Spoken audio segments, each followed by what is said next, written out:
People are contributing to the start the anime race before saying anything, which makes me think that some people might have some bots or hotkeys set up in order to make sure that they don't miss their cashing in for what they're getting done.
Do you have a character ready to answer? No, we're starting off from the beginning. So if you don't care about that, you can come back later, or if you do care about spoilers and you want some extra time to play yourself, you might be able to watch the stream. I'm not going to be fully explaining everything, I'm going to try and rush through as fast as possible. Thank you for coming over to the microphone and licking my face. Yep, okay, yep. What is it, boy? What is it? What is it? What's the matter? What's wrong? Yep, yeah, hi, yes, hello? Don't lick my hand. Don't lick my. What are you doing? What are you doing? What are you doing? No, no, don't lick my hand. No, no. See you later. No, stop licking my face.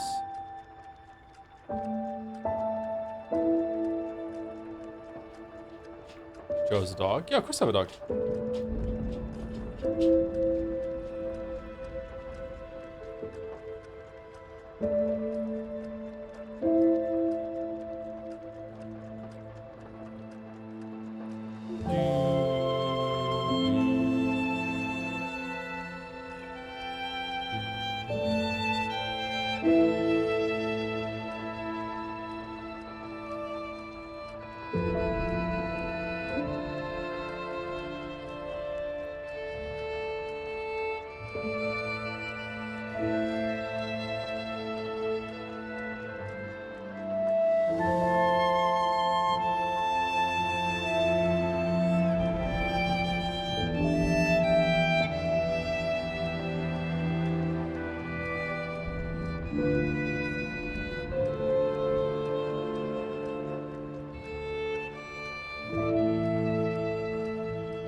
Trying to find a picture of the dog.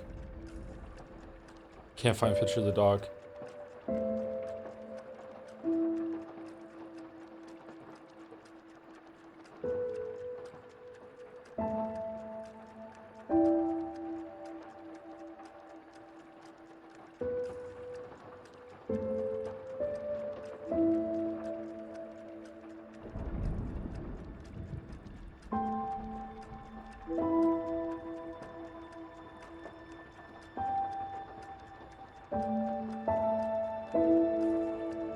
No, I can't find a picture of the dog.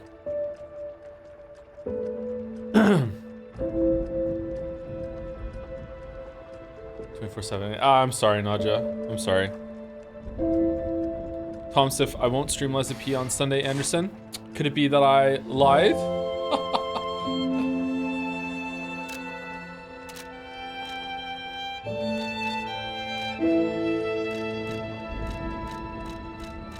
So this was my game of the year, 2023. I think it was 2023. Let me tell you something I don't like about it that I just realized like yesterday when I booted it up for the first time in a while.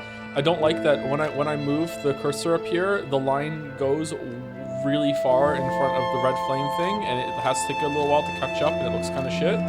It kind of resets the animation every time it moves down and moves up. I hate it. I hate it so much. Get rid of the fucking red flame, please. Anyway, new game. So, first change right away, there's now a difficulty mode. There's Butterfly's Guidance, there's Awakened Puppet, and there's Legendary Stalker. And Legendary Stalker is what normal difficulty was, so they added easier modes instead of like harder modes. There is technically a harder mode that you can get later into the game that we'll see when we get there. But there's like easy modes that you can go. So I think is really, really good. I think that's a really good thing. I think that pretty much every single game should have a difficulty mode. There are going to be some exceptions, but if your game doesn't have a difficulty mode, I would say that is probably a sign that you, as a game designer, do not understand how your game works.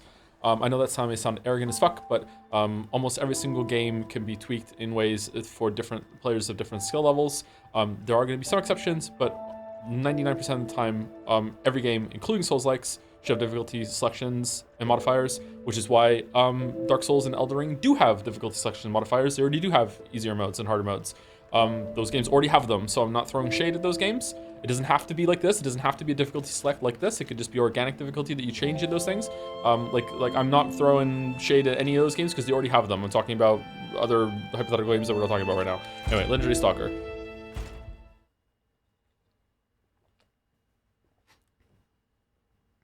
Is the hardest difficulty similar to the game at launch? They patched it to make it easier, right? No, I think it's the same as it was like a week ago before the game came out. I'm skipping the cutscenes at the beginning. Sorry if that bothers you, but we're going through it. I've had boss rematch. Through the Stargazer and Hotel Cat, you can relive battles against the bosses in your memories. The specific boss can be selected and challenged in battle memories, or multiple bosses can be selected and challenged consecutively in Death March. I don't know if this shows up the first time you load the game now when you get it. I'm not sure. Anyway, I've gone through a lot of character development since we played this game, chat, and streamed it before. So I just wanted to say before we start that I think he's pretty hot. So there you are. Death March, Witcher 3 reference?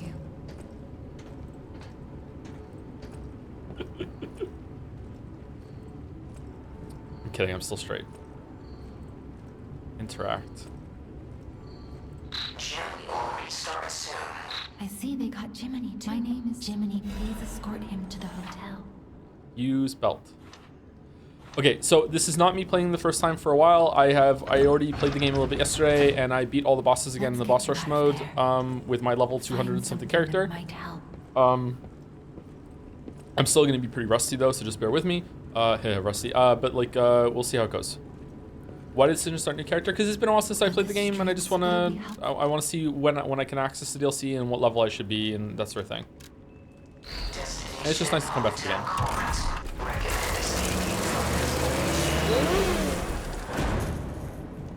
I know this game fairly well though, so it shouldn't be too long. I don't think I'm going to fully explore areas and stuff. I might ask chat for some refreshers on where some of the weapon upgrade things are. How's the sound? Are we good? Game is quite a bit too loud.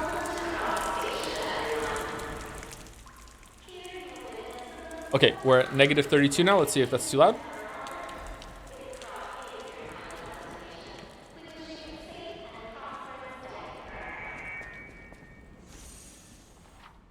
What if you need to be in the endgame to access the DLC? Then we'll get to the endgame, but I don't think that's the case. I think you just have to beat Archbishop.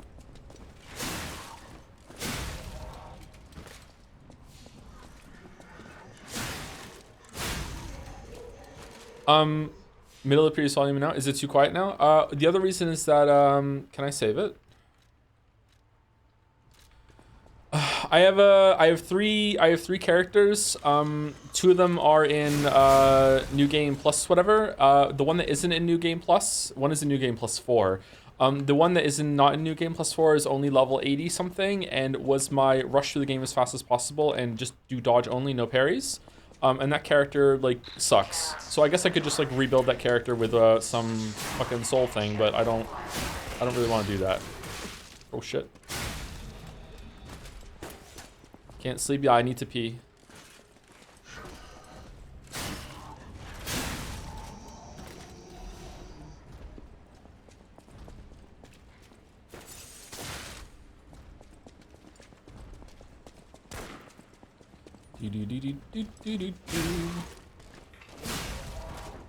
Begrudging +2. Sorry.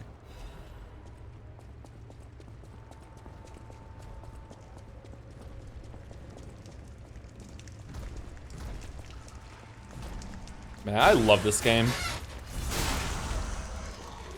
I love this game. So doing all the bosses again, my favorite boss yesterday was the swamp monster. I really enjoyed finding the swamp monster. The second favorite boss that I had was, surprisingly, Scrapped Watchman. I think Scrapped Watchman is just an amazing fight. I like that it puts stuff on the ground that you have to like not know about in phase 2 in order to like dodge out of it, and you have to use like both the parry and the dodge. I really like Scrapped Watchman. Luxasia was the most difficult for me. After I died to Scrapped Watchman, no, I died to Parade Master on level 3 with my level 80 character because he was like one-shotting me, and I switched over to my new game +4 character, and I first tried every single boss easily except for Luxasia. Luxasia almost beat me. I had to use all my healing to beat Luxasia, and then I did Scrapped Watchman on level 4 and 5 on my like geared as hell out fucking level 200 something character. That might sound impressive. It's not. I had the P organ upgrade that meant that I could block red attacks, so whenever I fucked up the parry, it was fine, like I'm going to right now. Yep. Fucked up. Washed. Staggerable.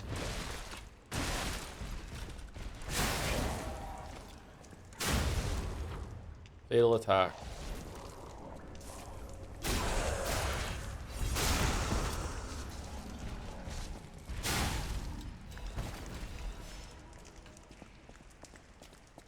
What weapon do you plan to use until the DLC? Probably the same weapon I'm going to stay throughout the DLC until we find an oh, what the fuck? What? What's that?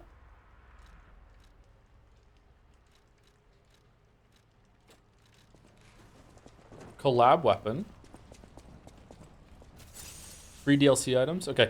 I'm going to use this this blade. The greatsword greatsword blade, whatever the fuck it's called, on the salamander knife handle. That's my favorite weapon in the game for learning bosses. It's really fast. Has a really fast charge start too. Pretty good block and parry thing on it. I'm going to use that probably until I find a better weapon in the DLC. Jody, do you know when you can access the DLC? I hope it is in the post game. If it is in the post game and it's not where I think it is, then maybe we'll jump ahead and skip some bosses and just fight them again on the boss rush mode. We'll see. But I would just like to run through and play the game a little bit.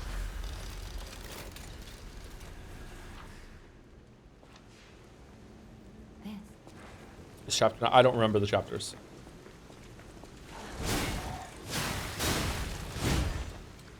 Ooh, weapon is fast.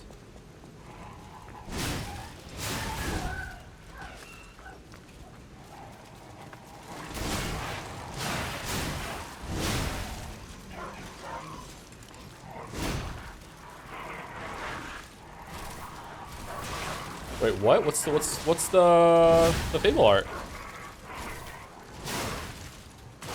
Special parry? Deflect counterattack. Storm slash for 3. Buddy, you really have to get on my face, Gatsby. I'm sorry. Like I don't really know what you want right now. I'm sorry.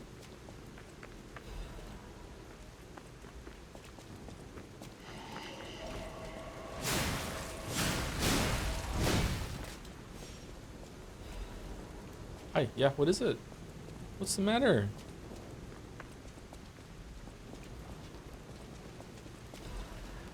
Let Gatsby live, man. I would, but he's coming over and he's like putting his whole entire weight onto my arm, and he's like a huge dog.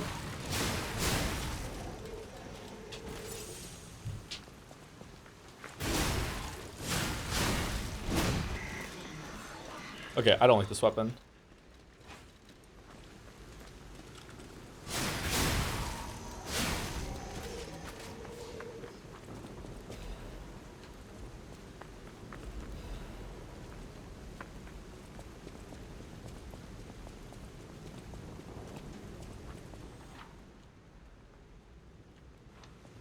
Change the settings for dash.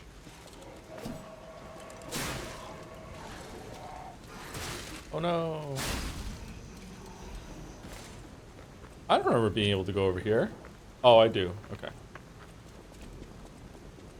Has anyone played through the game since it came out yesterday, all the way through in the base? Is there like is there more changes anywhere? I know there's a tooltip change, and I know there's like some changes when it comes to the boss rush thing.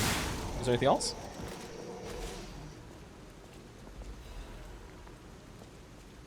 A lot of quality of life changes.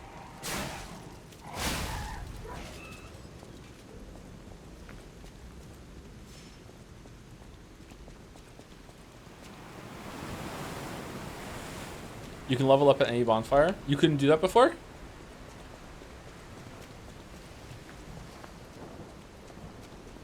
you use souls while leveling? Don't have to leave and go to inventory? That's good. So this is a tooltip they changed. I actually pointed this out in the video. I don't think it's because of my video they changed it though, although, you know, catch me on an arrogant day and I'll say maybe I helped. This is a really good change. It makes it clear that you can actually dodge red attacks. You just can't iframe through them. This tooltip was different before. I'm really happy they changed that. He says fucking it up.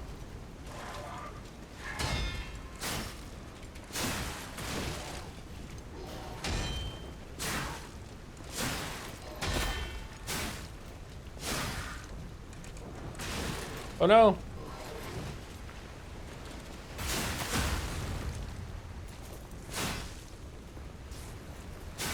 Oh, he's not dead. Okay, we got him.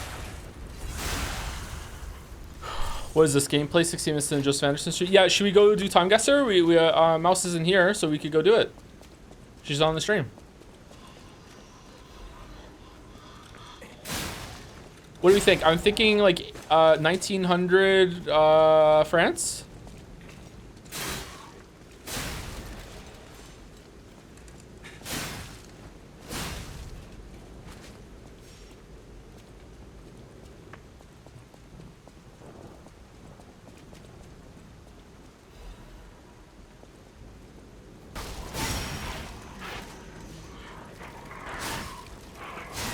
What game is that sound effect from?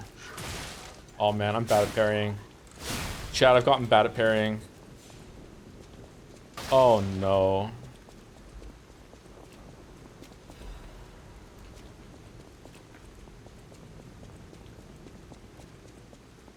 I've gotten bad at parrying.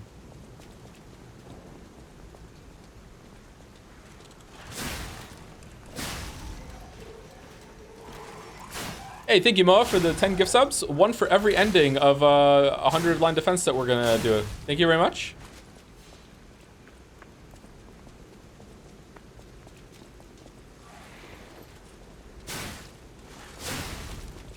Age cap catches up fast. You have no idea. It's true. It's true. That's optimistic to be honest. You think I'm not even get through 10% of the endings, really? Parade puppet is blocking the entrance, and that's the only way in. So please, be careful. I beg of you, Joe, do not promise to do all 190s. I'm not promising that. There's no way. Like, I'm going to promise like precious little going into 100 line defense. So I think like I don't even think I'm gonna fucking even promise like one, to be honest. Might crash out at some point. As we all gather at the start. Okay. Oh, so you couldn't do this before? You have to go to Hotel Krat to level up, really? Add Ergo. When spending Ergo to level up or make a purchase, held Ergo can be used. Once the held Ergo in the bag can be used, while the held Ergo in storage can't. What? What does that mean? Add Ergo. Oh, wow. That is an amazing feature. So if you don't know this game, these are basically like the souls that you can find in Dark Souls that you actually have to like crush in your hand to give you the souls. And you usually have to go off the bonfire and use them. So now you can just use them at the bonfire if you need to like top yourself off to get another level. That is really good. Wow. The technology. Okay, I can't remember how the stats work. Vitality is your life. Vigor is your stamina. Capacity is everything to do with fable art. No, capacity is also your equipment load. And then motivity, technique, and advance are the weapon stats that are like strength, dex, and faith or whatever. I'm just gonna get vigor up in order to have more stamina.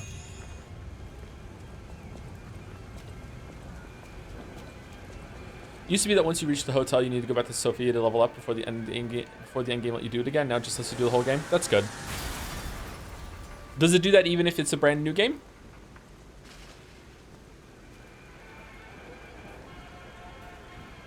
Like if you're playing this for the first time, like you just bought the game, can you still do that or no? How's it sound, by the way? We good?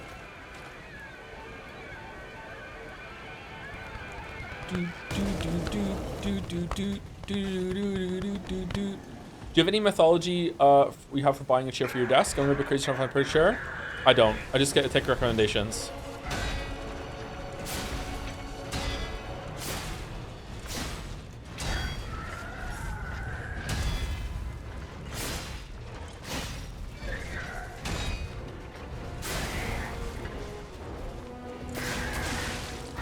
Oh no, I got hit.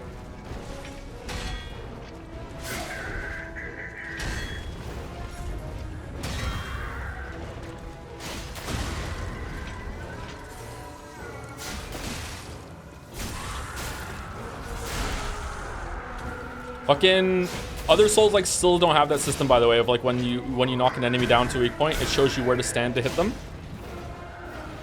God, so many good decisions in this game.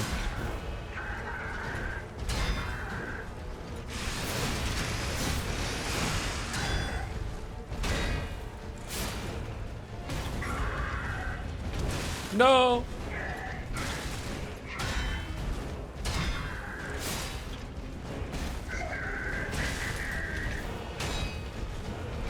Had to heal on the first boss.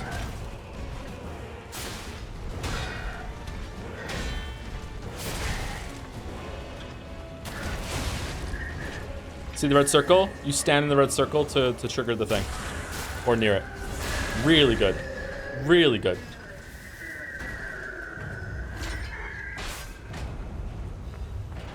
Eliminated. Got some quartz. Parade leaders. Ergo.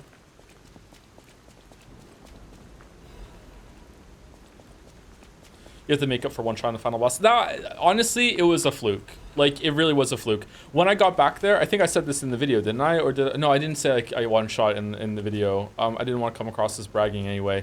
I've said on stream before though, like when I replayed Liza P on my own time, on my second playthrough, I did not one shot Nameless Puppet again. I think it took me like 3 tries. So like it was definitely a fluke.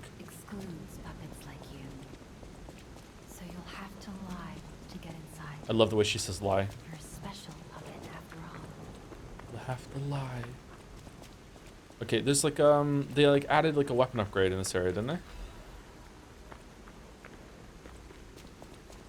Nameless Puppet is such a difficulty spike. I think that the 2 hardest bosses are Luxasia and Manus. For some reason, phase 2 Manus, I find it really difficult. I think that he's easier if you incorporate a lot of dodging instead of just parrying. There are bosses like that that are easier dealt with parrying and dodging. But yeah, I had trouble with Manus a lot.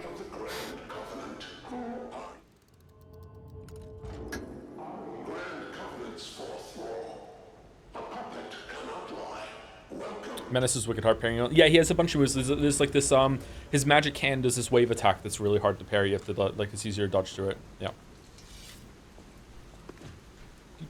What happens if you don't lie there? You don't get in. You have to lie to get in. The more you lie throughout the game, the more human your Pinocchio becomes. Thank you to Twitch Paint Spellies for the new sub while the stream is down. Thank you, Nye Anima Plus for the resub. Show P Organ.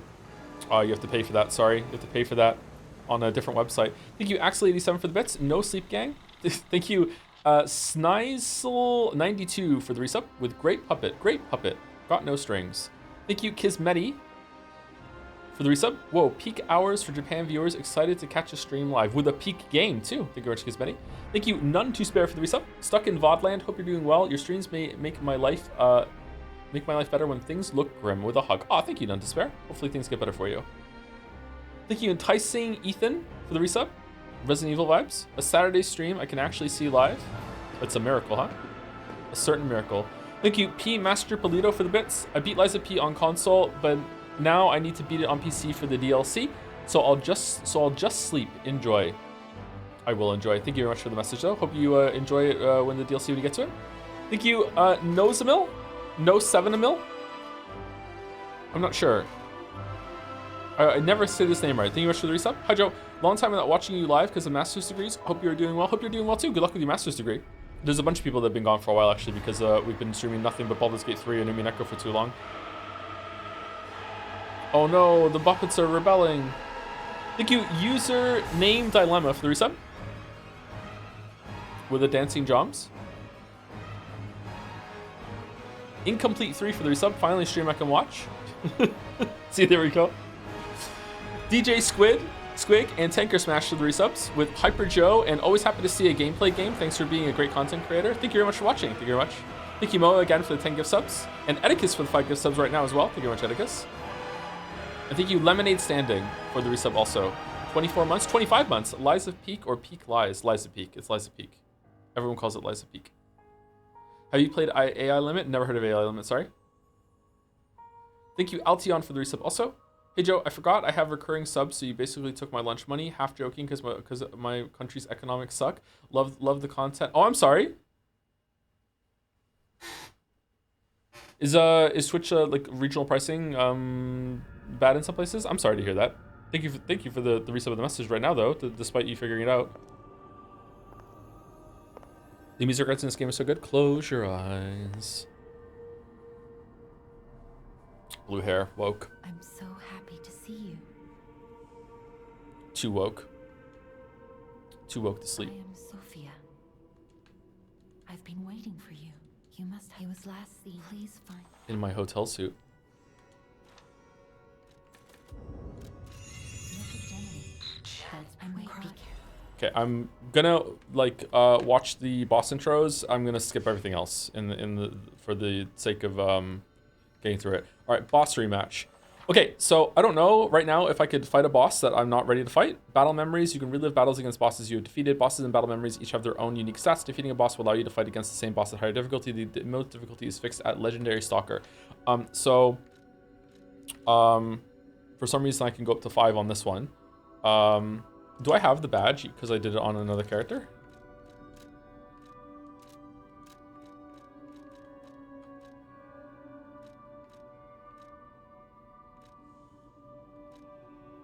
No?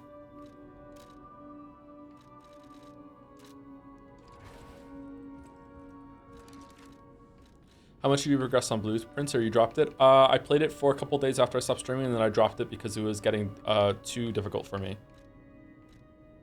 Becoming too much of guess what I'm thinking for my liking. Okay, so can I just just fight Nameless Puppet right now? Really? Oh my god.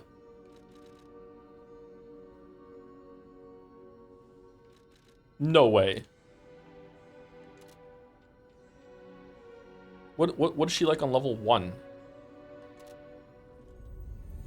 It's based on all your saves?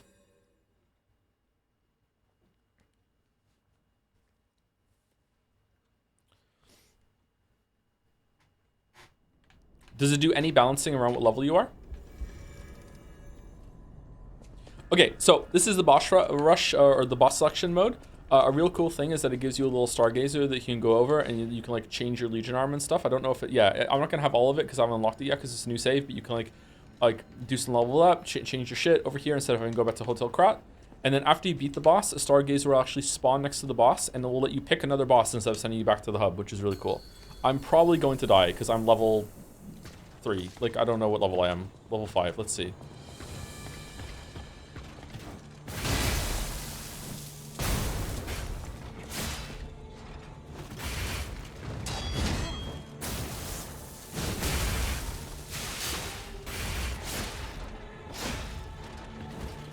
Uh-oh.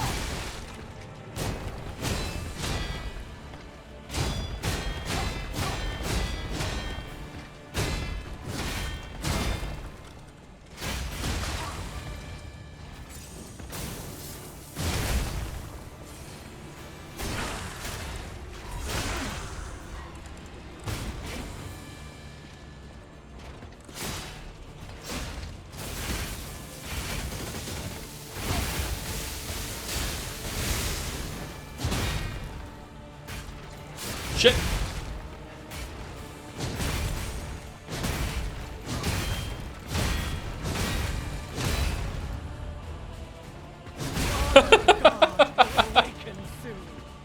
Honestly, doable? Yeah, probably doable, yeah, but not for me right now. Alright, it sends you back here, right? I also don't think you lose your souls when you die in boss rush mode. Yeah, you don't. It's pretty cool.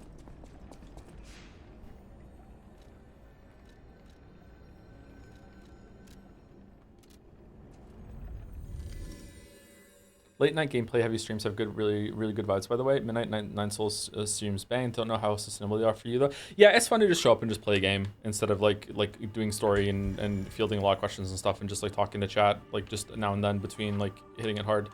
Hold B to dash. What do we need to do? We need to like upgrade some shit, right? I know my way around a weapon.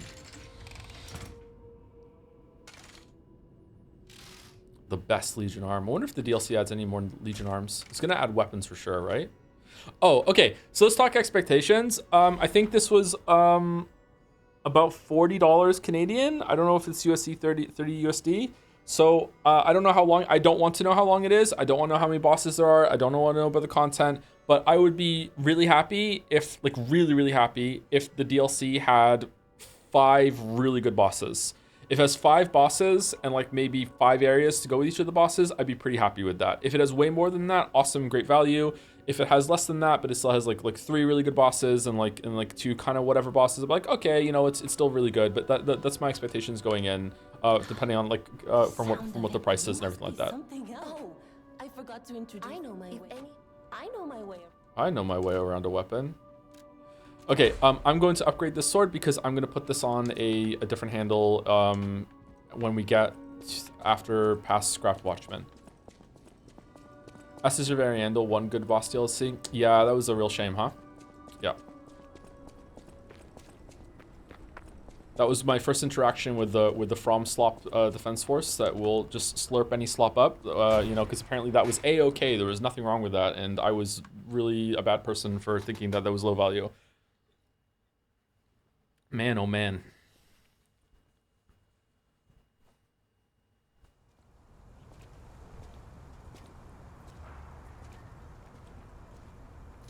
Ring City was really good.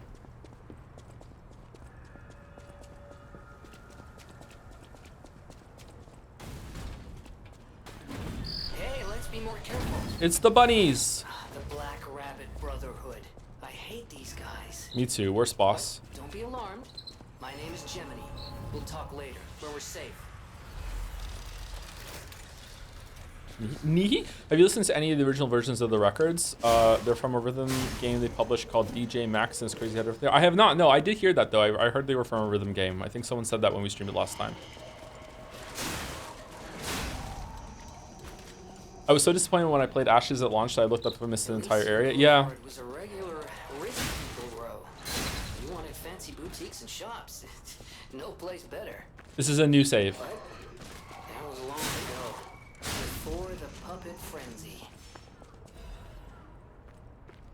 I think Ashes Variandel would have been acceptable to me if the wolf boss had been a boss on par with I can't remember her name. The Scythe Nun. If it had been on par with that one, then I would have been great. You know, that's fine. Like the area was pretty big. Frida, thank you. The area was pretty big. Like it was like interconnected, like a little mini world. Like it was decent. Like the level was big enough. Just the boss was not.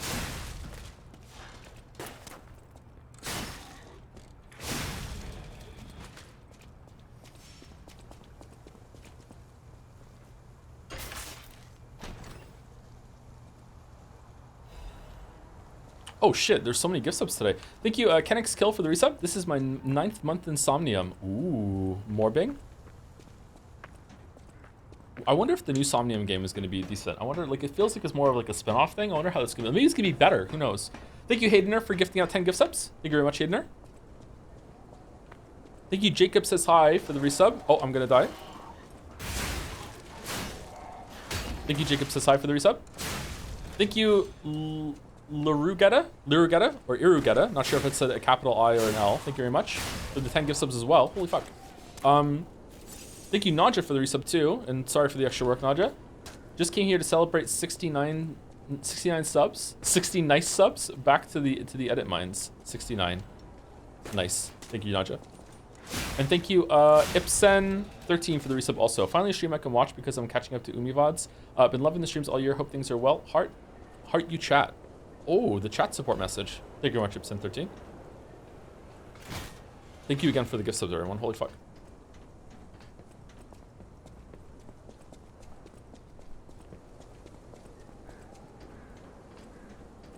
Oh, this guy's actually pretty hard at this level.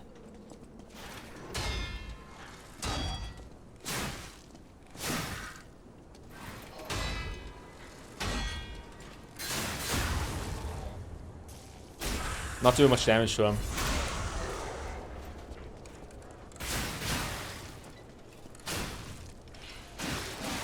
Oh my god, he's faster now. Wait, is there a parry indicator now? Is there? If there is, I haven't noticed it.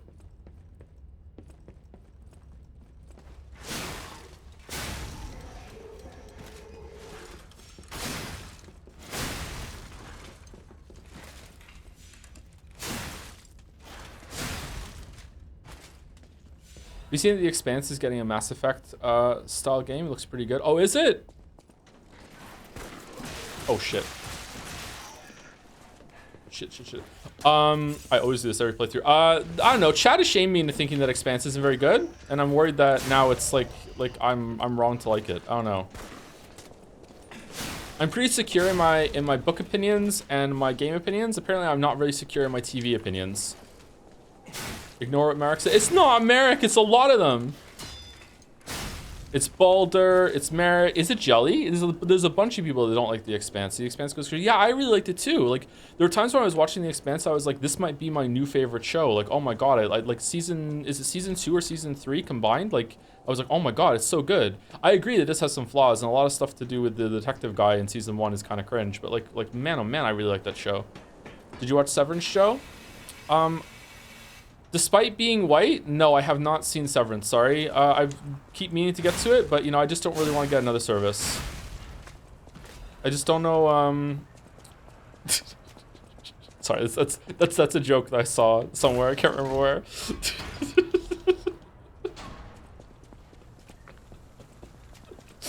I heard it's really good, and from what I've seen in the trailers and everything, and I saw a clip online about, like, your Audi has watched the Persona 3 VODs 4 times. Like, you know, stuff like that. Like, it seems like my shit, but I haven't seen it yet, sorry. I just don't want to get, Apple TV.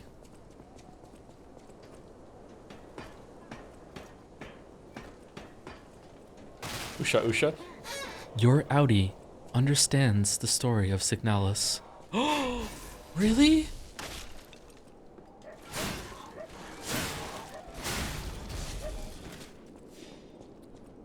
Is this what late night streams are like? Yeah.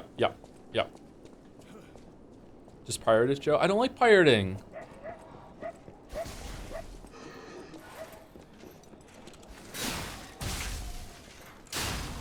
Oh yeah, the weapon thing.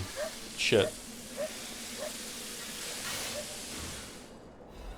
I love it when he's done sawing his weapon that he kind of like just flings the sword down a little bit with this little flourish.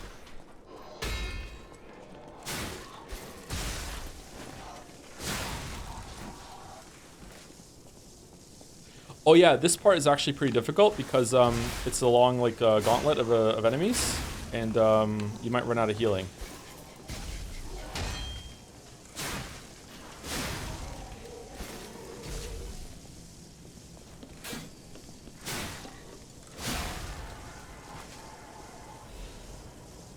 How much LaserP is comprised of these really tiny, easy to fall off paths like in this area? I had to quit LaserP for a long time because I had to stick drift in this area felt impossible. Well, first of all, any game that you have stick drift is gonna suck. But this is probably the worst level in the game for that, and also just in general, this is the worst level of the game. I remember getting to this level when we played it for the first time and being very much like, oh no, like.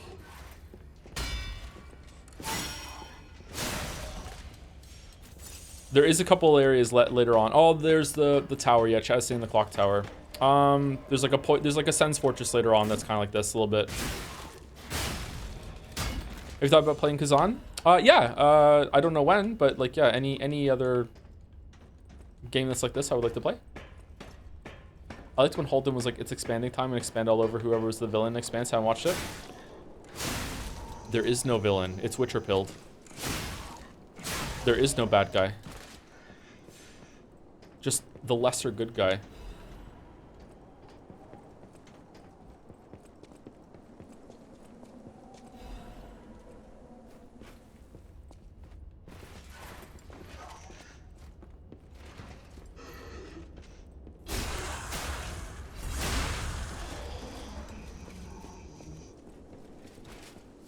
Okay, do we have balls?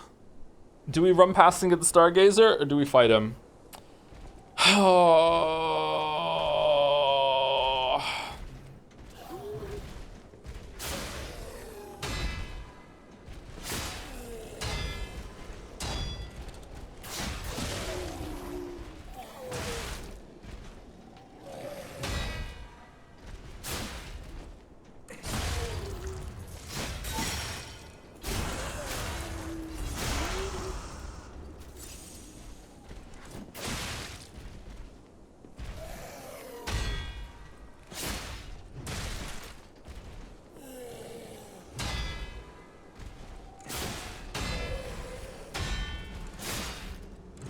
Hooray.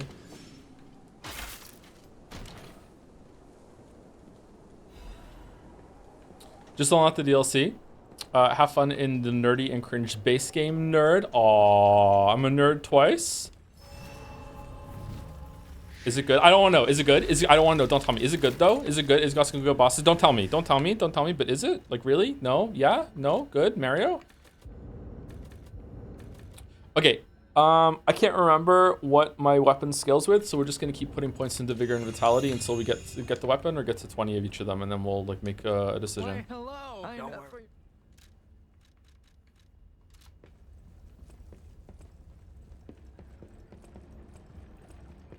Haven't got to the boss yet, but I really like the first area. Wow, spoilers. Oh shit.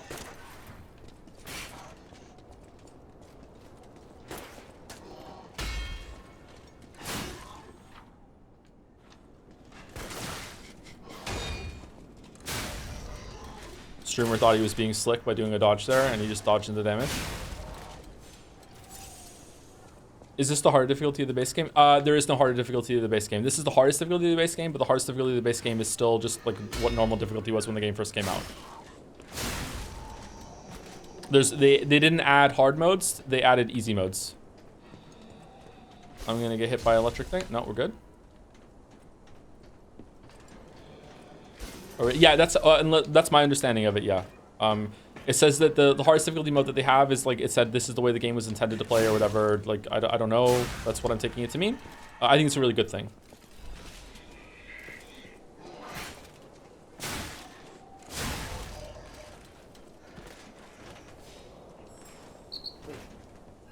I sense something Oh God. strange. Jeepers. Is that a butterfly? Why is the ergo reacting like that? If you want to check it out, I can take point. I hate Gemini. I hate Gemini. I hate Gemini. I hate him. Okay, do we want to explore the other areas first? I think we do want to run through. Like, I'm making pretty good time, I think. I think it's okay. Especially early on, we want to get some souls and then get some levels. Someone gets asked a lot, but are you still working through Better Call Saul, or did you bounce off it for now? I didn't bounce off it. I just don't really have time to watch much TV at the moment.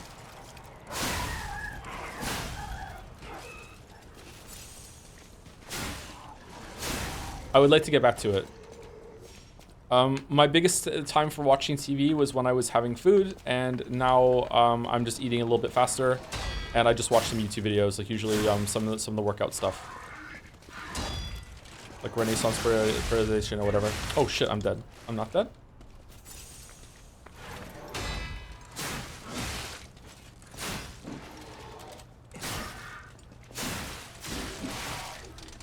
Nope.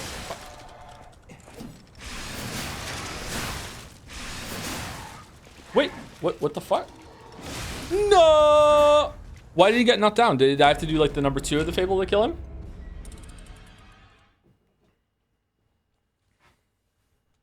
Owned.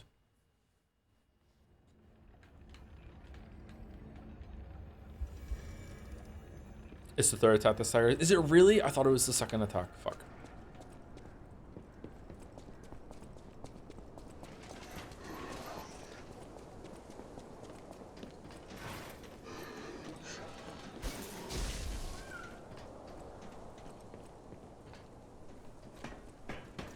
Joseph, I'd like to know what you think about if whether or not the Shadow of the Erdtree and the Overture with the Souls-like difficulty has reached critical mass and is really nowhere higher than they can go, and they have to make big combat changes. I'm gonna have to see what happens with this. Sorry, before I can answer.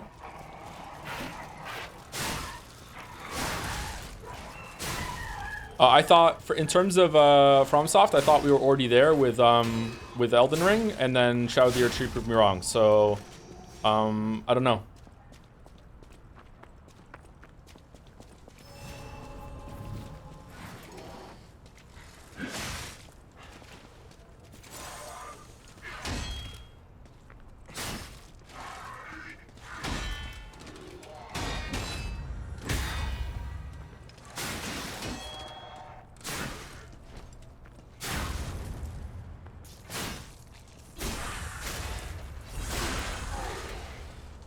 I heard Kazan is gig hard. Lamayo, Iron Pineapple said that their boss is some Millennia tier shit, which is insanely funny to me. Oh, Kazan is really that hard? Oh, shit. Fuck.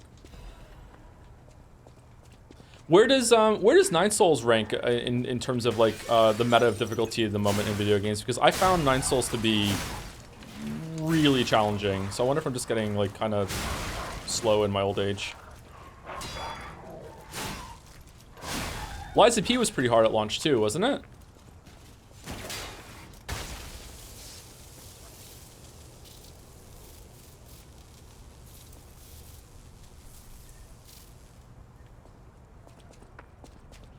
You ignored a whole ass mechanic in Nine Souls. Yeah, but I think using that mechanic would have made the game harder for me, not easier.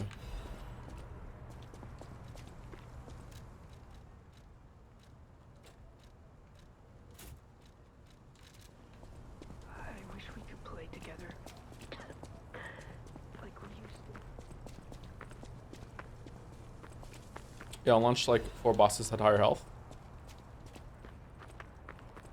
Were you doing today's Scandal this stream? No, I'll probably do another stream tomorrow when I wake up, or after Sekime with Mouse tomorrow, depending on how this goes.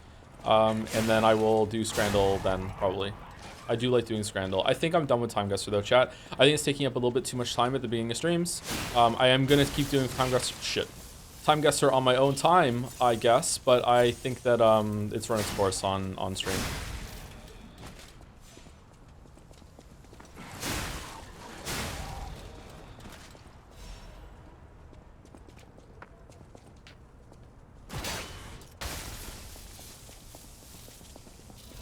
Can you replace it with Pokedoku? The Pokemon one? I don't know Pokemon, sorry. How much time would you say you're wasting? I don't think it was wasted time in terms of like I wasn't getting anything out of it or chat wasn't enjoying it. It's just not worth delaying getting into the game, and I don't know, weirdly, I feel like people were just being so judgmental about it that, like, I feel like some people were like, wow, this guy's legitimately so stupid, I'm not watching his videos or his streams anymore. Like, people are really unforgiving about this sort of thing. It's like, oh, I'm sorry. Like, yeah, I feel like it would also be the same if we did, like, is there, like, a math dull? I feel like a math dull would be the same thing. Be like, wow, Joe doesn't know a lot about math. It's like, I think I could do okay at math, and I want to stress, like, the okay. But, like, I feel like some people are really judgmental about that sort of thing. Nerdle, yes, it's great.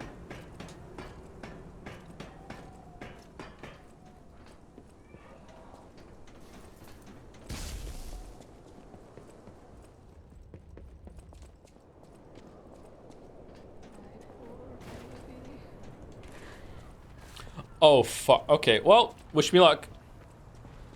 Do do do do do do do do do do do do do do. Shit. Well, good start.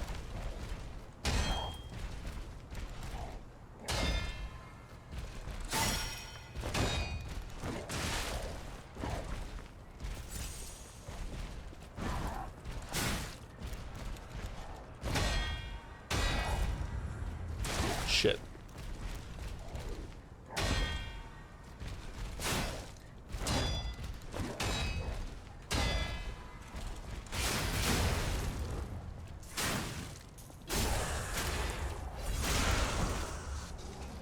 Oh no, wrong button, wrong button.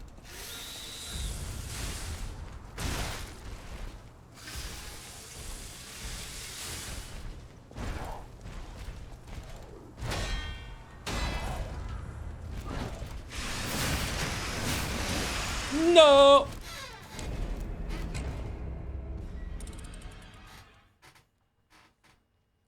I don't think you could smart the collective knowledge of hundreds of people. Yeah, probably.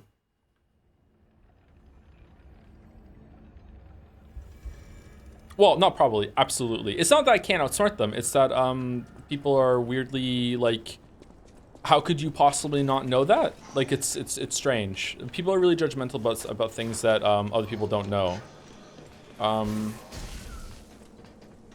I used to be that way too when I was in my early 20s. Early 20s.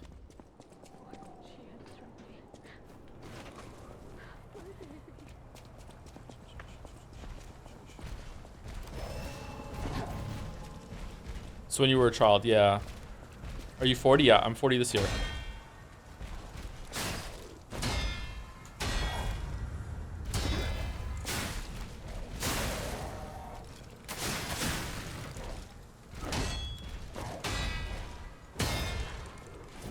All right, we're getting better. We're getting better. We're getting better.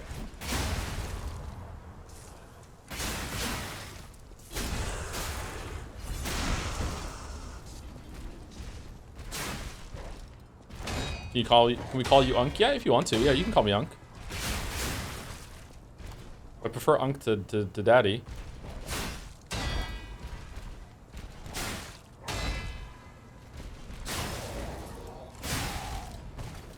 Alright, I did it. Okay.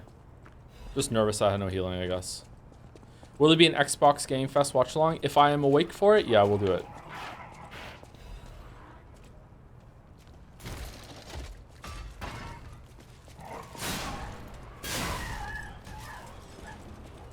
When is that? That's a really good question. Is this the least used enemy in the game? This type of robot? It is, isn't it?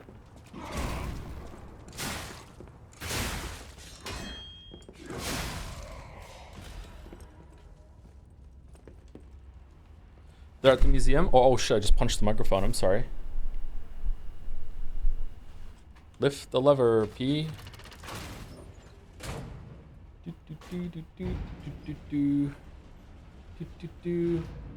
Thank you, Pink Hair 3D, for the resub. Nothing like a satisfying late night piece. So true, so true. The older I get, sometimes I take more than one.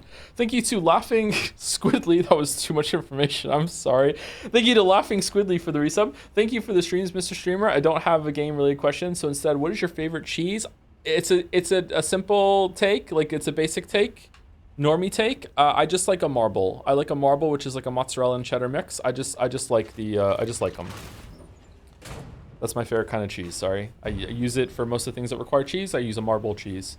Thank you to Michael Waves 22. I had a bucket of chicken, and I put the leftovers in the bucket to in the microwave for dinner, and it barely fit. It barely fit. Joe, can I have a marble? You cannot have a marble. Sorry. Thank you, Michael Wave 22 for the new sub. Welcome. Thank you, B-Dog Lol 69 for the bits. Nice. I've been playing through the DLC after not touching the game for a year. It's been very difficult for me. Also, I started reading John Irving thanks to you. I love A Prayer for Owen Meany so much, so thanks. So I haven't read that one. I hear it's really good. Come out, Geppetto. Purge Puppets. Got a lot to answer for. I think I'm a little scared to read that one just in case I don't like it. Congratulations on getting into John Irving. Don't you?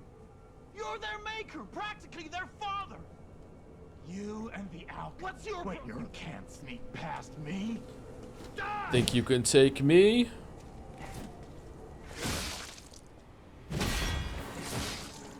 Are you a dream or a nightmare? Stop up already.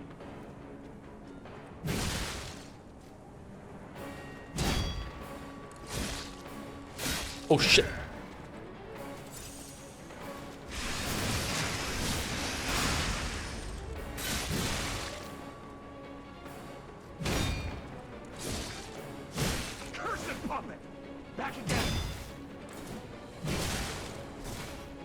Alright, I am washed, chat.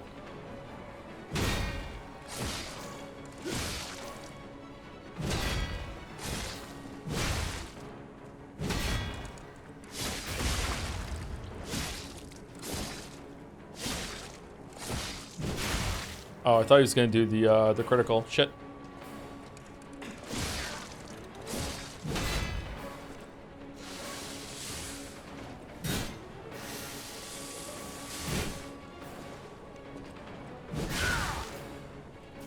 No. Are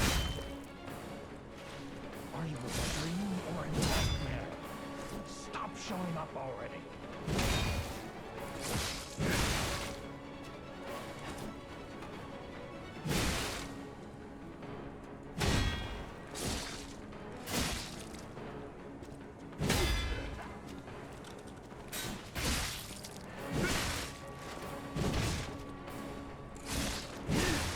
Cursed puppet! Back again!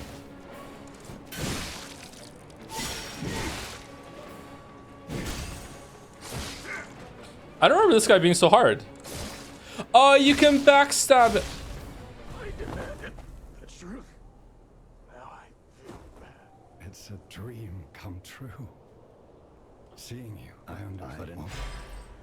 I forgot you can backstab them. That's why I don't remember him being that hard.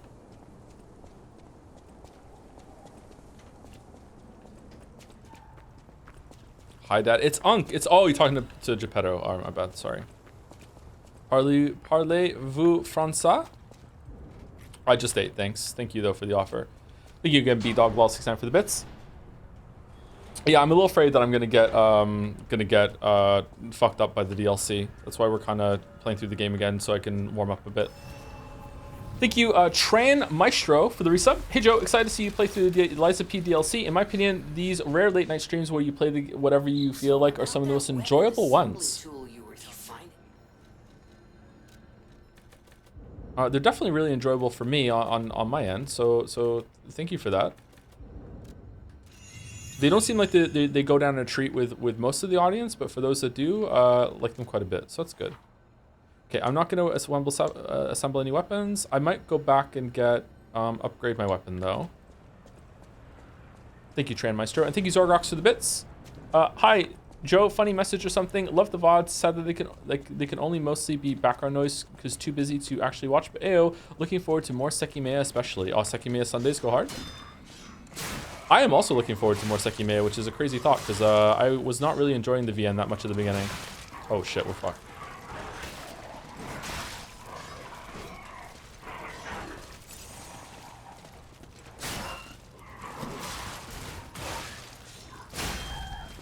All right, the dog is dead.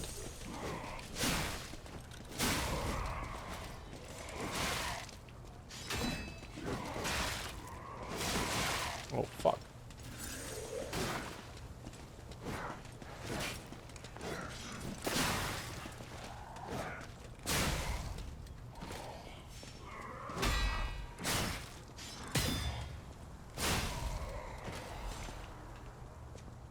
Sometimes these games can be like weirdly way more difficult at the beginning when your health is a bit low and your damage is a bit low. Makes me think that a lot of these games inherently let you over level a lot of the challenge just by not keeping up with it because players can do different things as the game goes on. I wonder if that's one of the reasons why Night Rain can be a little frustrating as it just resets all the time. It doesn't feel good to go into like a group of enemies and just be able to just die in like a couple hits, you know, when you're like meant to be the big hero, like going in on your fucking bird.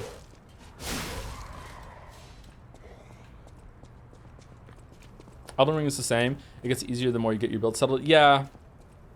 You can just kind of force the issue a bit more the more that you get going. Did you do a demo of the quality of life features you spoke about in the Human Echo stream earlier? No need to repeat yourself for anything. I'll watch the VOD later. I did do some of them, yeah. I might do like a recap of them a bit later.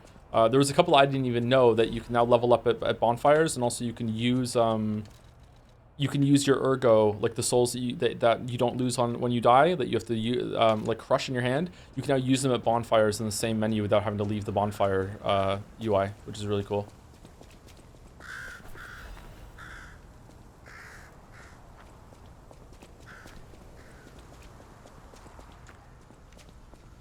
Oh wait, you can level up at bonfires from the beginning. Now, yeah, I didn't even know that you can do that. I forgot that you can do that in the base game. Oh shit, we're dead.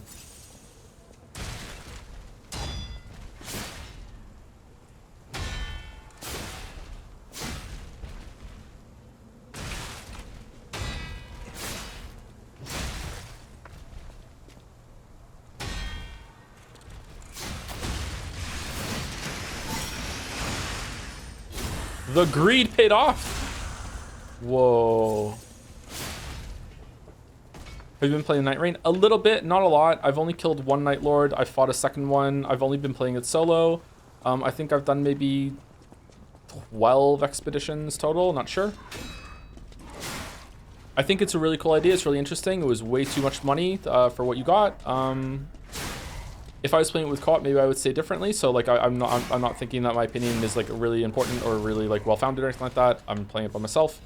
The game was clearly intended to be played with more than one person. I just wish that they had been more forthcoming and more honest about that in, you know, the marketing and didn't even have a solo feature that, you know, what I mean?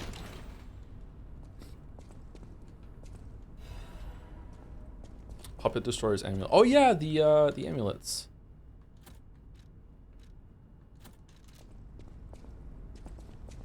The people would be complaining there isn't a solo feature. Maybe, I don't know. I think being just straightforward and being like, yo, you could still have a solo feature and you could just basically have a message being like, look, this game isn't designed around solo play. Yeah, that's thinking that people are going to be smart about things. I don't know. Do you want to, I think I want to go back to Hotel and upgrade my weapon. How do I do that? Is there like a bag of return to fucking home or whatever? Homeward Bound?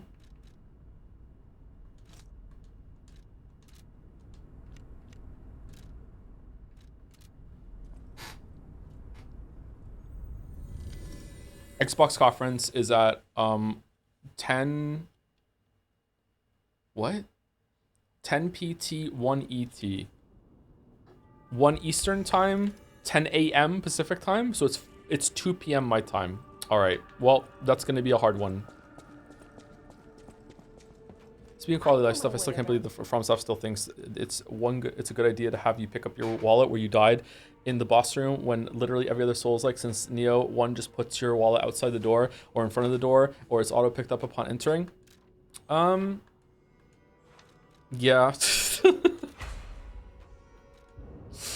Can you really not get a fourth Moonstone for upgrading the weapon? Wait, hold on. Does Jeeves sell one? Welcome. My name, please let Hotel. Welcome. I kind of like the scramble of having to go over and get one, but at the same time,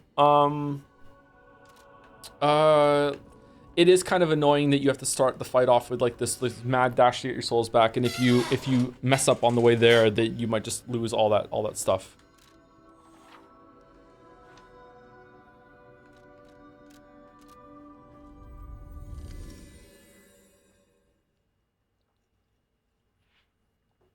Given how the Remembrance matchmaking barely works, playing solo is like the only way to do the character quests. Oh, is it? Are they hard? Are they balanced around 3 players? Is this a whole replay? I'm not sure yet. We're gonna play the game until we can get into the DLC.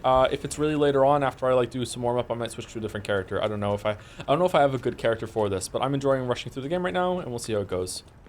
When did I get 4 heals? I don't remember getting a 4th heal. Was it in this area?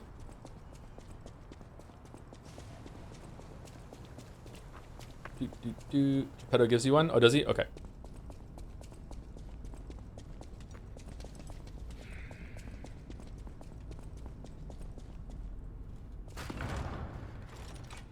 Alright, so this is the boss that made me start to fall in love with the game. I wasn't all the way in until this boss, and after this boss, I remember being on stream. I remember chat being like kind of iffy on the game too. And after this boss, I was like, this is one of the best Souls-like bosses I have ever fought. And I just remember just being like just what the fucking after it was done. Like this boss is amazing. Like in terms of like all the bosses and all of Souls likes, like it's not like the most difficult thing in the world or anything like. But I like it being this early on, this boss is really good.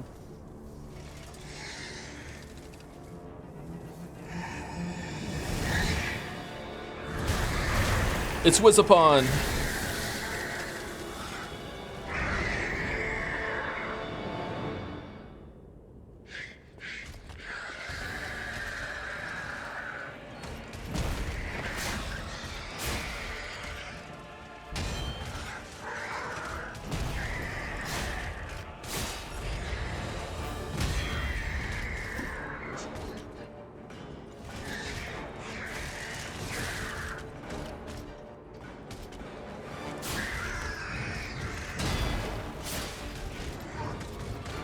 We will rock you.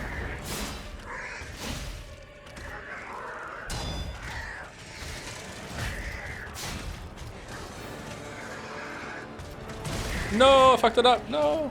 No, wrong button. No.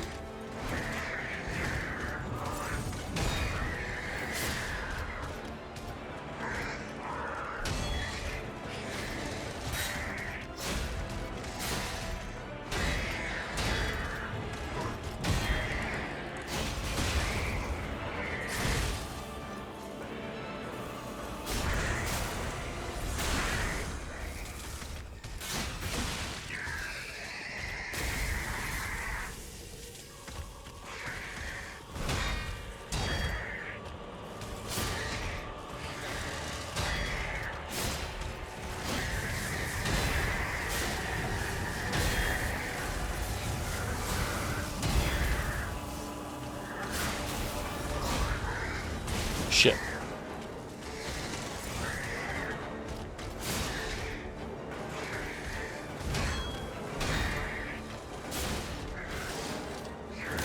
Ah, damn it.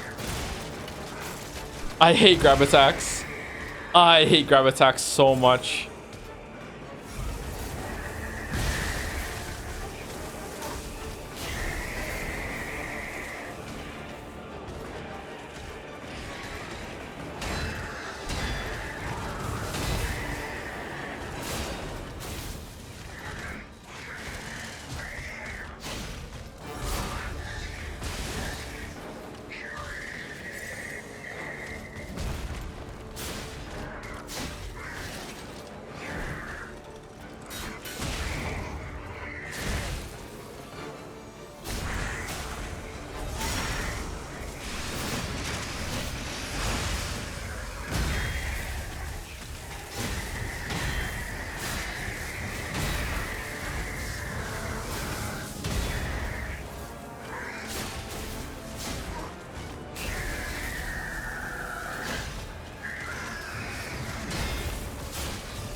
All right, we did it. First try.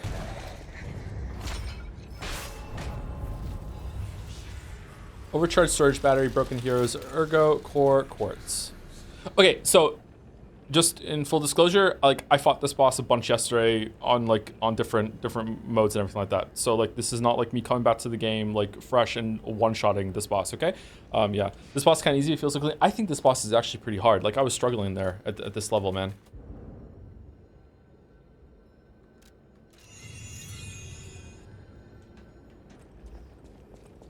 See, Joseph, age is just a number. Daigo Umahara is 43, and he's a Street Fighter god.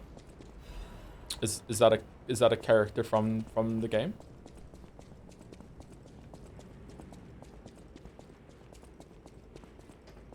Whew, I think we're done here, pal. Someone's praising the animations. The animations in this game are really, really good.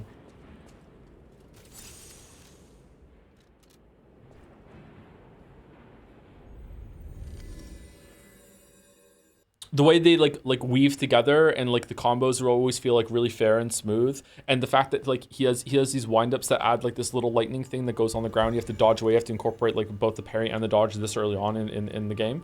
It's just really, really good. But then you still have like people like me that were too stupid to realize that you do want to do both and prioritize the parrying way too fucking much. I love lightning in phase 2 really changes the fight. Like, and then you fight Swamp Monster later. That's just like a bigger addition on that. Swamp Monster is so fucking good.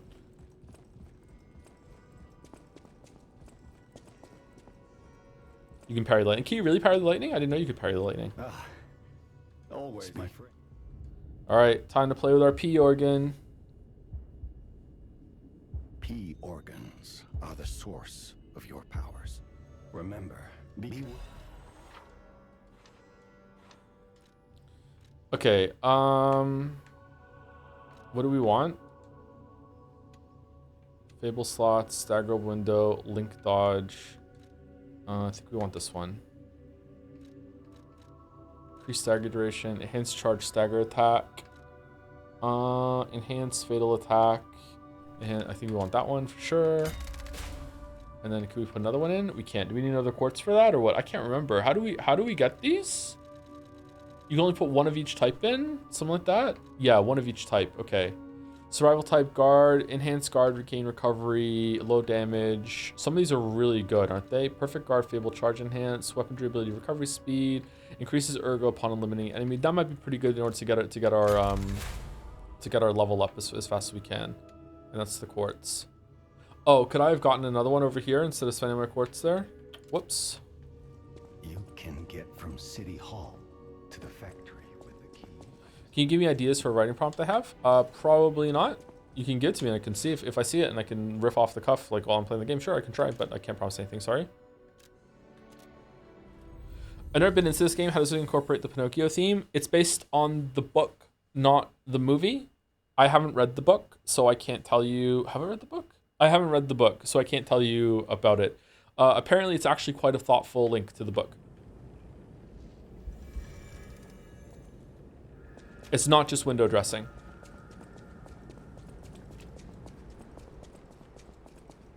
Is you replaying the whole game, or I haven't played, so I don't know. I am replaying the whole game for now. I might jump ahead to the DLC later. Do you have any interest in playing Tunic? I think you might like it, and if you're interested, I recommend trying to go as blind as you can. I've already played Tunic. Tunic was the first game I played and finished on my Steam Deck when I had a Steam Deck. But then I broke my Steam Deck, because I'm stupid. I liked it, I didn't love it. I thought the combat was a chore. Everything you see here belongs to Vanini. Had some cool moments, though. Classiest playboy and most brilliant inventor in Krot. Just ask him. Not just puppets. Almost every machine and tram in Krot is supplied from here. You gotta be curious about the guy. What kind of person is he? Oh, shit. I wish we could find him. That is, if he's still kicking.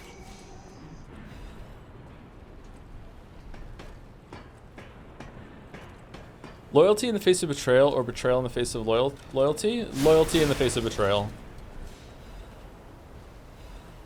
Again, I'm stupid. Literally battler.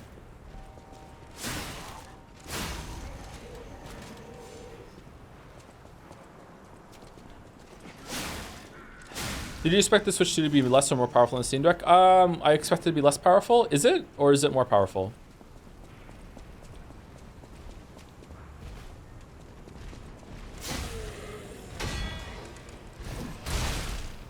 Oh, shit.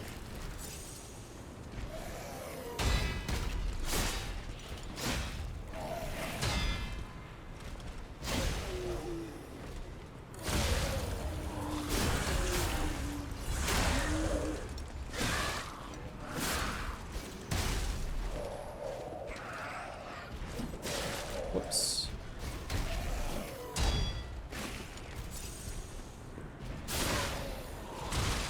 Oh no. What?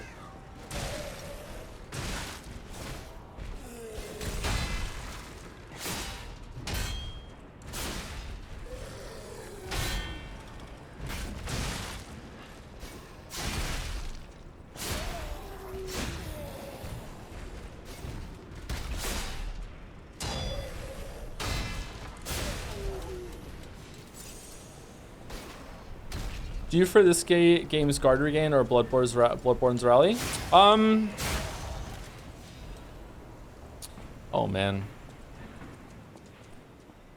Okay, so I love Bloodborne very much. Bloodborne is a really good game. The only thing I like about Bloodborne over this game is, in terms of gameplay, are the trick weapons. The only thing I love about Bloodborne over this game in another way is like the visuals, the atmosphere, the style, and everything like that. In every other way, Lies of P clears Bloodborne. I didn't think I would feel that way until I went back and tried to play Bloodborne, and oh man, like the frame rate, like just a lot of things like that, man. Like,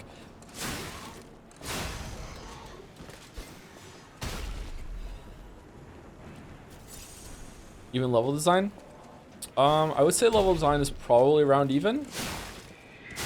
The world design in Bloodborne's better, but like it's still like it's only a little bit better, so I guess I would give it to that. But it's like I like the world design better.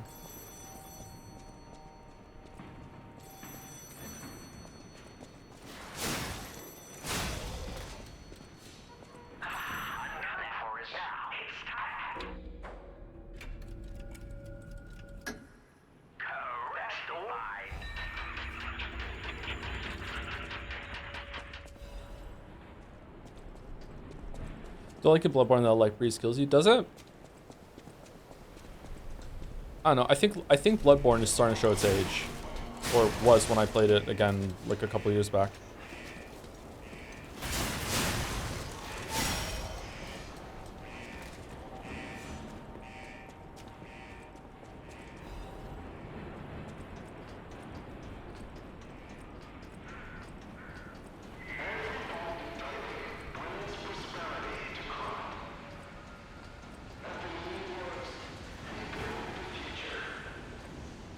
This is why they should make a Bloodborne 2. Chatter, they are. It's on Switch too. It's called Dusk Bloods.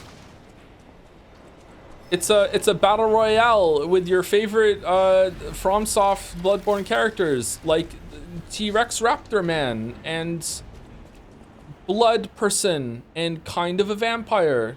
Aren't you? Oh my god. Fuck you, it's January. Sorry, I realized I was starting to sound like Red Letter Media there a little bit. Okay, how do I get up there again? I can't remember. Wait, it's a battle royale? I don't know if it's a battle royale. It's something like that. It's some sort of PvPE extraction, whatever the fuck. I don't know. I don't know if there's like a fire thing. Maybe I'm getting mixed up with Night Rain, or I'm expecting it to be more like Night Rain after playing Night Rain. Did you get a Switch 2? No, I did not get a Switch 2. Will I play Dust Bloods? I will only play Dust Bloods if enough people in chat tell me that it's worth playing. Like Night Rain, I was interested enough to try myself. It's like, okay, cool. I like Elden Ring. This is an interesting like experiment on the Elden Ring stuff. Like, okay, let's see. Like Dust Bloods, nothing about Dust Bloods made me want to play it. Could you always assemble weapons in the thing? Yeah, you could, couldn't you? Okay. I want to take this. How do I disassemble? Okay, I want to put this, and I want to put it on this one, and then I assemble. If you're new to this game, by the way, you can put almost any blade or like baton thing on any hilt, almost any hilt. You can take it apart. So like you can put like, I just had this big sword on the great sword hilt. Now it's not. Now it's on a dagger, and it's now completely different. So now it's like a stab. It's fast. Same thing goes for here. So like I have this one, right? And this is a baton, and like I can hit it like it's a baton, small little baton. Here we go. It's a baton. This is the move set. But then if I go here and I can change it, I can go like, no, I don't want this to be on the baton. I want it to be on the great sword handle that I was just using with the weapon I just had, and I can do that. And then I can be like, now it's a whole new weapon. I'm holding it like that, and now it's got the great sword move set, because the hilt gives you the move set, and the blade part gives you like the reach and everything. It's really, really good. It's a really, really cool system. Not everything is going to be viable, but most of them usually are. You can be surprisingly flexible.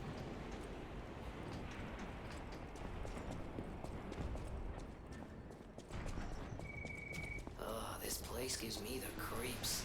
It's like something's gonna jump out any second. It's okay, pal. Just looking out for you.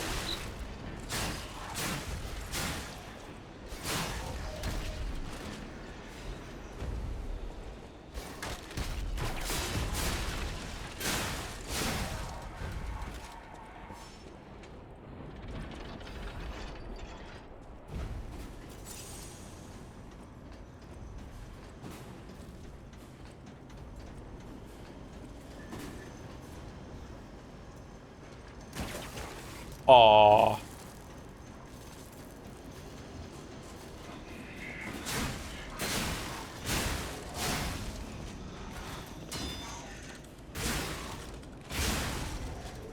Wait, you can walk on that ledge? I don't know if I ever went up here before when I played this.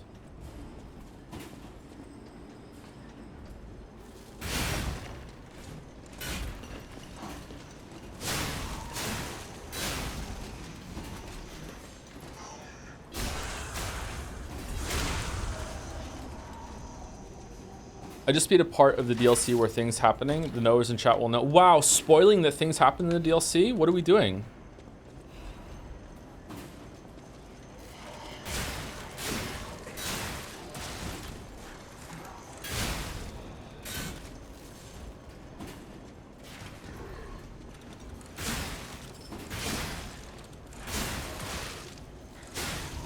I hate these guys. They don't stagger very well. You can now bind sprint and dodge separate buttons, so the sprint can be left stick and dodge can be still be B. Amazing quality of life.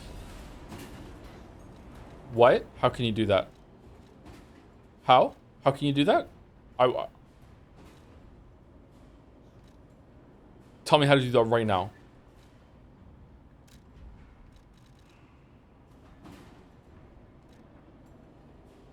Dash?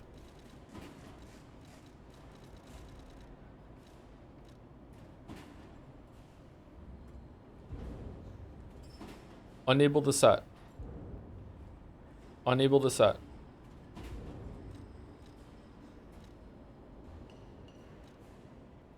Button settings for controller? Here? How do I go up and do it? Oh.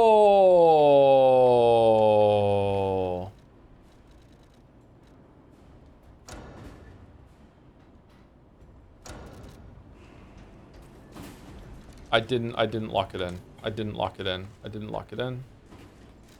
I didn't lock it in.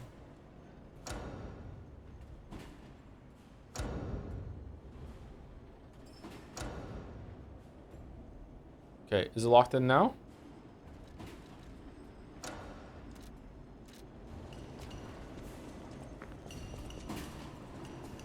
Oh man. Oh man. Oh man.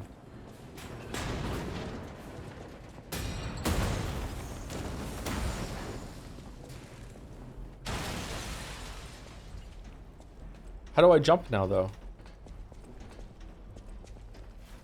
Oh, you still just hit the button. Oh, fuck.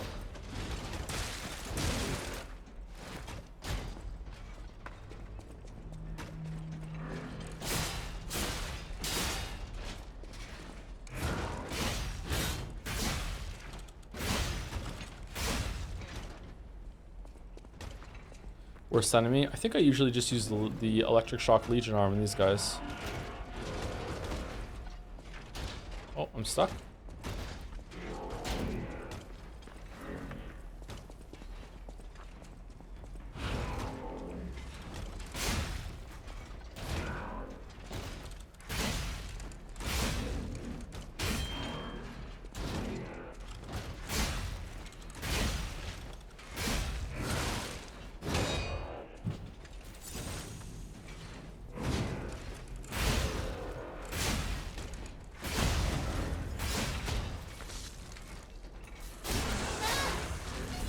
My damage being higher at this point in the game.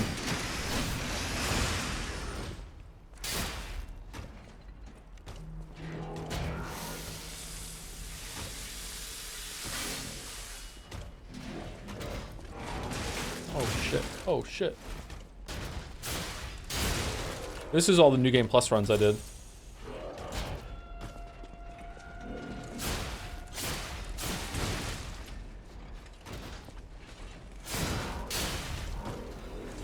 Alright, we got him. That was actually pretty hard.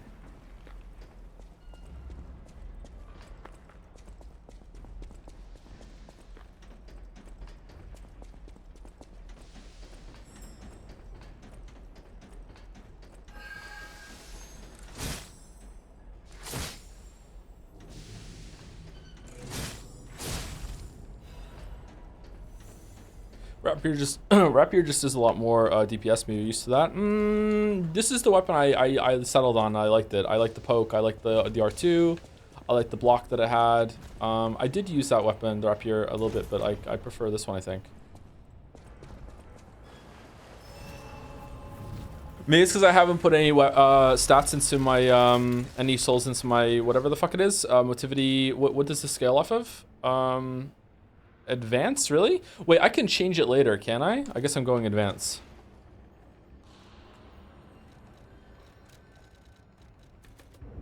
My god.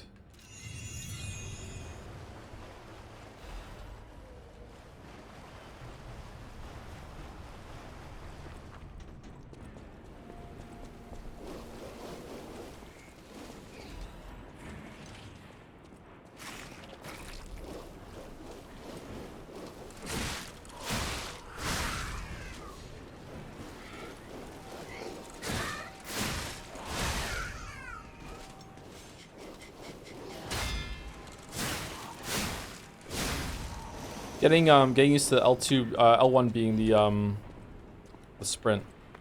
It's gonna take a little while. Dagger Hilt made it scale technique more than motivity, so your damage went down when you swapped it. Oh, I know that. I mean, so I knew it was gonna change a little bit, but I'm talking about when I played the game before with this weapon. I remember just having a little bit more damage. Probably just misremembering. It's probably fine.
Okay, that's all down here, right? You get the butterfly, you get the upgrade.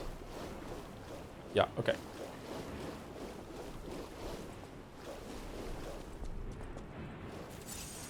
Neo 3 is the thing. Oh, they have a demo out. There's too much shit to play, man. I also think the Salamander dagger got nerfed. Also, I remember doing way better my first playthrough compared to my most recent. Oh, did it? That sucks. Maybe it was busted. That's why I liked it a lot when I had it before. Well, whatever. I like the moveset on it, so we'll just stick with that for now until we find a new DLC weapon to try. Did I go up on that side? I didn't, did I? Just FYI, but advanced scaling only increased damage for blades that have an elemental damage to it, so those levels in advanced did nothing. Really? Why does it say it scales off advanced then? Attack abilities. Is it just for the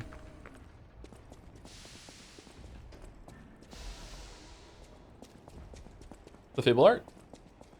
So limited time demo for Neo 3 goes down after the 26th. I believe. Yeah, Neo does that a lot, doesn't it? Didn't Neo 1 and 2 have one of those as well?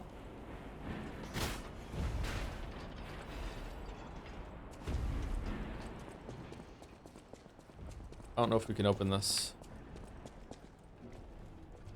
Yeah, we can't. It's an advanced handle, but does nothing about an elemental blade. Okay, I didn't know that. Thank you for telling me.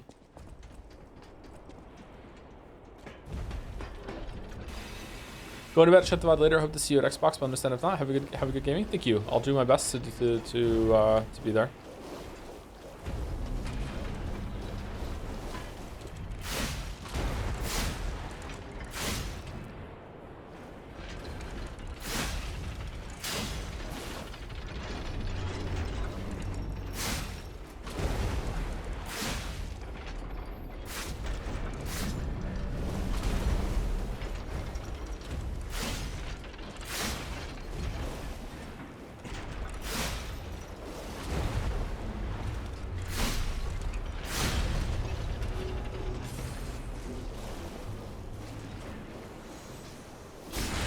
Now this is pod racing. Not the best boss in the game.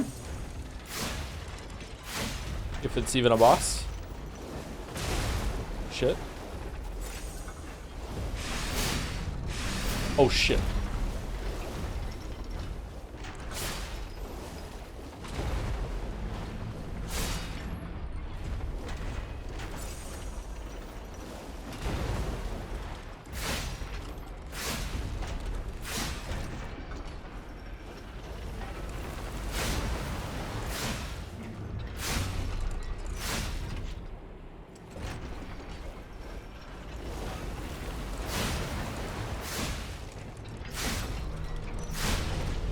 Door Guardian is bad. Yeah, Door Guardian is very bad.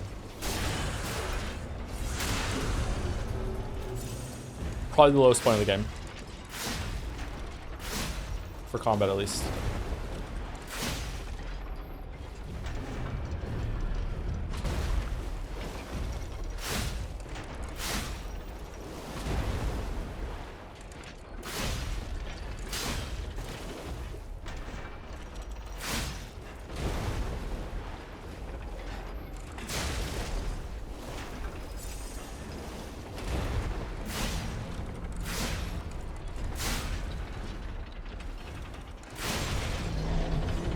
Do-do-do-do-do-do-do-do. Apparently they made some changes to the Door Guardian. Oh, did they really? See, that's a good reason to play through it again, see what they changed, if anything. If Silksong Shadow drops tomorrow, lol, will it get normal stream hours or late night like this? I don't know. If Silksong Shadow drops tomorrow, I think we might get like an unintended Darth Vader impression at the end of fucking Attack of the Clowns or whatever. Like, we're into this. I'm gonna die. I'm gonna die. Can we get this before we die?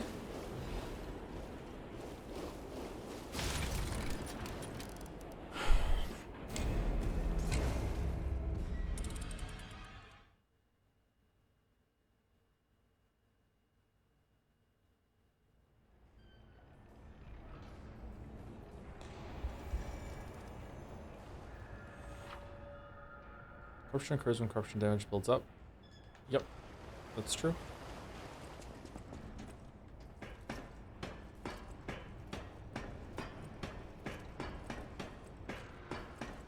They'll also announce Half-Life 3 and Portal 3. I don't know. I feel like if Silksong doesn't have a big thing coming out, like being shadow dropped or like having like a really firm release date that they're gonna stick to for sure, what Keeley did was in really poor taste, and I can't imagine him doing that unless Team Cherry was okay with it.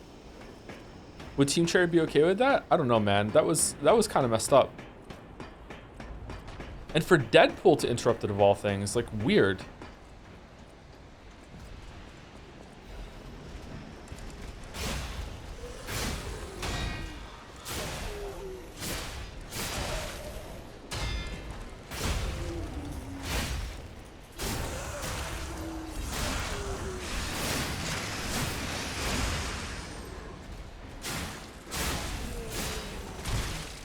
Whoops.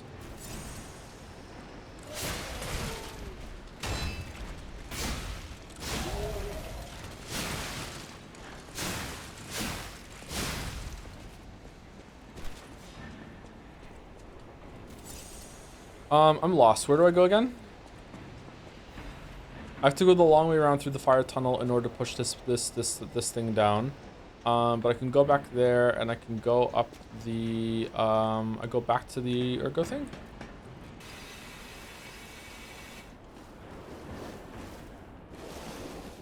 We go from this side?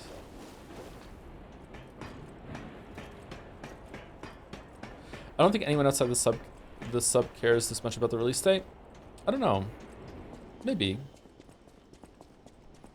Hollow Knight was a big deal, but it wasn't like an Elden Ring big deal. Eh.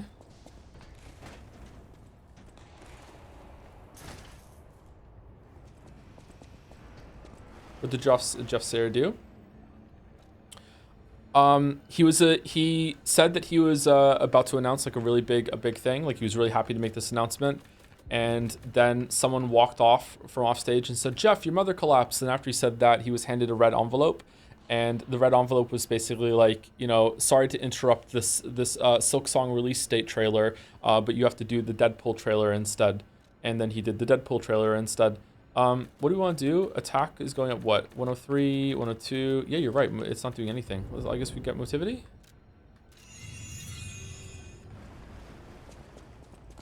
Team Cherry said they didn't know and were surprised someone would spend that much money on to mention Silksong. What money did they spend though?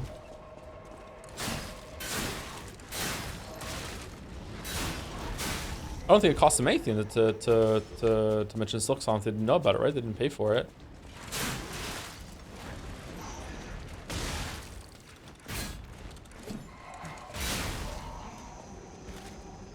You just be playing along or selling the bit. Maybe it is gonna come out.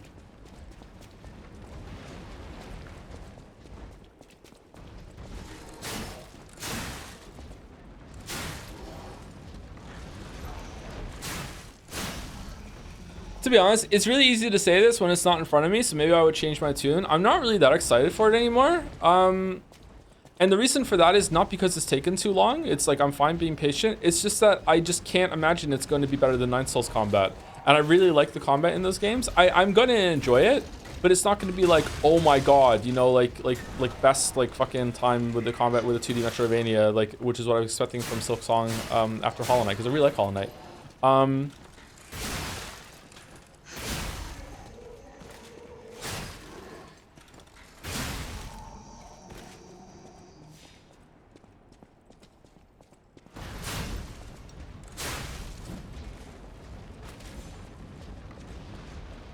Nine Souls was entirely combat focused, to be fair. Yeah, that's a good point. The exploration and movement is probably going to be better in Silk Song. Although, Nine Souls had a bit of that too.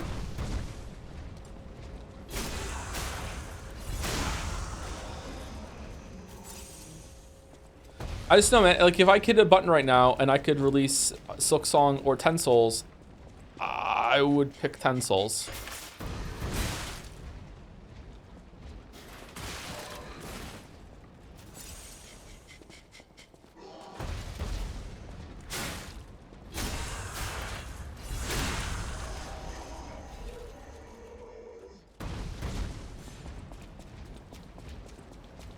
Are you gonna switch over to the 2 Dragon Sword for the DLC? No, I feel like the 2 Dragon Sword changes the gameplay significantly and can trivialize some encounters. I don't want to use that. If if it turns out the DLC is balanced around doing that and intended, I will switch over. But I don't want to like contaminate my first playthrough of the DLC for lack of a better word or lack of a better term. Ooh, admirers seem to follow me everywhere.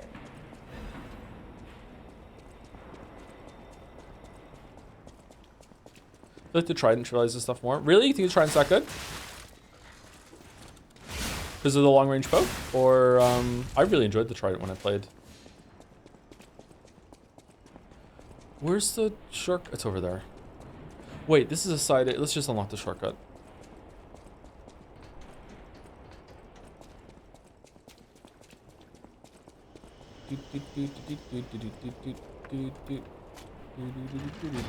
The crit on the Trident is really strong. Is it? Oh yeah, it does have a plus crit rate, doesn't it? I think a game with combat 70% as good as 9 Souls, but with an improvement to Hollow Knight's excellent exploration would be an all-timer. Why not just... Fantastic. Why not both? The pipe fit like a glove. Maybe Silk Song's gonna be that. Pipe that fit. Idioms, you know?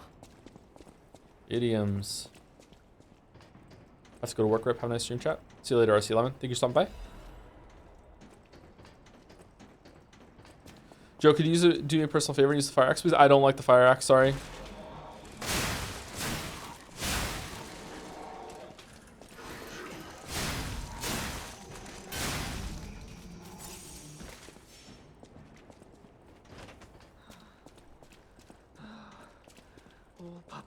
You can't.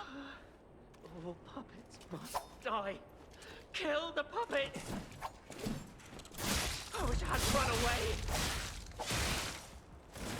Dude, calm down.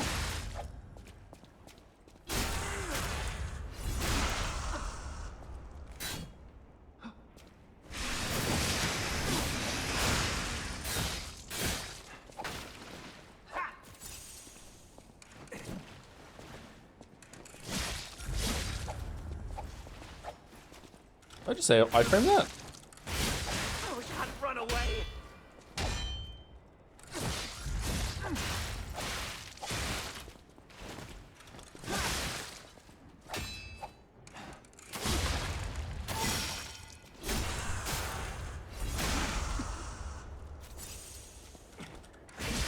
In theory, I like Hollow Knight Exploration, but found the rewards to be so poor that I had a hard time enjoying it. Ultimately gave up on game after 10 to 15 hours. I really liked the Exploration in Hollow Knight the first time. Obviously, that kind of game doesn't hold up the second time when it comes to exploration. But like second time through, it's like a laundry list of like of getting all the or shopping list of all the things that you want to get for getting around. Like, better go get the double jump before I start getting everywhere. Better go get the wall climb, that sort of thing. But the first time was like magical. So I disagree with you, Chatter. Sorry, I really liked the first time. Maybe you've played a lot more Metroidvanias than I have because like maybe that wears off after a while.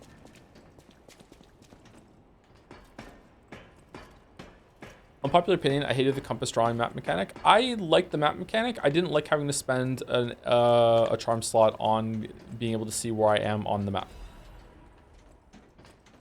Cool idea what they're going for, but I don't really like it. So I hope that's gone in the next one. Just feels kind of shit. Play off topic of the SpongeBob comment from the summer show was in the reference to leak containing Minecraft Steve and Miku for Sonic Crossroads, also including SpongeBob as playable in the game. Is SpongeBob playable in that game? Has it been haunting you that it was set out of context? Sorry, Chatter. Time for a flourish when it's done.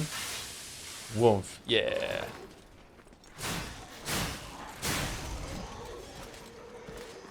Do you think the two dragon swords makes the gameplay worse, or just that it changes your gameplay too much in your opinion? It changes it too much. I think that the gameplay is better with the two dragon sword, but it's like learning the game again, and it also encourages you to play like in a really risky kind of like inefficient way that isn't always the best.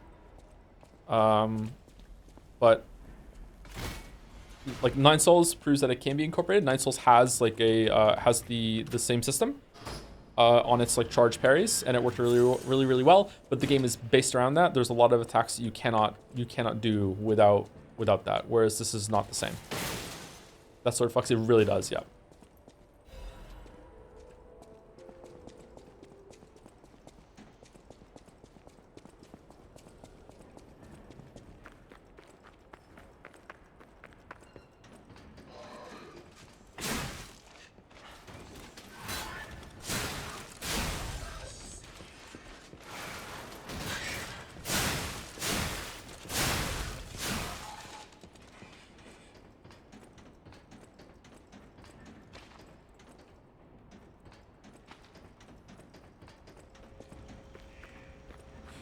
Oh, fuck. Okay. Well, wish me luck, chat.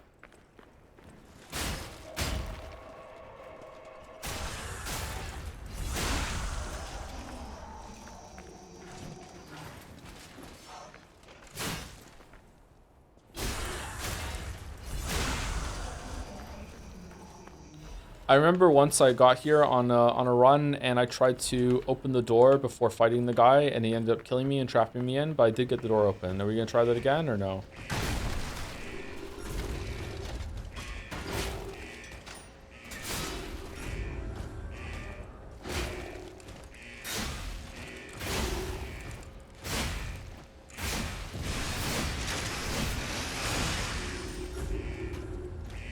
Shit! Yeah, there we go. Caught on the wall. You should be getting knocked down soon, surely.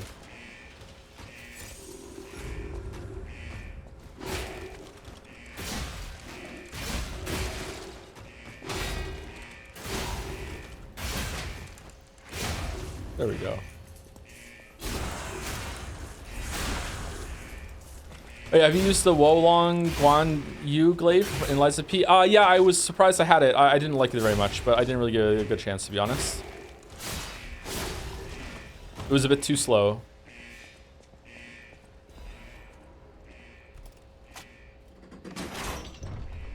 What does that do?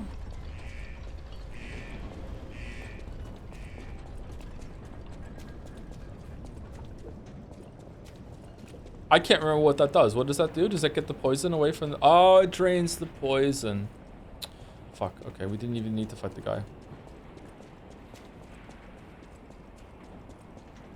The poison for Cusco. Cusco's poison. How do I get back to the beginning again? Down here. Okay. Wulong, the game was kind of bad. Was it? It looked pretty good to me, but I don't know. Not like fantastic. I would have played it otherwise if I thought it looked fantastic. Curious about the Kazan game. It's the Italian guy.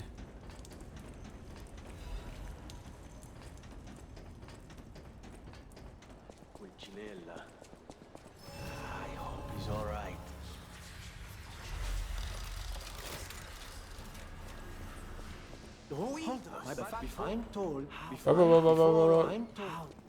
Okay, do I have enough stuff to go upgrade my my weapon? I do. Okay, and I have some quartz too. What playthrough number is this? Oh god, if you include New Game Plus runs, 4, 5, 6, 7. This is playthrough number 8. If you're talking about like actually from the beginning, this is playthrough number 4.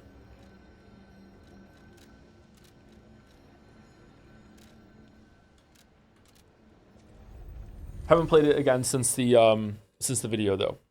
Oh shit, you really do love this game? Yeah, I wanted to see what the P organ upgrades were like with the New Game Plus, so I did that. It wasn't I was enjoying it so much I wanted to play it through New Game Plus like a bunch more times. I still enjoyed my runs, don't get me wrong, but yeah. I picked up. Why don't we, Mr. Ving, the puppets? I play games to death for videos. That's why one of the reasons why they take so long. One of. You're going. I heard. I should play the games less. All right, we're +3. Surprised it doesn't drain you? Sometimes it does. I mean, it's playing a video game. It's still pretty fun.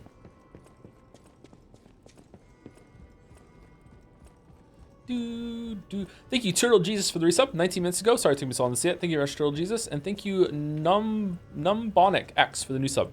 Thank you very much. Welcome, Numbonic X. The late night shift subbers. Okay, what do we want? We want this phase 2 must be activated. I don't want the link dodge. Increase staggerable window to get him to hit it. That's probably pretty good to get. And do we want concealed possession? No. Lowers charge attack stamina consumption. I really like that. I like doing charge attacks. And then what do we want? Oh, when we spend 2, we unlock it. So it's good that we did it earlier. Increased stagger duration, enhanced fatal attack. What's fatal attack? Is fatal attack the when you knock them down? Probably that. What difficulty is this? The normal difficulty. The like the base difficulty. Like there is no harder difficulty. It's only easier difficulties for the new stuff that they added.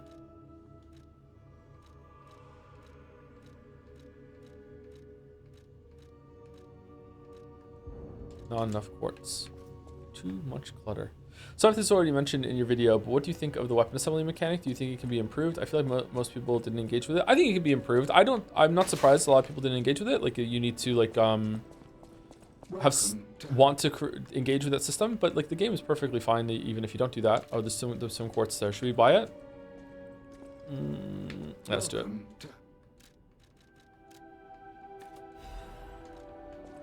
Sorry, chat. I should have bought it before I went out.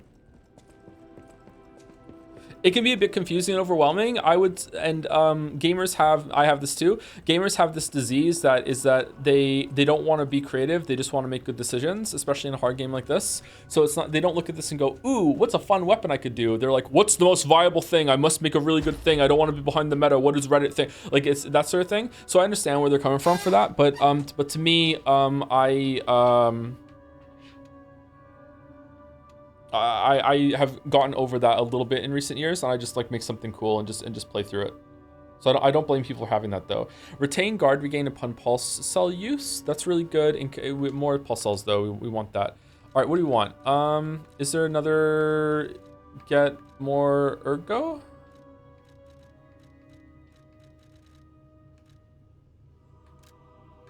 Increase our life and then increase enhanced perfect guard destruction, ambush stagger, enhanced weapon attack when discharged, enhanced weapon attack when durability is at maximum 1. That's kind of shit actually. Lowers weapon durability consumption for ambush attacks, reduces stamina consumption from dash. That's probably pretty good. Here we go.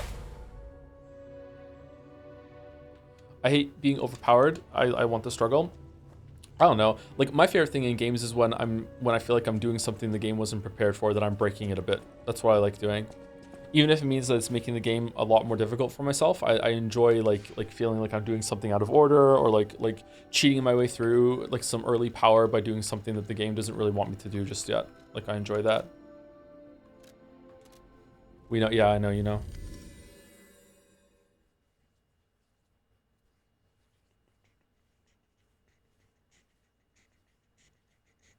I haven't given any Witcher 3 updates yet since the first part came out. I haven't looked at those comments in a while. I wonder if people are enjoying it. I don't want to have that talk with chat though. Sorry, like it's not me trying to be like, let's talk about the Witcher 3 video. I'm just thinking out loud. Sorry, I shouldn't have said that.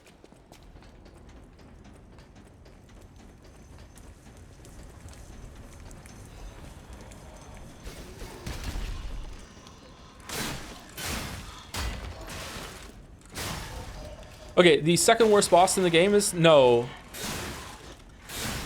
Third worst boss in the game is next, and it's just okay. It's not bad or anything like that. I'm pretty bad at this next boss because I never had to properly learn it, because I usually just try and like mow it down as fast as possible. Fuoco. I don't really like Fuoco all that much. The worst boss in the game, in my opinion, is if you're counting him the Door Guardian. But if it's not the Door Guardian, it's definitely the Bunny Bros. I don't like the Bunny Bros.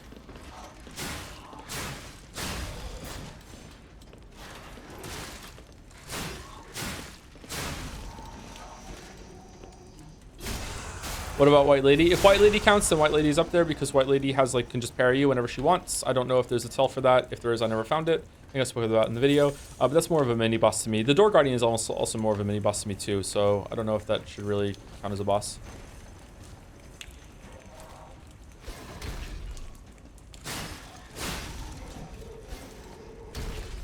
I like the first fight with the Bunny Rose. Yeah, that one's all right. It's the second one that's kind of bad. It's still a pretty good version of a gank fight. It's still better than most gank fights in these kinds of games, but it's not like my favorite still. Any idea how long the stream is gonna run for? Whenever I start to get tired, I'm gonna probably stop. At some point, if it goes on long enough, I will have to walk the dog. I'm gonna have to eat again. I might make a coffee. I don't know.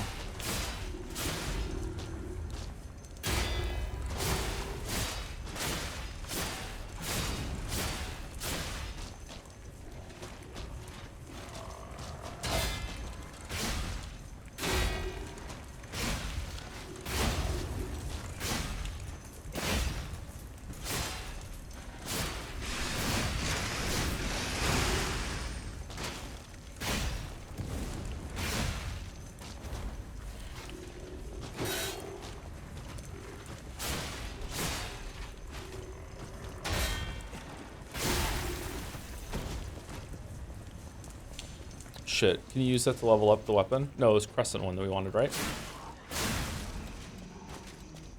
Is this the DLC? No, this is not the DLC. This is still the base game. I don't know. I'm kind of tempted to jump forward to the DLC now. I feel like I've had a good enough warm-up, but I also wanted to see if there's anything else they changed. Like, the game's not that long. I'm going through it at a really fast pace right now. I feel like someone asked in the OG streams too, but what do you think about the changing it so the game shows a stagger meter? I don't think it's necessary. I would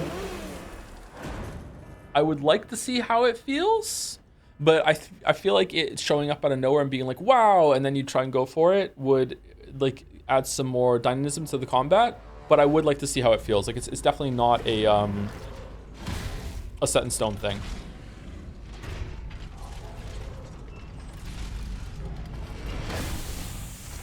But it feels more, I feel like I can intuitively feel when they're going to go down for a stagger, unlike in Elden Ring, where sometimes I feel like the boss doesn't take stagger damage for a long time during certain combos, and it's just fuck you.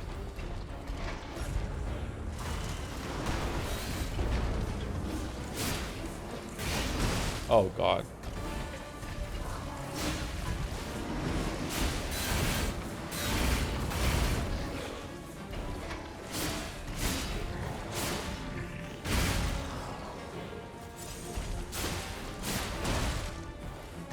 Fucking hell, Joe. Parry. That was a block, not a parry.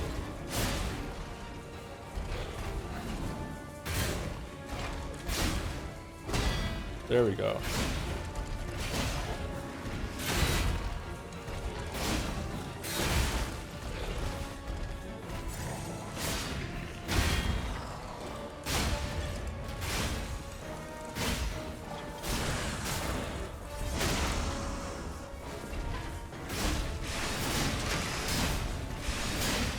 Oh shit.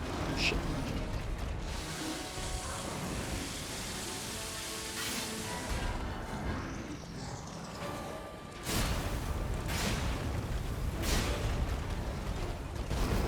Oh no!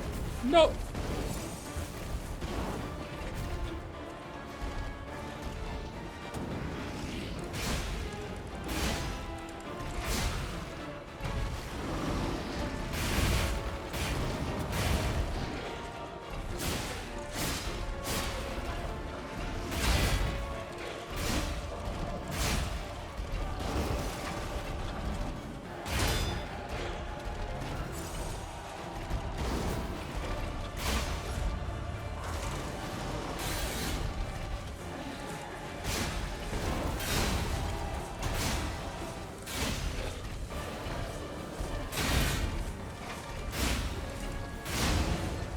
Did they update this boss? That felt a lot more fun than I remember it being.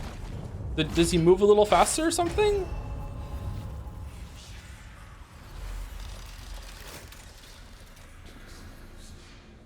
Huh.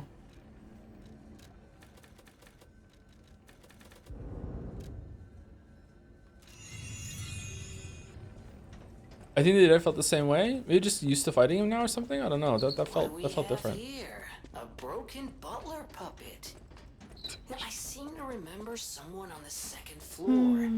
Think it belongs to him? Yeah, they didn't buff against people who won't admit them MC is hot. Good. All right. All right. All right.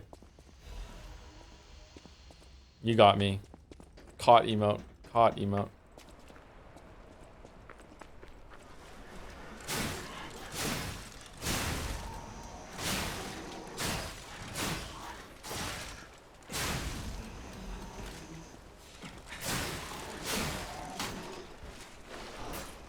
Caught in 4K. Caught in 2K if I switch over to the new streaming stuff.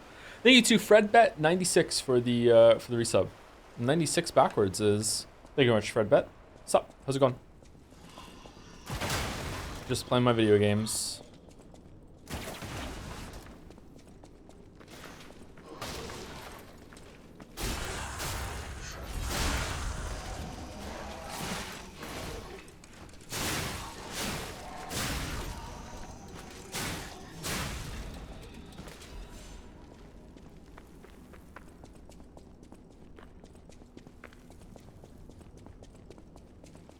This area is a speedrun wrench that does 9,000 damage with police baton handle. How does that happen? Does like just some sort of like glitch that makes it swing harder or something, or like something like Zelda where like they add different weapons to the swing? Ow, ow.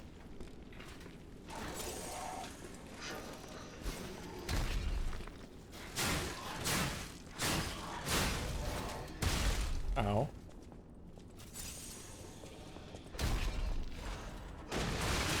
Oh my god, leave me alone.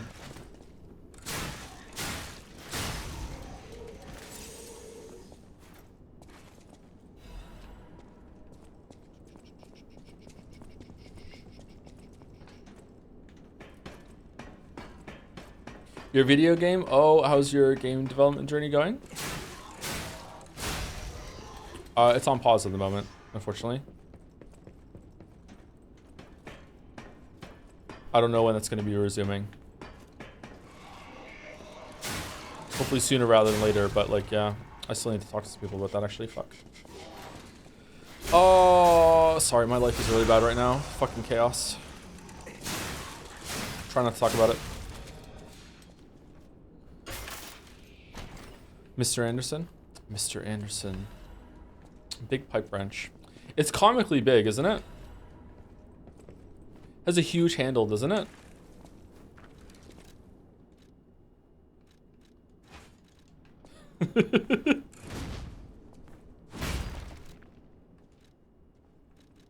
What are your thoughts on radio silence from Team Cherry and game devs in general? Is it more or less okay because of the fan funding? I don't think it matters at all. I think it's fine. I don't know exactly how the Kickstarter worked with Silksong, or if that's applicable. But in general, I feel like they don't really owe you much at all. But in some certain cases, it does.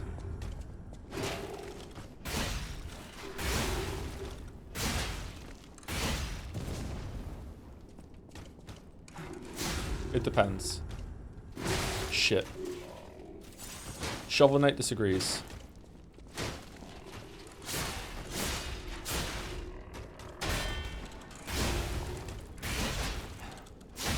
Silksong was kickstarted. Hollow Knight was kickstarted. And the reason why some of the stuff isn't in the game is because they ran out of funding and money and they just had to sell it. That's a lot of people theorize that kept Team Cherry on like scope and on track and everything and released the game, whereas with Silksong they have like presumably infinity money. They don't, but like more freedom to do whatever they want. How do you like... Oh, I have to upgrade it in order to do the shit. To be pulled in.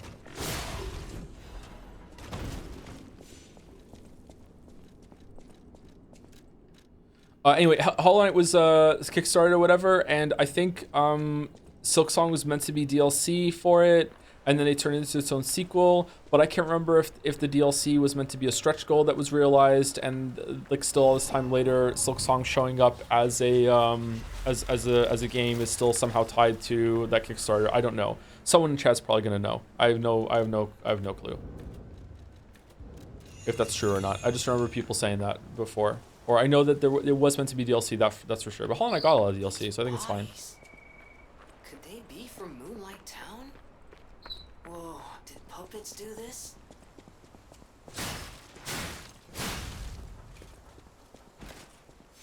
Puppets.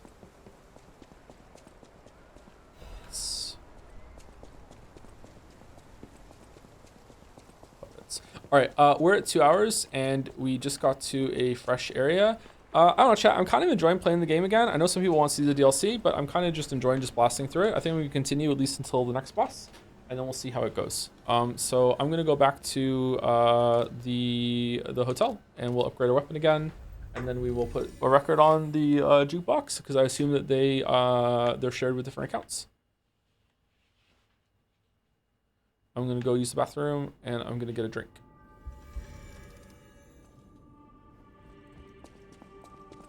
I'm gonna see if Mouse is still awake. I'm gonna say night to her. She's going to bed soon. I know my way around a weapon. Are you killing Bulldog? I don't know what that means. Oh, I don't have a Crescent Moonstone. What the fuck did I pick up then?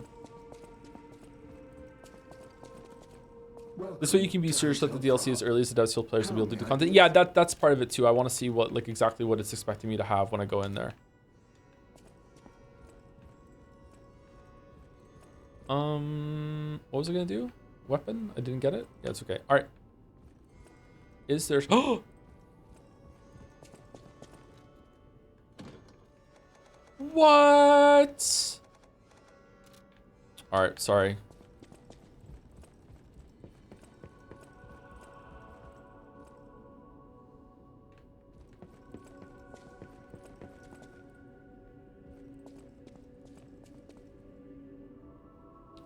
Okay, we're back in about 5 minutes, chat. I'm gonna use the bathroom and I'm gonna get a cold drink because I'm sweating like crazy. It's so hot here in Moncton for some reason.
All right, we're back. We're back.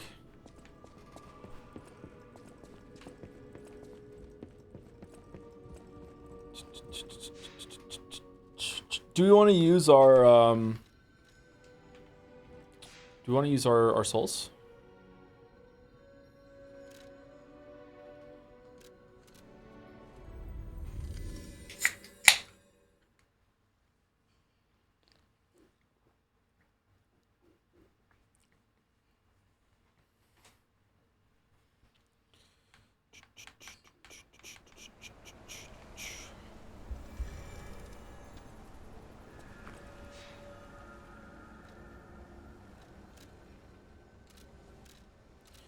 Yeah, you can go over here and you can use you can hit right stick in, and then you go here and you can use all the souls that you've collected like in the bonfire menu, and you can get them all if you want.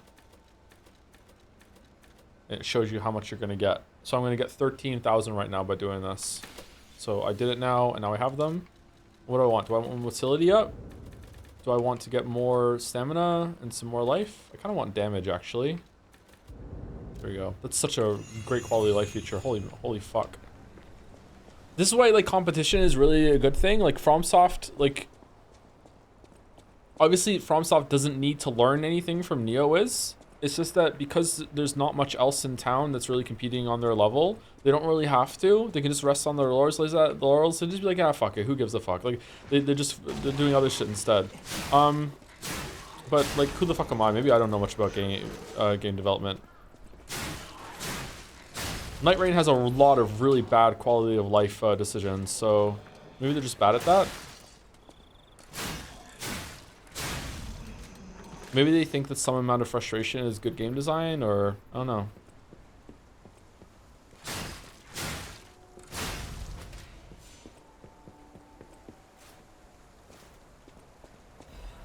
I don't think it's an ego thing, it's more of them being an insular thing. They don't seem to listen, pay attention to the rest of the world. Is that because there's no one else doing what they can do, though? Or... I don't think it necessarily has to be an ego thing for competition to help. I don't know. There are sometimes, this is a very, very bad thing to say about, like, arguably the best developer in the world right now. There are a lot of times where I'm playing FromSoft games, and I just get the distinct impression that a lot of the successes they have are just purely fucking accidental. Because some of the shit that they get wrong is crazy. Oh, what are we doing? Exploding?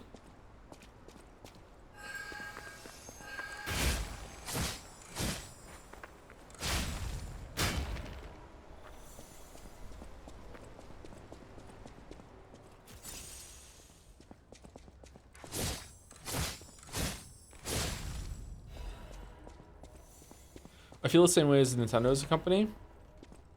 Yeah, it can't be true, right? Because Nintendo especially, but FromSoft, sorry, Nintendo more so than FromSoft, but definitely FromSoft as well. They have so many successes under their belt. But, yeah, I don't know. Nintendo has been less successful lately. Brand power matters a lot. Like impressions, vibes, like how you feel going to an experience. So for some people, it can be the opposite. Like sometimes when I play a game that I really, really like I'm worried about this. I'm worried I'm going in with expectations too high for the DLC. But other people, it's like they're playing a Zelda game, and just the fact that it's a Zelda game is just going to elevate that by 1 or 2 points. Like they're already going in with this huge buff modifier to their experience. Same with the Mario game, right? And that's not a bad thing. That's fine. It completely makes sense. I don't think anyone should change how they view that. Sometimes it's going to go the other way.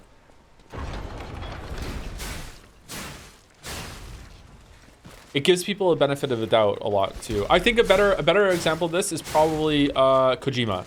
Like a Hideo Kojima game, if Death Stranding was released on Steam without Hideo Kojima like attached to it, there's no way it would have really received a lot more criticism. A lot of people wouldn't have looked into that a lot more. It would have been a completely different experience. However, that doesn't mean it's fake. That doesn't mean that you didn't have a good time. It just means that the impressions that you go in and trusting the person, you're seeing it with love, one might say, is elevating the experience and letting you enjoy it more. It's still genuine, it's just different.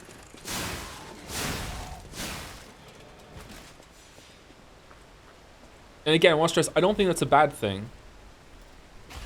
But it still happens. I would be interested to think to think if we could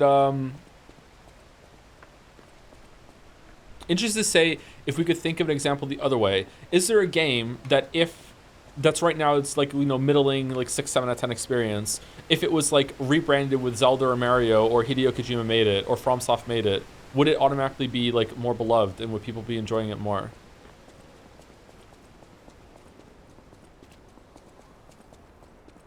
I missed anything around here, chat, or no?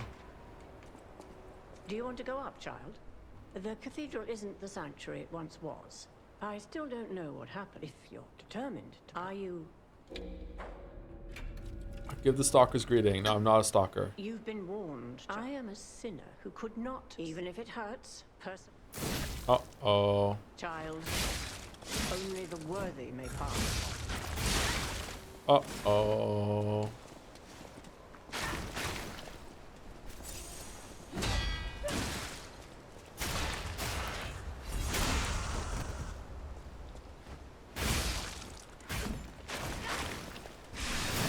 Starfield. I think Starfield would have been received better if it wasn't a Bethesda game. Oh, man.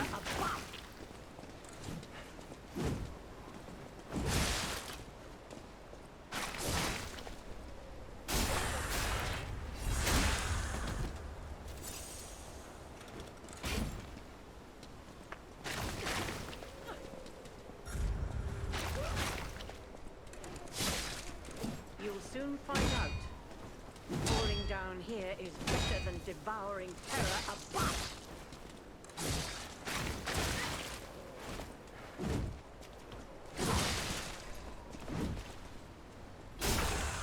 There's so many factory RPG slop games on Steam that got a pass. Like, what do you mean? Like you build a factory? Or factory-made RPGs?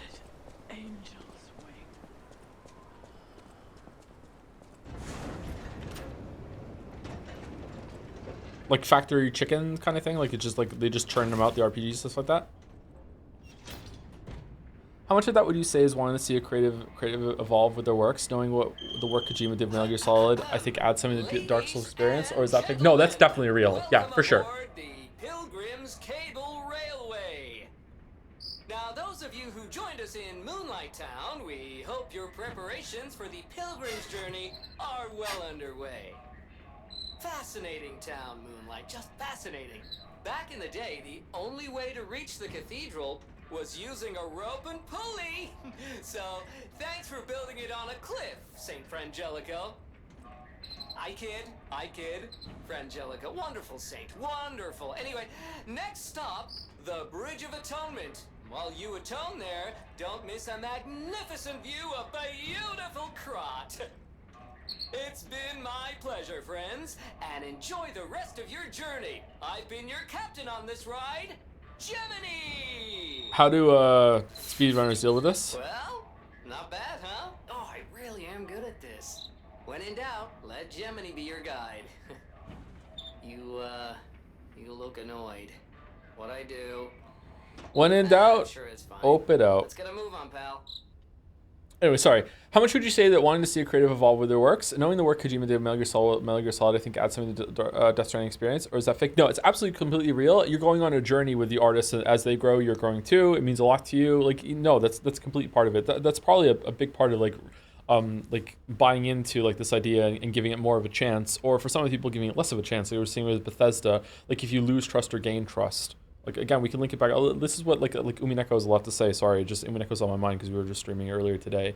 When it comes to seeing things with love or without love, yeah, it matters a lot how your perception. And perception is so much. It's so much. If Starfield wasn't a Bethesda game, it would have been praised for its impressive, if extremely limited, world generation tech, even if the tech itself wasn't used much for anything. Like, yeah, if Starfield came out and it was made by, like, the same sort of team, and it had the fanfare that made Expedition 33, and it was like, yeah, only 25 people made this game, and it comes out, and it's like, you know, maybe a little bit cheaper. People would be like, oh, you know, like, getting on the ground floor of this real cool company that shows promise. You know, it has some problems or whatever, but you know what? It's pretty good. This is really impressive. Like, yeah, but the fact that it's from Bethesda, it's not good enough. Which is what I said at the time when we played it, yeah.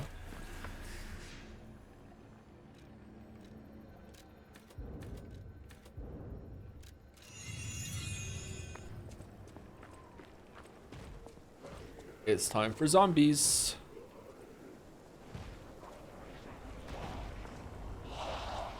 Can't skip, really?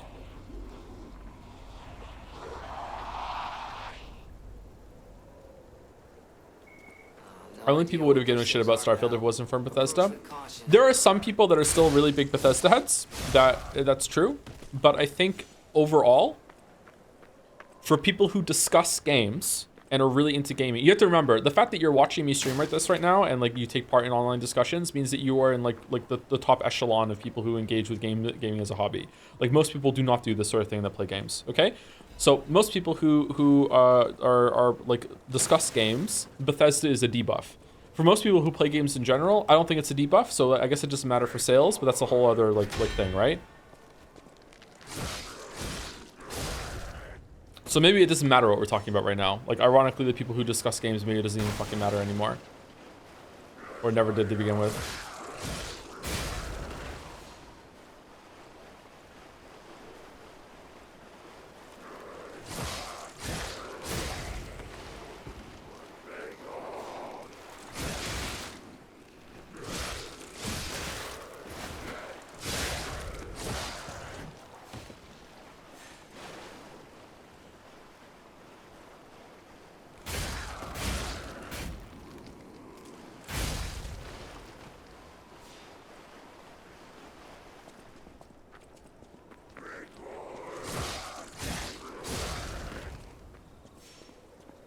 My grandmother has 6,000 hours on Elder Scrolls Online, and she only bought Starfield because of the name Bethesda. I don't think she knows what a subscription is for ESO. She doesn't know what a subscription is for ESO. But she still just pays for it? Like, she just has it? That's a cool grandmother. Or is Elder Scrolls Online not subscription based? You only do it for extra stuff or whatever, like that. ESO doesn't have subs. That's kind of a cool format.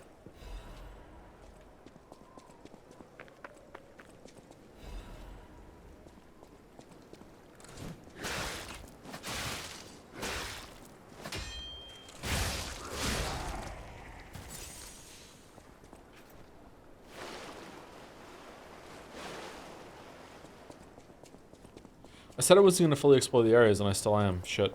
Maybe just like going into like a zone of exploration.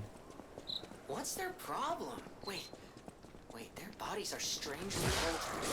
I don't know what's going Really? on, but keep those eyes of yours open.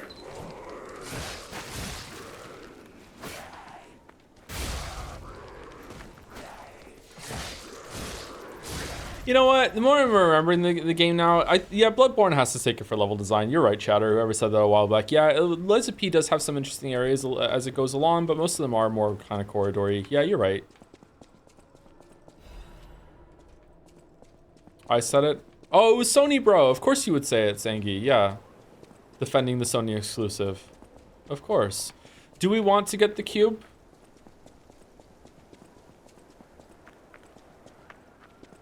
The cube has new function. It might have new functionality. Let's get the cube. Mercy. My name is Janjo. I saw.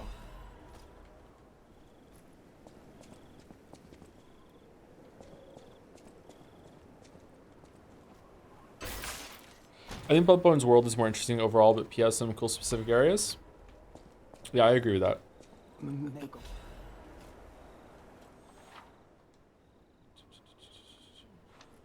The people, if you seems there's About the cube. I'm playing it on PC right now. Ah, wink, wink, nudge, nudge, wink, wink. It's the cube from the Summer Game Fest. Am I wrong in thinking that that game looks pretty good?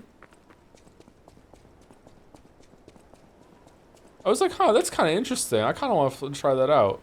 Like the big moving landscape. If that plays well.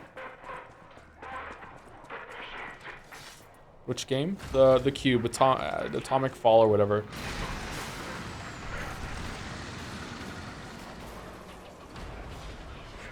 How is it an MMO? Like, again, what does that even mean anymore? Like, who knows?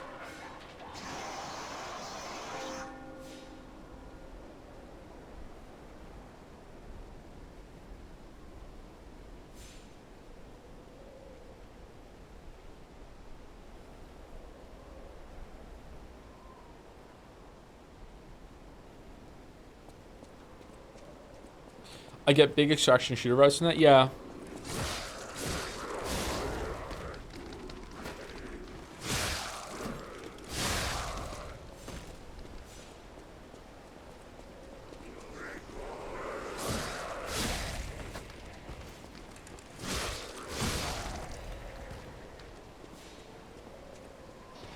Let's go, dude.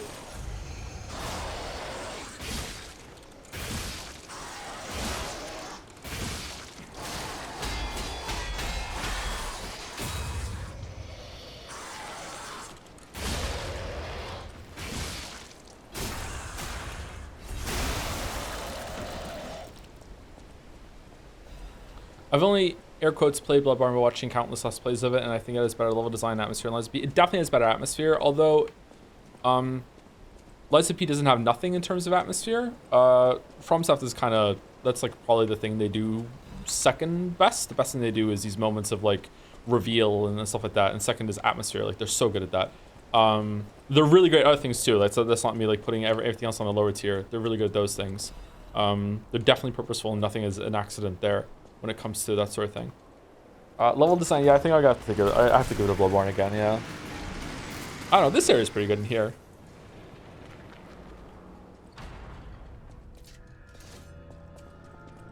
Atomic Heart's success is credited to a 16-second YouTube video call of a steel robot with tits. I played it for a stream. I didn't think it was that bad, but I don't know, I didn't keep playing it. Isn't there some weird kind of like, I don't know, it's hard to know what's real when it comes to feedback of that game, because wasn't there some weird like Russian connection with it, that some people said that it's like funded by Russian connection and they didn't like it, or they felt like it was supporting like some Russian company or whatever, like I don't know, like, and maybe that's right, I don't know. Is he here? He's here! The boss.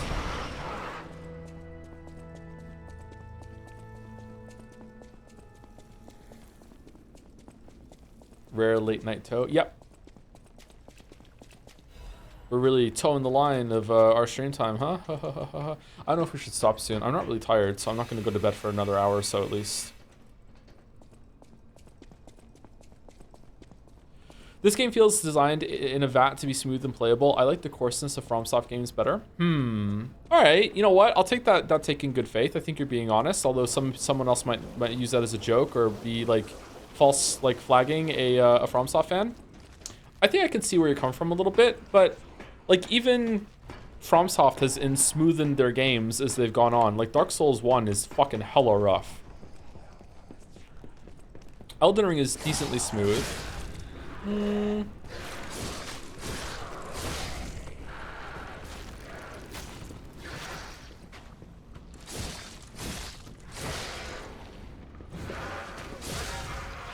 don't know. I would be interested in an argument about whether or not From is even doing that on purpose, or if it's just they just don't know how to do any different. Can I make this jump?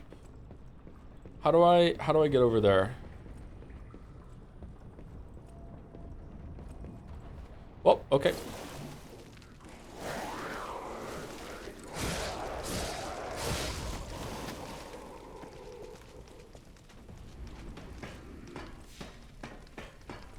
You drop from above, do you?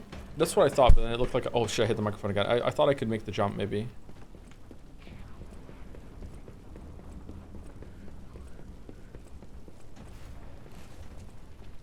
Does this area have one of the best bosses? Yes, it does. The boss in this area is where I really, really fell in love with the game.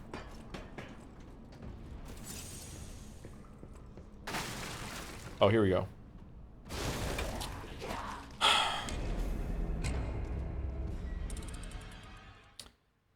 Hope it's a good clip.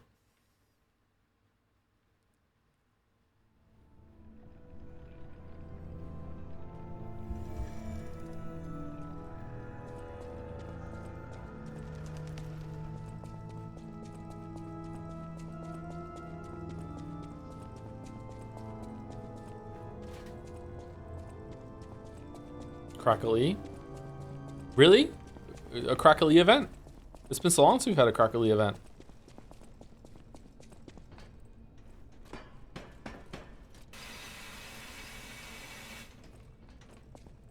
No crackly? Okay.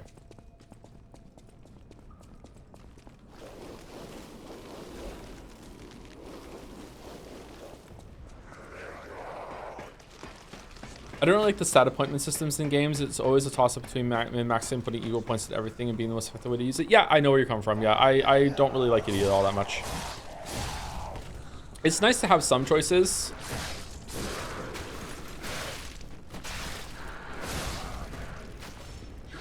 But I don't know. Sometimes I just feel like I would rather just like get stronger. Kind of like what Night Rain does.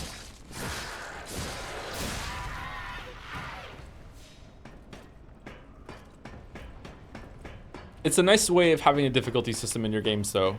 So like if you want to, you can just grind out some stats, you can reallocate your stats, you can do some work in that regard. So I think that it's overall net positive, but I do agree it can be like some boring busy work sometimes.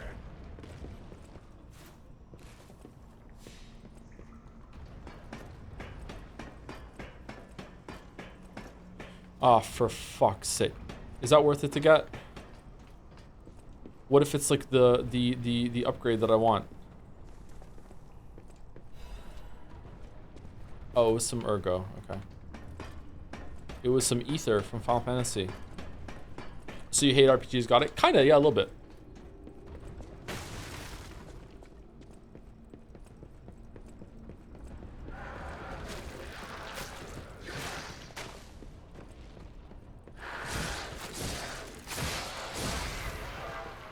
I remember these enemies having more health.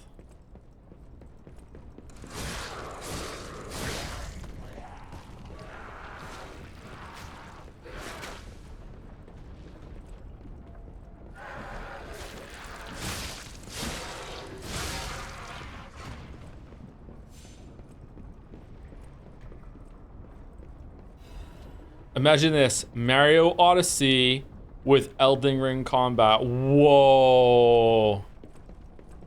Whoa.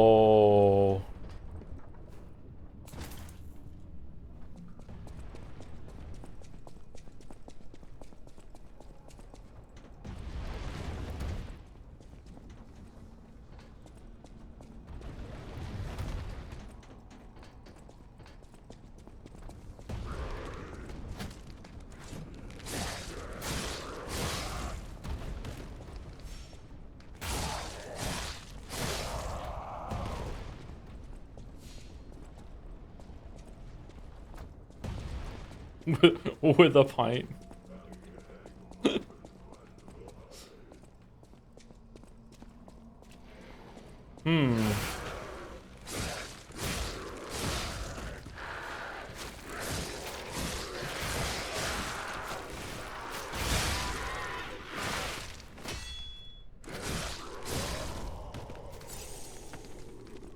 You ever think about how to make Sekiro's Dragon Route system not shitty?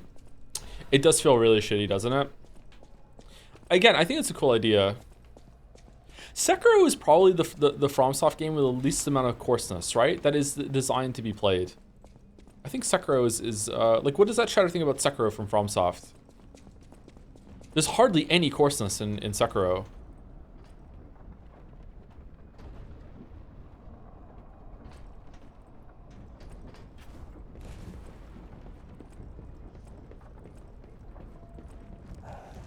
Where do we want to go? It didn't make it. They didn't make a DLC. They did not make a DLC, right? We want to go open the elevator onto the over there, right? The only fun FromSoft game. Oh my god. Glad it wasn't me that said it. Glad it wasn't me.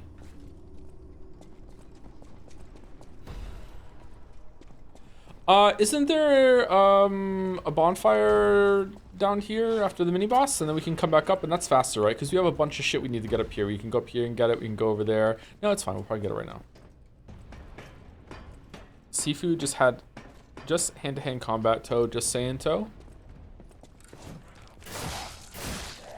No consumables, no RPG elements, no leveling up.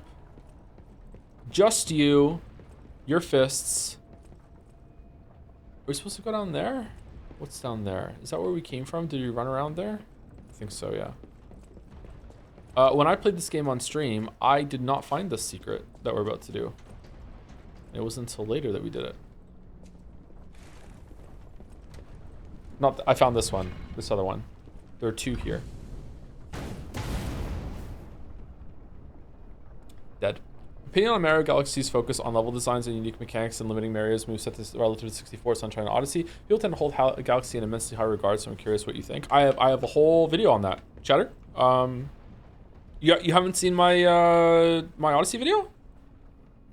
That's like a central part of the Odyssey videos, comparing those kinds of games with the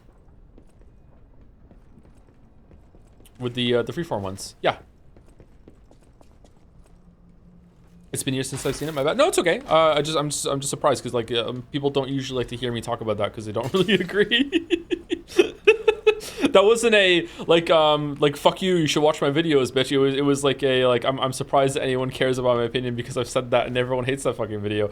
Like yeah, I prefer the simpler moveset approach with a lot more enemy variety, encounter variety, that sort of thing. That's what I like. How did we miss this when we were here last time? That's what I like. Oh, we don't. We go up the elevator, don't we? And then that's how we do it. Do we drop down? But I think a better game could be made by combining the two of them and having like the moveset variety and the freedom of movement and chaining them together like we have in Odyssey, because Odyssey has the best movement of any of the 3D Mario games. So it has the best camera, but it has the worst level design and the worst things that you're doing with that movement system. So I would like to have both, because I'm greedy. And the example that I pointed to that I did have both was the Yoshi's Island games when it comes to Mario. I don't think there is a 3D platformer game that's like that. Maybe Hat in Time is like that. I didn't play enough Hat in Time.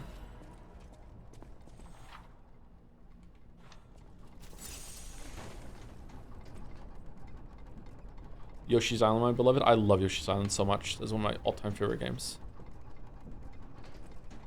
Okay, did I miss anything in your chat? I don't think so. I think I got everything I need to. Oh, we have to go down to the bottom and get whatever spawn in that room. Isn't there something really good down there? There is, isn't there? Yeah, let's go. Secret stream. I'm sorry to have to go back down again. Did we unlock a shortcut? We did with the elevator, so we're good. It's not gonna take too long.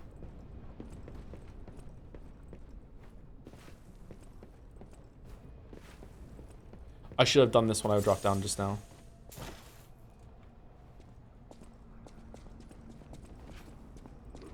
What direction do you want next Zelda to go in terms of game design? I want them to drop the breakable weapons completely, or make it so you only have one or two weapon slots, and that's it. You can never make it bigger. And I'm fine with the Breath of the Wild format. Like, I really like a lot of things that Breath of the Wild does with its open world. I really like the things that they do with like the interactions that you have. The exploration is really, really good. I just want dungeons. That's it. That's all I want. That's all I want. And a new map. Yeah, that's all I want. That's literally all they have to do to put Zelda in the right direction for me. I'm not going to say that's going to be like a 10 out of 10 banger game. Oh my god, best Zelda ever. But like, I don't need big shakeup. I don't need huge refinement. I just need them to do what they did in the previous games with dungeons and items and stuff that you're getting in the same kind of open world. That's it. That's all I have to do. And preferably the dungeons that you find you could do in any order, and you would find them through exploration, and they wouldn't be like broadcast to you like big time, like, you know, this is the big castle. They can have some big ones there, but I would really like to be like exploring and find a ravine and get to the end of the ravine, and then at the end of it I'm like, oh my god, this turned out to be like a dungeon. I can go in and have like this really meaty like experience that's going to go on for like an hour or two, preferably 2.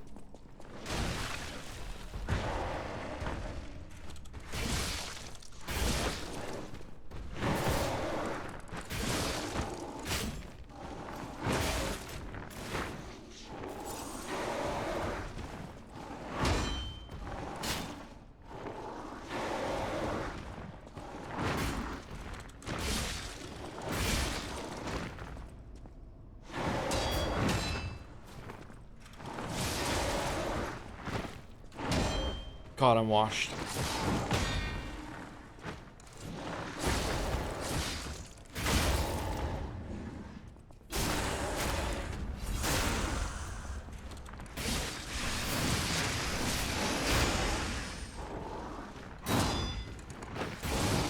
Oh shit.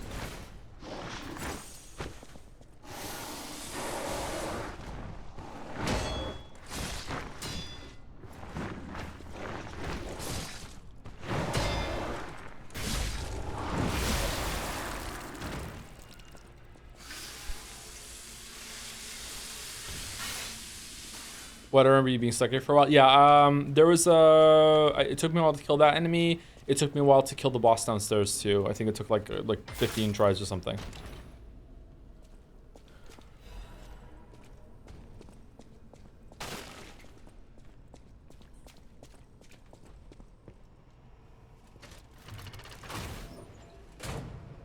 If Breath of the Wild had dungeons, or maybe even Tears of the Kingdom, and it did just a little bit more with its combat and weapon systems or whatever, it might have been my favorite game of all time, period. It's the GOAT. Like, oh my god. I grew up with Zelda. I really like Zelda. I like a lot of things they did with the open world. I even like the art style, the graphics and everything. I really like the Zelda format of going to dungeons and finding items and stuff like that. It just might have just been straight up, this is the best game ever made for me. And it's really upsetting that I don't really get what happens with Tears of the Kingdom, because like it seems like a really easy thing to do in terms of taking that in the right direction. It took them a long time to make Tears of the Kingdom. Like Tears of the Kingdom is up there with Last of Us 2 as one of the biggest gaming disappointments of my life. Like I don't get it. They even reused the map. I do get it for Breath of the Wild. They were trying something new, something they hadn't done since the very first Zelda game to some extent. So I get it, but yeah, like Tears of the Kingdom is kind of, I don't know, confounding, baffling. I like Breath of the Wild because they made Link a really hot bisexual icon. Oh, maybe I should replay it.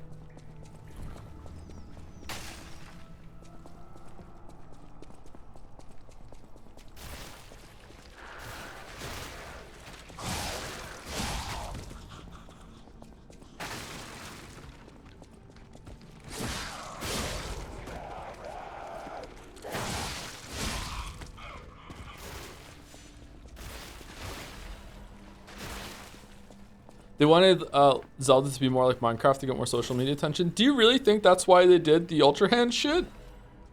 I don't know, maybe? Like, what a waste. I think Ultra Hand's really cool, don't get me wrong, but like the way that the system works in the game is kind of crap.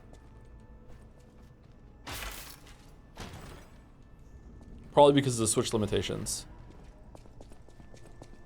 Do you have any nostalgia over Resident Evil games? I do not know. I did play some of them growing up, but not really a lot. I didn't have a PlayStation until I was more of a gamer later in life. Oh shit, did I miss something on here? Like I played the original Resident Evil at a friend's house. I didn't really play the original 2 or 3, Nemesis, whatever the fuck. I haven't played any of the Code Veronicas. I have played the remakes. I've streamed almost all my playthroughs of those. I did play remake on the GameCube and Resident Evil 0. I played those by myself. I really like those because I had a GameCube. I like the series. I don't love it. I'm always surprised that it's so popular. I say that every single time we stream a Resident Evil game, but I really enjoyed those as streams, like big time. I'm looking forward to Resident Evil 9, and we should do the 8 DLC at some point too.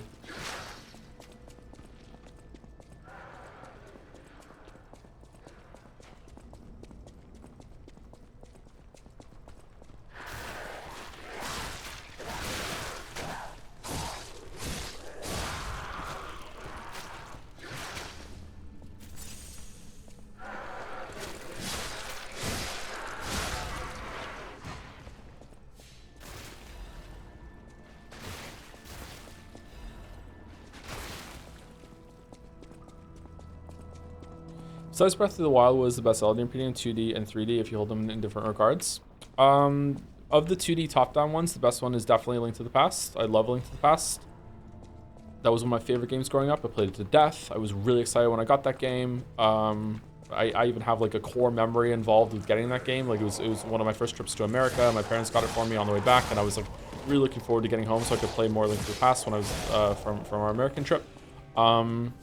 Really like that game. Easily in the 2D one. I do like Zelda 2 on the NES. That was the first Zelda game I played. I know a lot of people don't like that one, but I enjoyed it. I didn't play the first one all the way through until recently, like about 5 years ago or something. I played it, and I enjoyed that one too. I played it on the Virtual Console. I really enjoyed it. I played it a little bit when I was a kid growing up. I didn't really get it.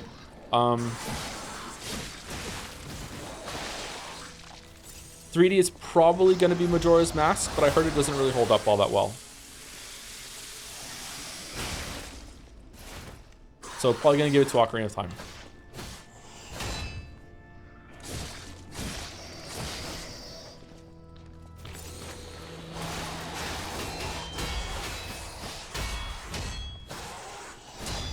Oh my god. Joe, what are we doing?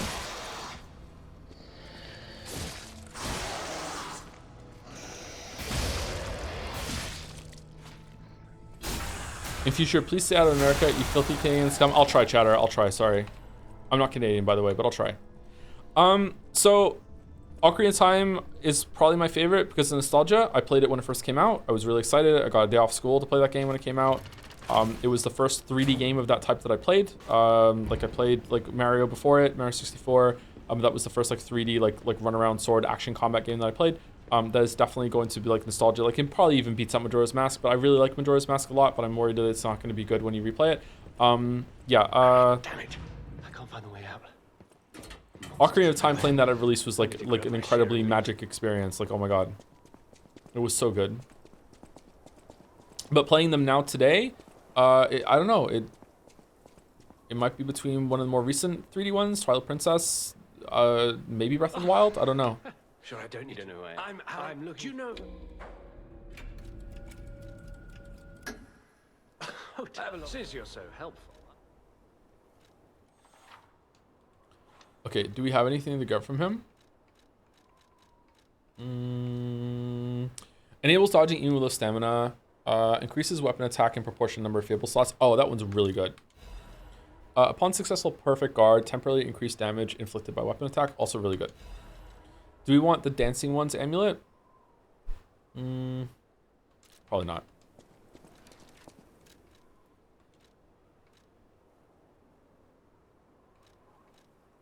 Is it heavier? Oh, it's really heavy.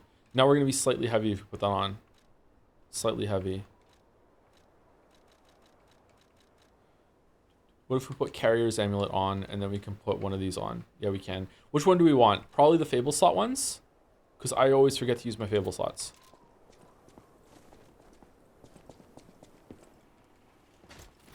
Did you play Echoes of Wisdom, the new top-down one?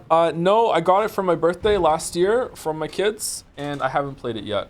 I think Finn has played it a bit. I think that he didn't really like it all that much. I didn't have time to play the present that my kids got me for my birthday because it's scumbag dad. Yeah, I should play it. It's mid, is it?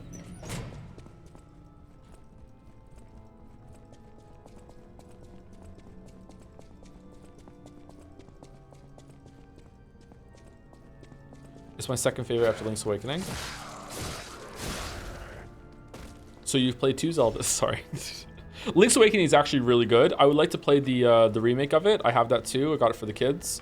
I haven't played it yet. It doesn't run very well on the Switch, and that made me really annoyed. So maybe it's better to play on Switch too. Link's Awakening on the Game Boy was really cool. I really like that you get the feather and you got a jump button. It was really neat. I like that Zelda had a jump button.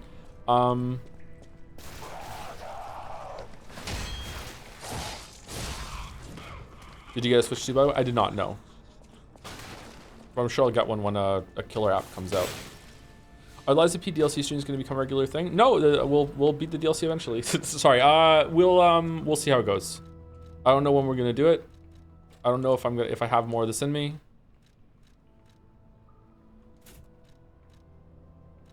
Slightly heavy.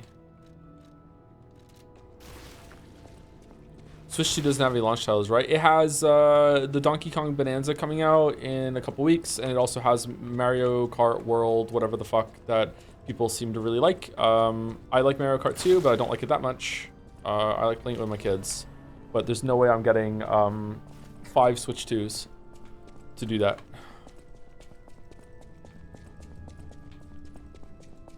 Switch 10.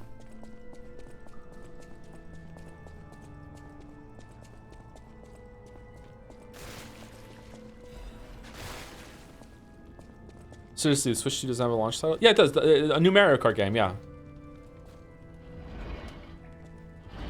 It doesn't have a new Mario or a new Zelda. People love Mario Kart, man.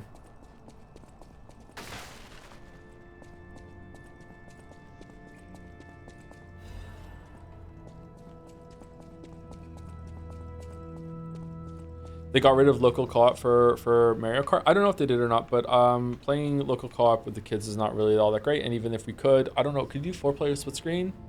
I guess you could. I don't think they would like that. Am I supposed to jump down somewhere to do this? I can't remember. There we go.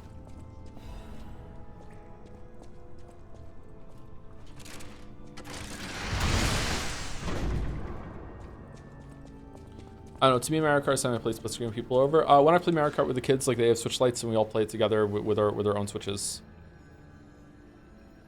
With local co-op connection, and it's really fun.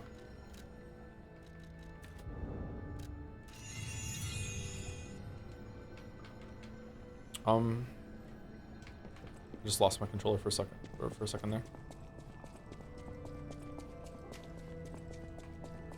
Did I miss something around here? No? Did I go over there? I think so. All right, I guess we just go fight the boss. All right, wish me luck, chat. I was stuck on this boss for a long time when we first got here. Why lie about Mario getting rid of local co-op? I don't. No one was lying, chat. We were just talking about. We didn't know. I think the chatter was asking if that's the case after I said that I would have to get Switch 2s in order to play it with the kids, and then I clarified.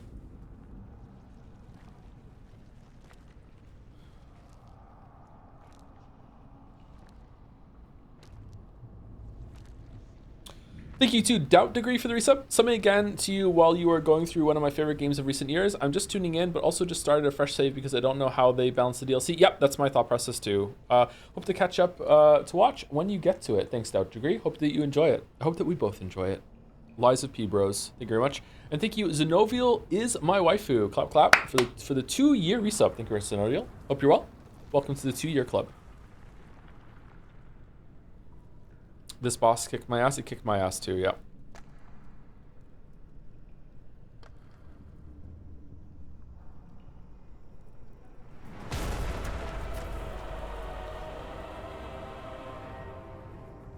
Remember that time you said Nintendo fans get too harsh and then a dude lightly criticizing Tears of the Kingdom was told he was born premature? Yep.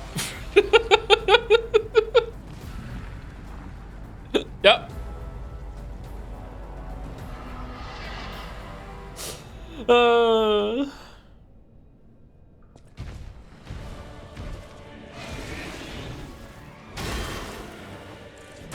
Oh, well, good start.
Didn't an indie studio make this? Super impressive. I believe it was one guy named P that made this. At least that's what he says.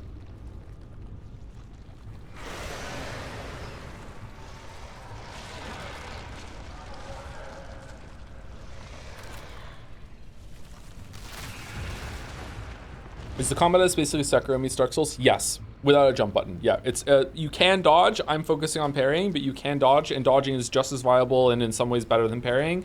I just prefer to parry because that's what I'm used to in these games, but there are some attacks that I dodge.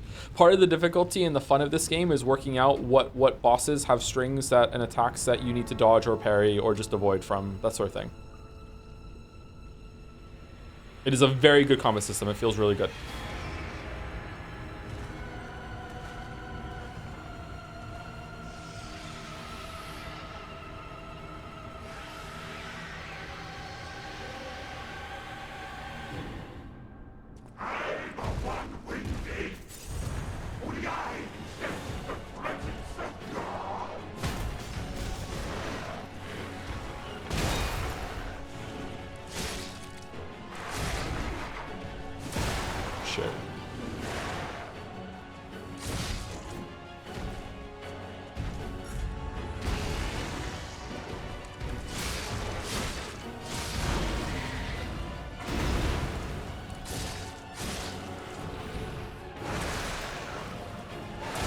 No.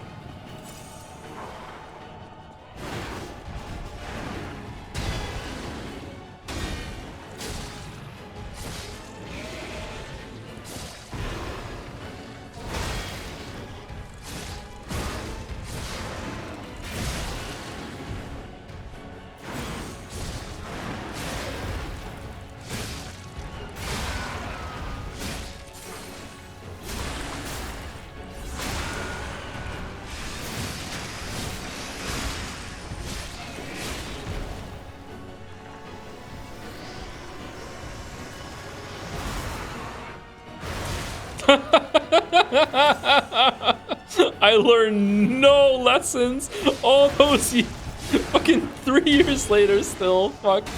2 years later. Fuck, man.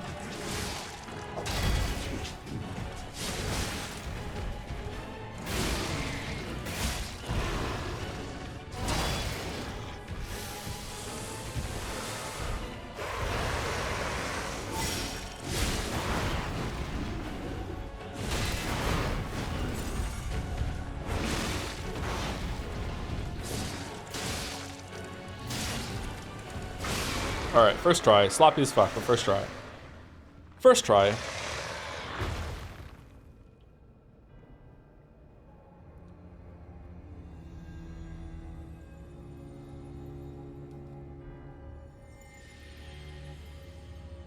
Not wash. Again, full disclosure, I played all the bosses again last night as boss rush one at a time on like my kitted out crazy character that could block red attacks. So like that's decent practice, a little bit of warm up. It's not like I'm coming back like this, all right? So like that character was so powerful that it didn't matter, but like still.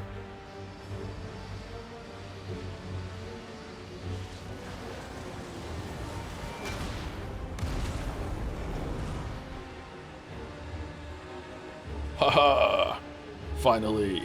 And now, the stage is set. I love it when they say this in the Pinocchio book.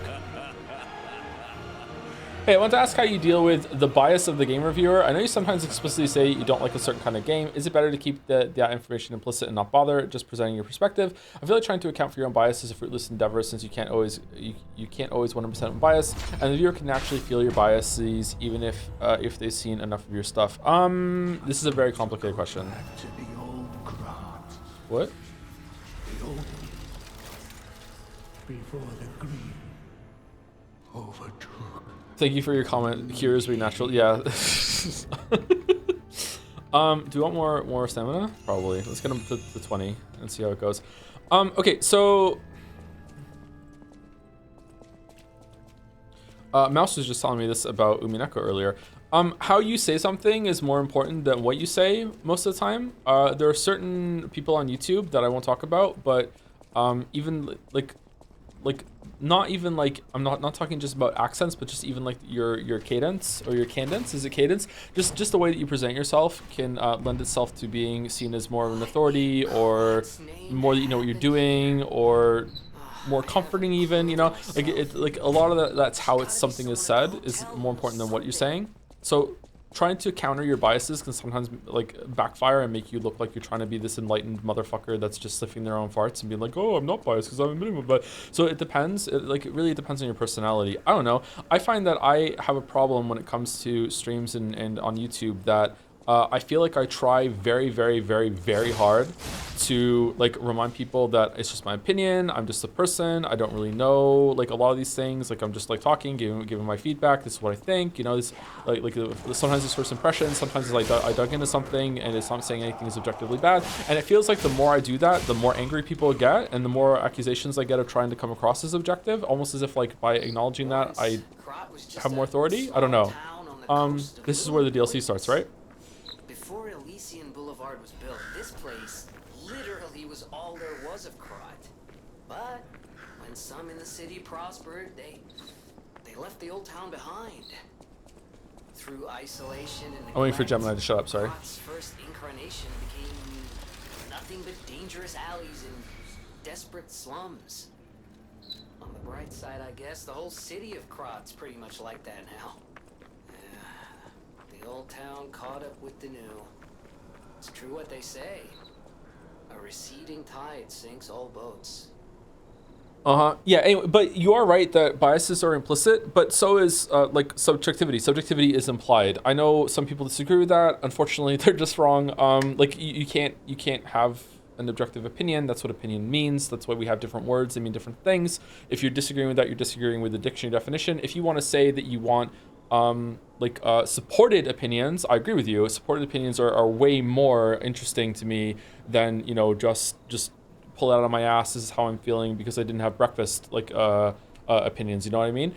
The example I always go through is that in 2020 or whatever, like if you ask me, was that the year Hollow Knight came out? I can't remember. Let's just say it's Hollow Knight. Okay. In 2019 or 2020, my game of the year was Outer Wilds. Okay, it was Outer Wilds. That was my game of the year. Okay, that's what I'm gonna tell you. My game of the year is. My real game of the year that year is not Outer Wilds. My real game of the year that year is actually Yoshi's Crafted World. And the reason why that's my real game of the year that year is because that's the first video game I ever played with one of my children. Like, that is the game I taught Finn how to play video games with. We played it together. He had a blast. And I had a really great experience with him, like teaching him video games and what I like to play, right? I might be getting the years wrong, by the way. I don't exactly know if that's the year it came out or if that's when Outer Wilds came out, whatever. That is an extremely, that's nice, but who gives a fuck subjective opinion, right? Like, I'm not gonna go online and be like, yo, like this is my favorite game of the year this year, Yoshi's Crafted World, you know, like, obviously that's not what people expect from me. They want a more like supported, like as a person who plays a lot of games and you're joining them on their own merits, like pulling it apart, that sort of thing. Like that's the game of the year that's going to be the public game of the year, and the private game of the year is going to be like Yoshi's Crafted World, even though that was the best experience I had that year. You know what I mean? Like, that's the difference between like something, these opinions are still subjective, but one is supported and makes more sense. And I think that's where the line between subjective and objective gets delineated for some people, or blurry for some people. But it still is all subjective. When you try and make it so that you're talking about your biases and admitting to them and doing things like that, it's important to do it, because some people don't know, but sometimes when you remind people of that, they get really angry and think that you're being an arrogant, like, snotball. It's a weird... Wait, what? It's not this? Oh.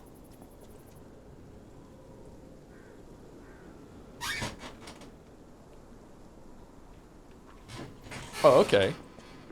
Couldn't you interact with that before?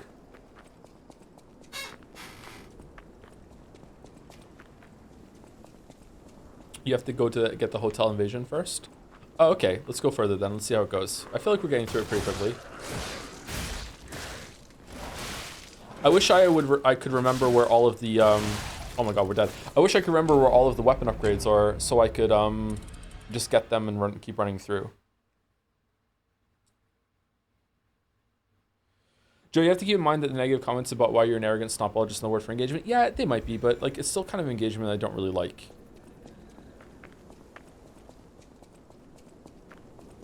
And I don't know, I'm the kind of person that if I hear something enough, then I start to worry and wonder, like, oh, what if they have a point? Which is unironically one of the reasons why I'm in therapy. Not about my job, about something else, but like, yeah. Haven't really spoken about work with the therapist yet. Maybe I won't.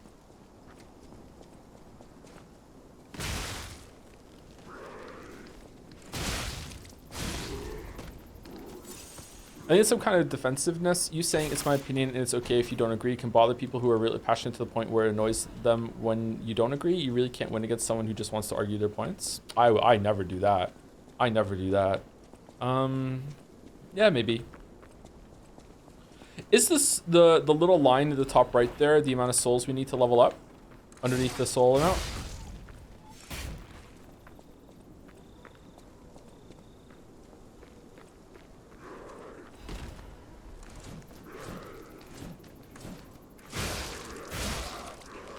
I don't know if I like to argue anymore. I used to really like arguing. I would seek it out, and I used to really enjoy like an in-depth conversation. And when I say arguing, I mean like a good faith argument, a discussion back and forth. I've been in a lot of like shit flinging stuff on the internet over the years. Don't get me wrong. Not for a long time actually, unless you count the Steam chat talks in Umineko recently, but they've been not that bad. But I really like discussion like that. But like it's really hard to get someone to argue with you in good faith.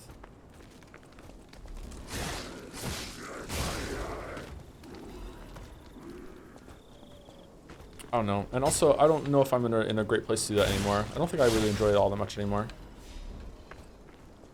Arguing can be exhausting when it's not done in good faith. Yeah.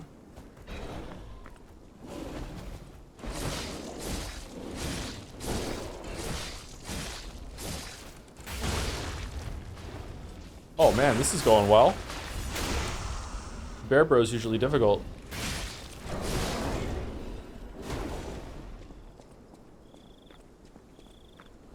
The have a thick skin stuff makes a lot of sense logically, but it's really hard to put into practice. Thought I did when then someone called me the R word on Twitter. And I realized that actually annoyed me. Okay. I don't think it's possible. There are gonna be some people that are content creators that are gonna swear up and down that this isn't the case. I don't want to call them liars, but maybe they're lying to themselves, or maybe they just don't understand how it affects them. I don't think there is anyone on the planet that can take even the status of a micro celeb without it affecting them in some way, and then to the point that someone will say they have a thin skin. I don't think humans are built for this shit. I've seen some content creators that have set up and down that doesn't bother them, and then later on, years down the line, they'll be like, yeah, it was bothering me the whole entire time, and it's become a real problem, and I just didn't want to admit it. Like it's a big thing. Like it's really, and I understand. I'm saying this from like a place of deep privilege, being like a fairly successful person online. You don't know what it's like to like sit there and take like fucking like this, I don't know, sometimes thousands, like in the case of some comment sections, like tens of thousands of lists, like over the years, obviously not like in the space of like a couple weeks, but like over the years, like it's been doing this for almost a decade now, like of just like relentlessly negative comments and personal insults and attacks and like whatever they can pull against you, and then like you respond once and it's like, you have a thin skin. It's like, you have no idea, motherfucker. Like it's really difficult, and not a lot of people are going to have a lot of sympathy for you, and they probably shouldn't. Like I said, like it's a really privileged position, and that's part of the problem, or part of the job, is like having to put up with this stuff. I do wonder sometimes though if it's really fair for like micro celebs, where they have to deal with a lot of public backlash sometimes, but they don't really have like the monetary rewards like a big celebrity does. Like someone who's an actor and is getting shat on tabloids can just pay to just go off to a fucking island somewhere and just ignore it and just like go into another movie. When it's something like micro celeb, like your job might be directly interacting with your audience in a way that you can't avoid it.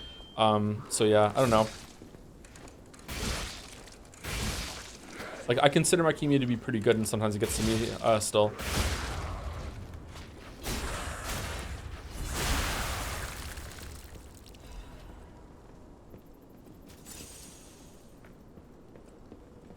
That's why it's pretty annoying, and it's like it almost feels like friendly fire when you see two content creators sniping at each other. There's someone on YouTube. Fuck it, I'll just say who he is. I never interacted with this person ever. Keemstar, the movie's changed. It seems to be someone that goes after people and like just revels in this drama and everything like that. And it's like dude, like you know what this is like. Like what the fuck are you doing, man? Like it's just so like it's so petty and bullshit, and just like, yeah, the drama farmers. It's like it sucks. Like you know what it's like to be in this position, right?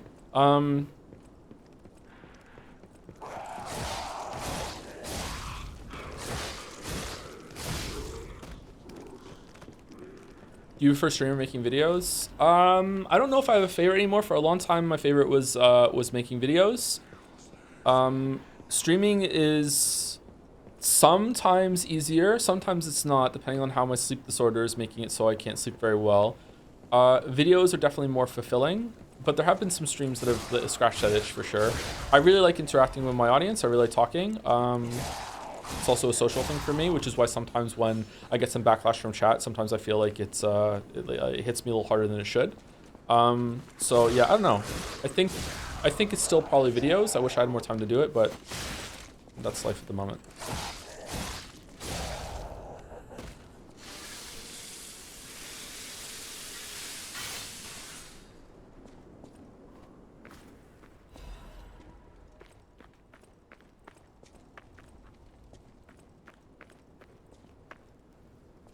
Do you ever have a feeling the Undertale streams were compared to the ones where you had chat open? Chatless streams are usually like good to make like a playthrough that kind of stands the test of time. Usually when chat is off, chat has a pretty good read on this is going to be like a special game that deserves chat to be off. They're almost always right. I think those are usually the more popular ones and they stand the test of time.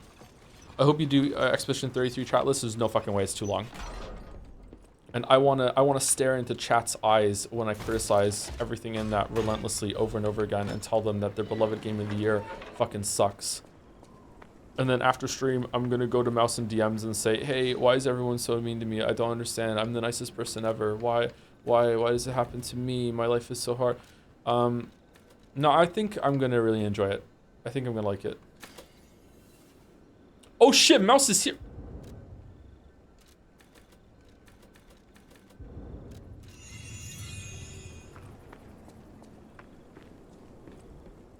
Hey, honey, thought you went to bed. How's it going? Cotton 4K. Should I go upgrade my weapon? I had a lecture about narcolepsy in my psych master last week. That was super interesting. Oh, can you jump off the elevator here? I can't remember.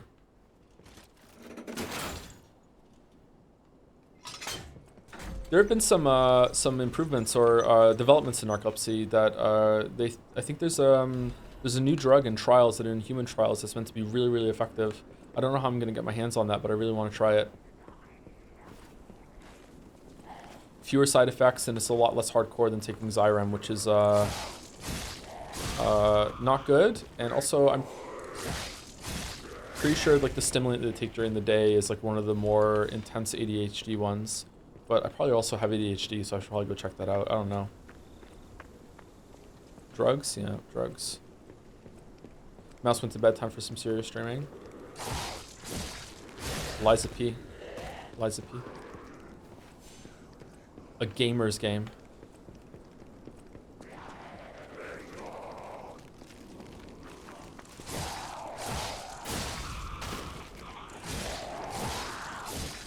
Someone asked what kind of games are best to play without chat. Usually kind of puzzle games. Some heavy story games that have some spoilers in it are good for that too. I don't know. Undertale... So games that have like a really fervent fan base that is built over a long time are really good for that too. If I had played Undertale, especially back then when I was new to streaming, I don't know who it was. Maybe it's a mod that's still around. I don't know who it was that suggested to do a chat list, but you were absolutely right because otherwise it would have just been nonstop full. Go in here, you're missing this. Why don't you go do this? You have to go over here, talk to this person. No, don't kill that person. No, why aren't you doing the pacifist run the first time? The pacifist run is canon. Why are you doing that? Oh my god, you killed another character. No, kill this one. This is the one that deserves to kill. No, you listen to this music, but oh, is he gonna find the Temi village? I don't know what's gonna go on. Why is he criticizing this? Oh my god, he got the fucking rarest fucking jumble bundle. We need to spend in chat that he knows the rarest bundle. Like, just,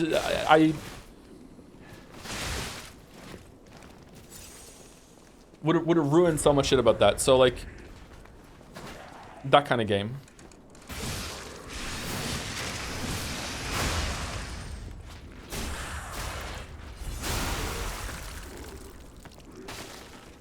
That's exactly why I want you to know chat with Expedition 33, but it hasn't had a fan base built up like for very long. It should be all right. Yeah, right. Ace Attorney time. Ace Attorney time. It is Ace Attorney time. Yep.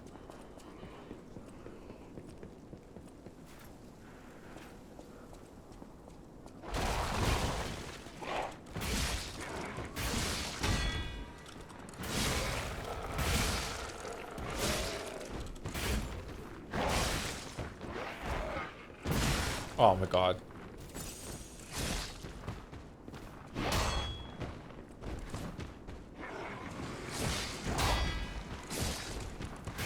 Nope. Ah. Wait, what? Where do I stand? Oh, it's not a boss, that's why.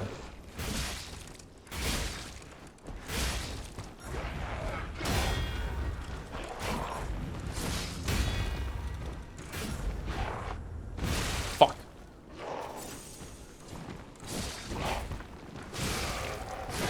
Are you still planning on doing the Xbox and PC showcase? Oh, now I'm doing the PC fucking showcase?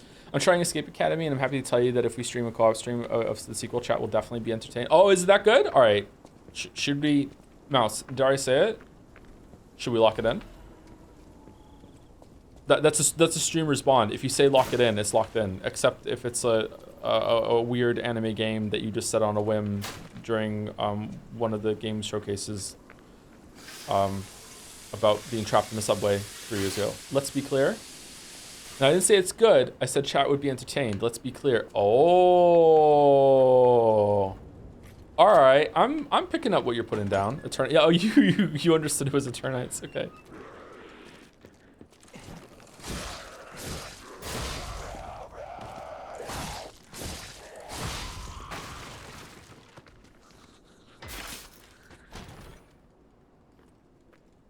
Though amazingly, the worst stream for backseat criticism was absolutely the Monster Hunter World stream, despite it not having puzzles or a story that mattered. Yeah, Monster Hunter World was really bad.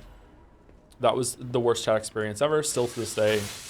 Even more than Yakuza 0. I was somewhat at fault for Yakuza 0 as well. I don't know if it was 50-50, Olive Branch, whatever, 50-50, but like Yakuza 0 got really bad. But like Monster Hunter World was the worst chat has ever been. That is not the worst the community has ever been. The worst the community has ever been was on Discord after we streamed the VN Valhalla. That was a curse as fuck conversation. But the worst chat has ever been when it comes to backseating and just being like absolute assholes was during Monster Hunter World.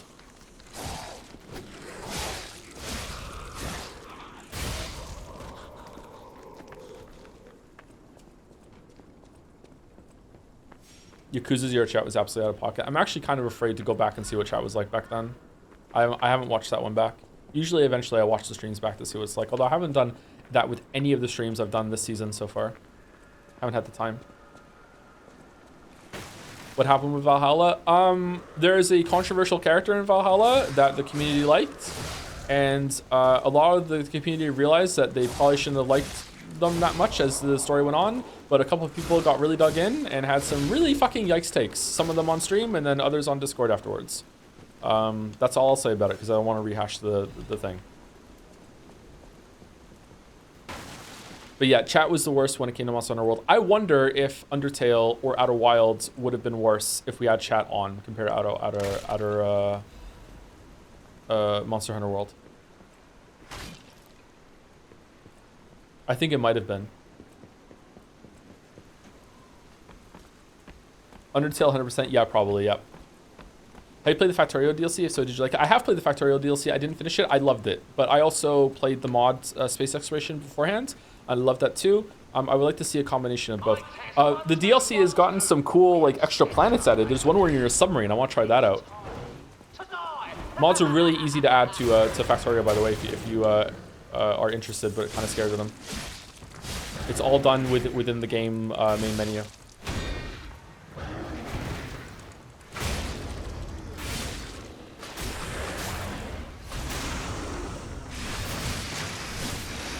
Okay, this guy was nerfed.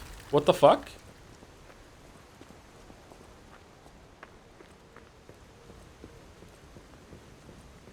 Factorio's best idle game? So true. If Kingdom Hearts 4 got nominated for Game of the Year and you had to play it, would you play the whole series to understand properly? I've already played Kingdom Hearts 1 and 2. I probably would do that, yeah, but if that gets nominated this year, is that this year?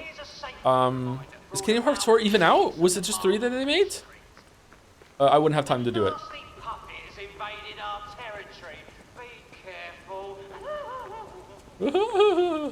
Yeah, the Factorio Space Age is an amazing DLC. It's probably one of the best DLCs ever made.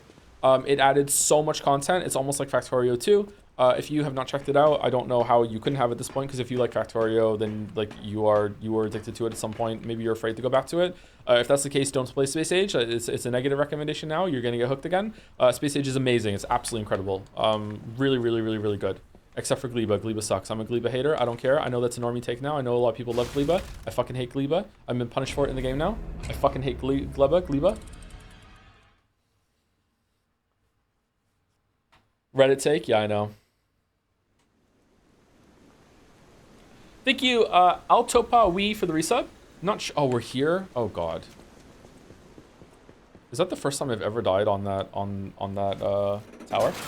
Thank you, Otoba Wee, for the resub. Not sure if I thanked you, but I went through some hellish cancer treatments last year. Survived, no recurrence yet. Congratulations. Fucking congratulations. And your streams and content was something that really heavily kept me afloat and going. Love you, man, and hope all the best for you now and in the future.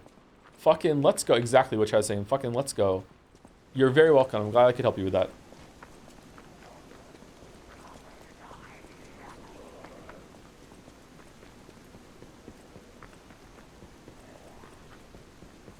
That is much better than the alternative that we were joking about the other day about the doctors enjoying my content.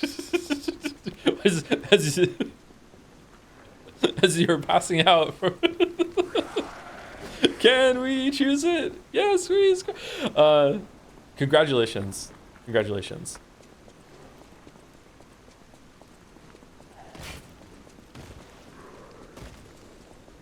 Oh, thank you also to Soappan as well, or Sopan for the resub. Silk Song tomorrow? Do you think so?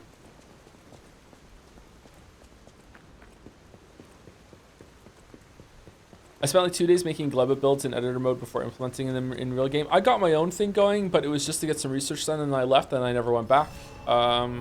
I don't know. I have a problem when it comes to Factorio. I don't know if this is also another ADHD symptom, but like it gets to the point where I want to redesign my whole entire factory and I want to tear it all down because I don't want to leave this like subpar factory in the middle of nowhere. And I just can't do it, and it just becomes too much work, and then I just like, oh, maybe I should just restart from the beginning and do it better. And then when I restart from the beginning and do it better this time, I just like, well, I need to get some easily research to do first, so I might as well just build a star factory, and then just rinses, repeat, and this time I get a little further. Like, I don't know, I find a lot of problems with that. I really like modded Factorio though. I played C-Block. C-Block is really cool. I like the idea of like water being the only resource, and you have to make everything from refining and processing water. I didn't get very far in that one though, but it was really cool. And I really liked the mod Nullius as well. Nullius was really hard. I couldn't get too far in Nullius, but that was a really good time as well. I wonder if any of those have been updated with Space Age. No, probably not. You're supposed to rush bots and then build a real base. Yeah. It's really hard to play without bots after you get used to bots. I don't know, using a bot network for logistics and everything is kind of feels like cheating. I try not to do that very much because it just feels like bots just solve everything. But construction bots are a must. Holy fuck. Favorite chain restaurant? I don't have a favorite chain restaurant. My favorite fast food place is McDonald's because that's the only place I can rather eat with the gluten thing. Thanks. I see. I see. People on the app. If you have.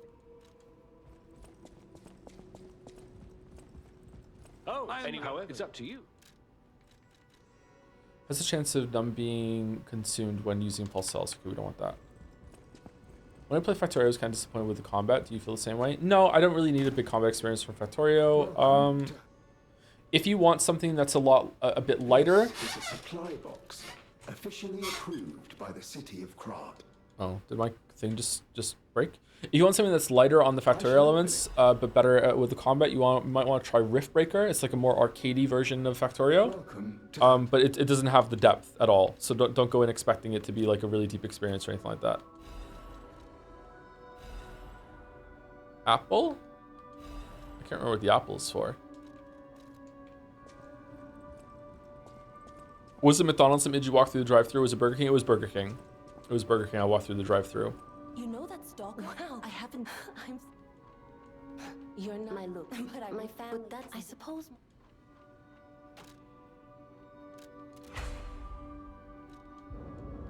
Not enough material.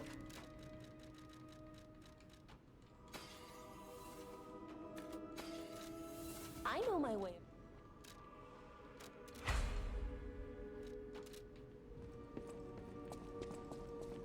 Bonjour, the house. I am at the house. Oh dear, I don't be. Don't we get to save upgrade materials for DLC weapons? I'm only gonna upgrade this weapon, so I don't think that's gonna be a problem. I've been in. What at your way? May I? What? I always will. No, puppet. I don't remember any of this shit.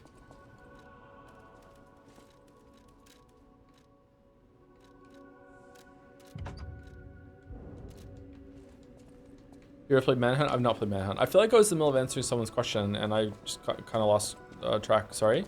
Did that happen, or am I? Maybe it's time to go to bed. I don't know. I've not played Manhunt. No.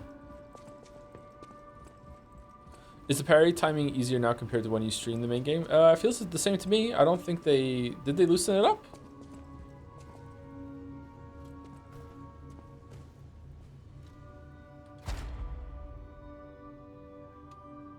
Okay, what do we want here? Add an amulet slot. Retain guard regained. Retains a certain amount of guard regain when receiving damage. That's actually really good. We definitely want both of those. The extra amulet slot is just like, obviously we want that. So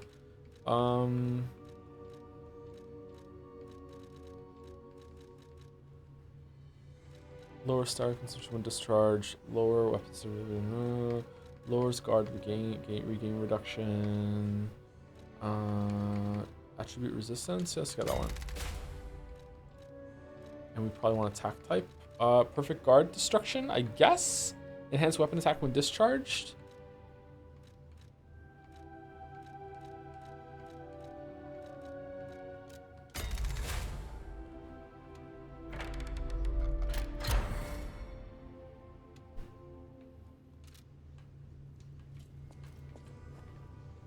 You said you go over the quality of life once more. Yeah, it's mostly the boss stuff that I want to show in the boss rush thing. The rest of it you've seen most of it, when like using the souls when you're next to the bonfire, the updates to the UI, and like being able to remap so you can sprint on left stick now instead of holding down B.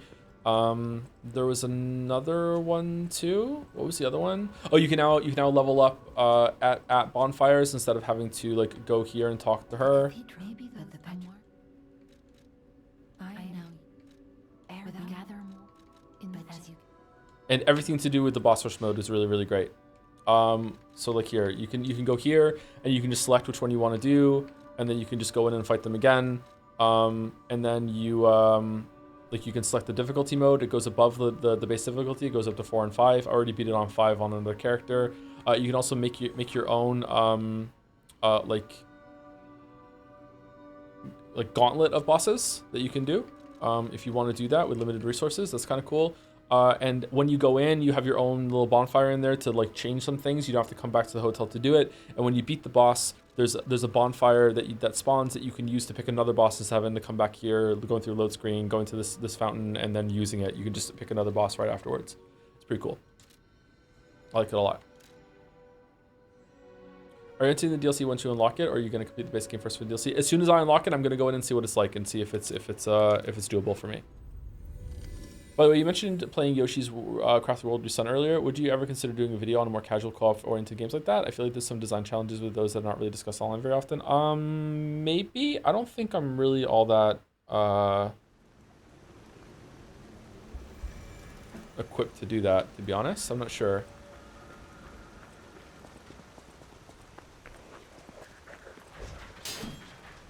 Damn.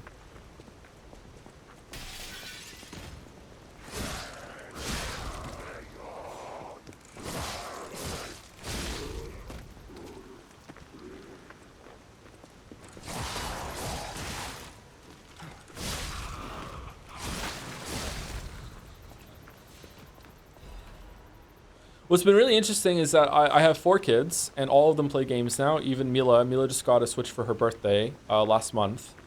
She got a Switch Lite. All 4 of them play games. The first game Mila ever played was Astrobot on the PlayStation 5. That's the game that she started with.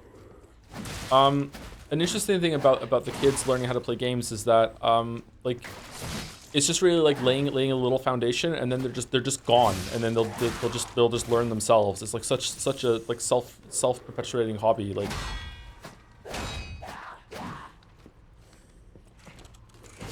Seems like a good start. Yeah, she loves it.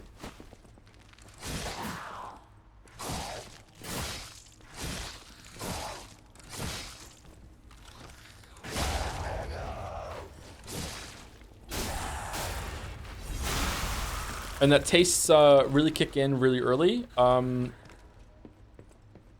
Finn really likes difficult games. He likes playing modded Terraria, modded Minecraft. He's played through Dark Souls. He beat Ornstein and Smo when he was 7. He beat Ornstein and Smo 7. Yeah, right before his 8th birthday, I think he beat Ornstein and Smo. It was right before his 9th birthday. It was before his 8th birthday. He's beaten Hollow Knight. He's beaten Pure Vessel on gold medal, I think. He's beaten Radiance. I think he's beaten Absolute Radiance in the Gauntlet, but he hasn't not in the statue room, but he hasn't beaten the last Pantheon. Finn likes playing a lot of hard games. He really like gets into that sometimes. The other times he goes and just plays Minecraft and stuff, but it's mostly about like the progression of bosses and stuff. Leo is not like that at all. Leo likes to play those games, and he has gotten quite far in Hollow Knight as well. Like he's beaten, his highest achievement is that he's beaten Radiance. He has not beat Absolute Radiance. He beat Radiance. He's gotten to the Pantheon. I think he's beat Grim. He hasn't beat Nightmare King Grim yet. That sort of thing. But he doesn't really have that same kind of interest and drive in it. He just likes to be really, really creative. Like right now, he spent a lot of time recreating a bunch of the Among Us ships in Minecraft. Like, not one-to-one, but like pulling up references on the computer, watching what they are, making replacements of the tasks that are in there, like putting the fire on the back of the engine by making it symmetrical, like look like blue fire come from the engine, like that sort of thing. Like he really likes doing that compared to Finn, even though they had the same kind of start. And Kate doesn't like playing hard games at all. I've tried to get her to play Hollow Knight. She doesn't really like it all that much. She's good at it though. She took to it really, really fast. But she's not really interested in all that much. She likes Minecraft, but she doesn't play as much as the boys. She likes Mario Kart. She likes being involved, but she really likes browser games.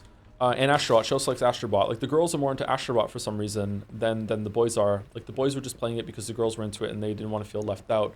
So it's like tastes and like preferences, like they form real fucking early. Good on Cookie Clicker. They've all played Cookie Clicker a bunch, and that is like came and gone, thankfully.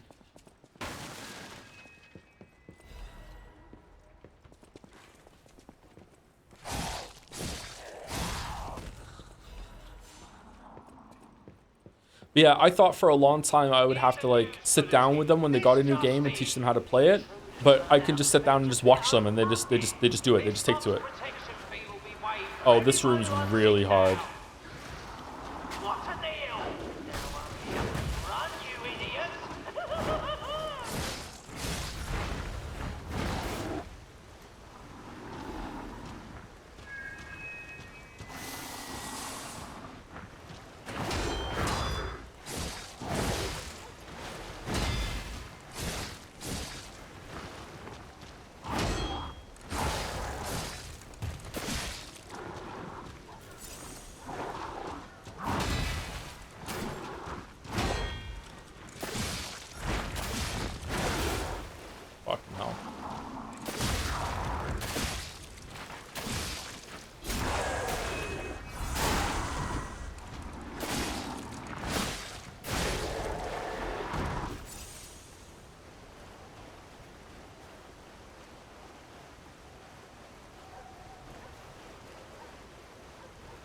Did they nerf those guys? It feels like they did. I don't remember them going down that much. Maybe I'm just like, I'm built my character to be pretty strong right now.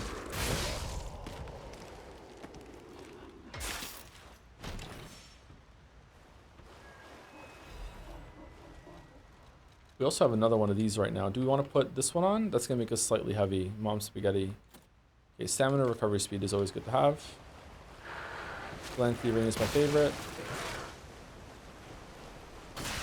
Fuck.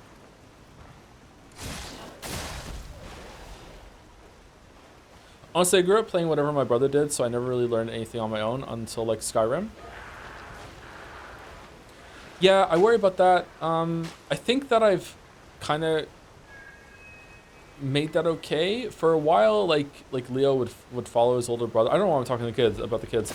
I should probably stop it. But like for a while, he would follow what his older brother did a lot, and he would also defer to him a lot. And it's like it had to reinforce for a while, like consciously for a couple months there, being like you know, Leo, like Finn's your older brother. He's not your boss. Like you don't have to do what he says. Like if you don't want to play that game with him, you don't have to. Like if you do want to, that's great. But like you know, like and I think that's gotten a lot better. I'm not saying that's what happened to you, Chatter, but like he would defer to whatever Finn was playing, Leo would want to play too. So it's a similar mechanic, at least a little bit. Are there any games you got into that you would try to steer your kids away from? If I ever had kids, I'm terrified of getting them into WoW. There are some games like that, yeah, like an MMO sort of thing, yeah. That's right. No, I can tell you.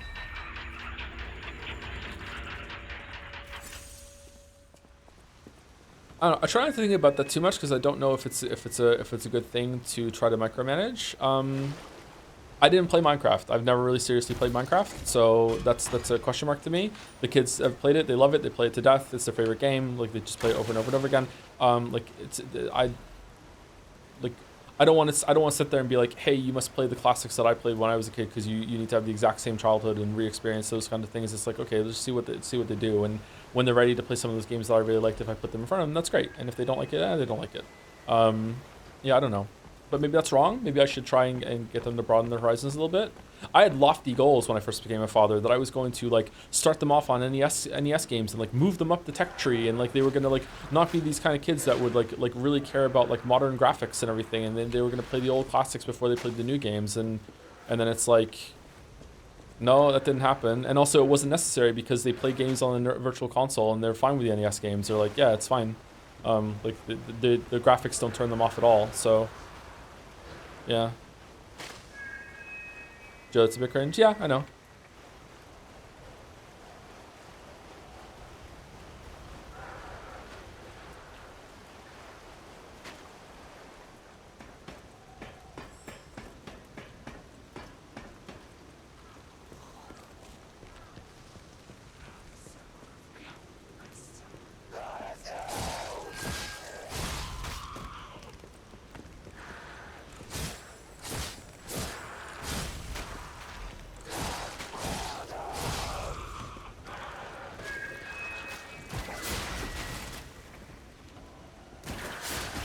Yay!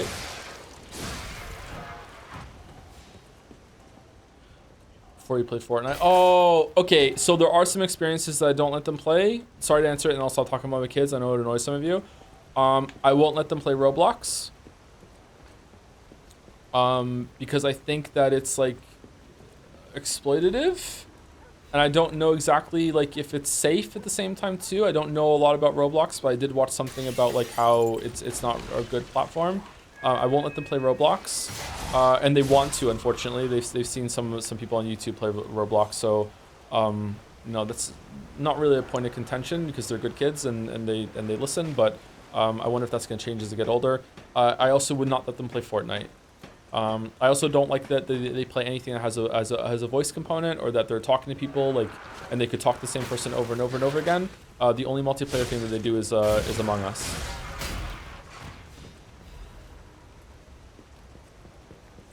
And they cheat. All right, I tried to pull up a map. Just there. That's crazy. All right, we done in here? Do they do online Minecraft? No, they do co-op Minecraft online, joining a server together. They do not play with other people.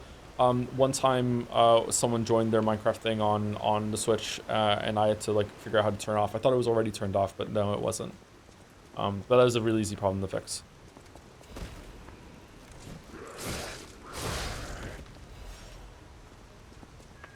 Maybe you can curate the Roblox worlds. They can be invested to probably. Yeah, maybe. I don't know. I don't know if it's worth it or not. Is Roblox really that cool? I guess it's not for me to decide. It's for them to decide.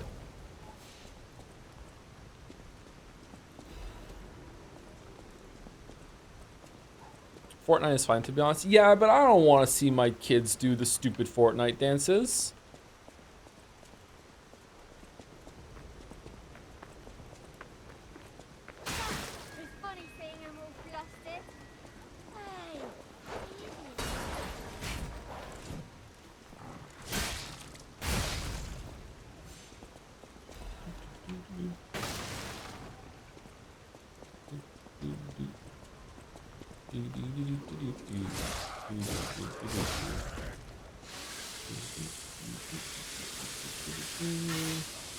Red Lobster Inn.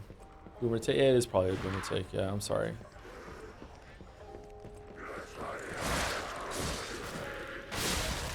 Whoa, what the fuck was that, Liza P?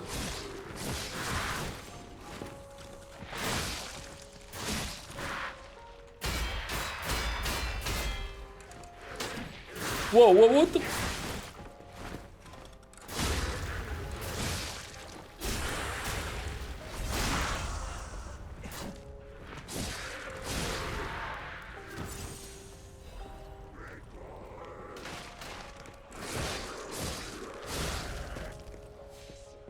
This room's fucked up. Yeah, this is a very difficult room. I think that they maybe nerfed some of these big guys. I remember these being a lot harder. Or maybe I'm just remembering how I got through this on multiple playthroughs and it's helping.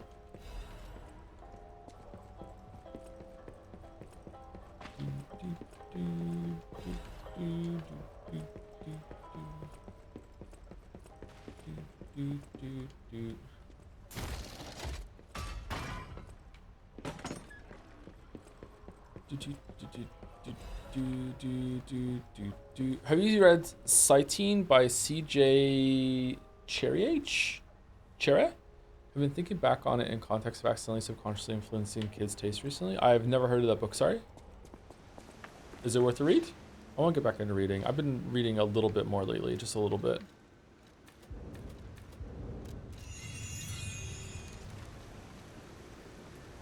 The stream chill. Yeah, it's pretty chill. Yeah, we're having a good time.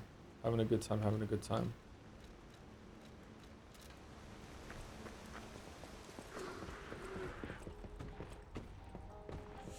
Chat, as a big FTL fan, I've been trying out this game called Void War, and it's pretty much just an FTL clone with great emphasis on crew combat, abilities, and consumables. I really recommend it if you're familiar with FTL. Has anyone else played it? Okay, so I saw this on my Steam list. I haven't played it yet. Saying that it's like FTL, anyone who likes FTL, I want you to go Google this game right now, Void War, and come back. Saying that it's like FTL is really underselling it. I don't know how that is allowed. Like, did they have, like, was it a mod and the FTL people were like, sure, you can release this game? Like, it is, like, it is literally FTL. Yeah, I'm not, maybe it's good, I don't know, but, like, I don't understand how it's allowed. What's FTL stand for? Faster Than Light. It was one of the original roguelikes that came out a long time ago. Really, there are people in chat that don't know about FTL? Damn. That's a really good game if you want to try it. I only played a little bit on stream, and I've always wanted to get back to that game because I really enjoyed it. If you don't know about FTL and you like roguelikes, you might be in for a treat. I suck at FTL so much. Yeah, me too. Scree.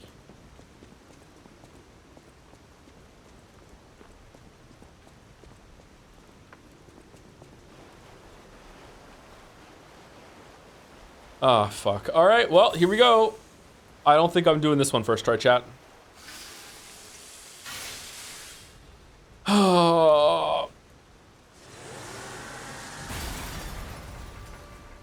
Thank you, Peepo TF 126 for the bits. I generally hope when your kids get older they read Steins Gate, not because you hate it, but it's better than Umineko. There, I said it.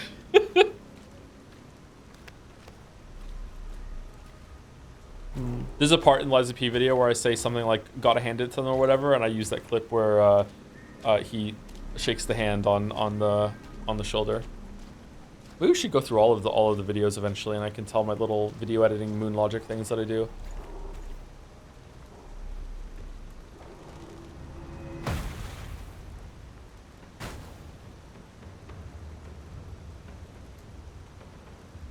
Liar.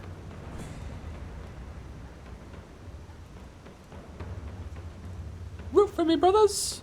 I'm gonna take him down! Bring it on. You ain't seen nothing like my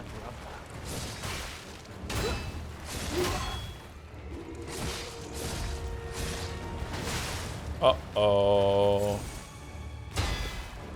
Why are we in the rain when I'm already washed?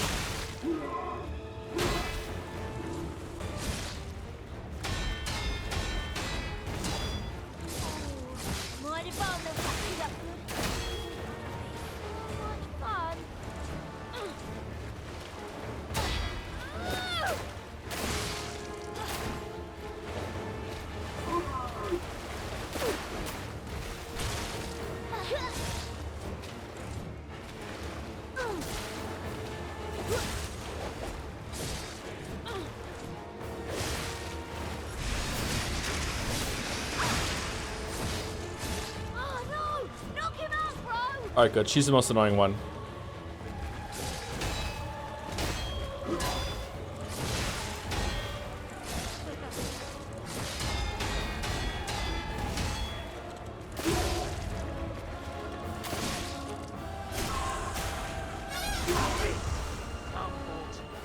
It's my turn!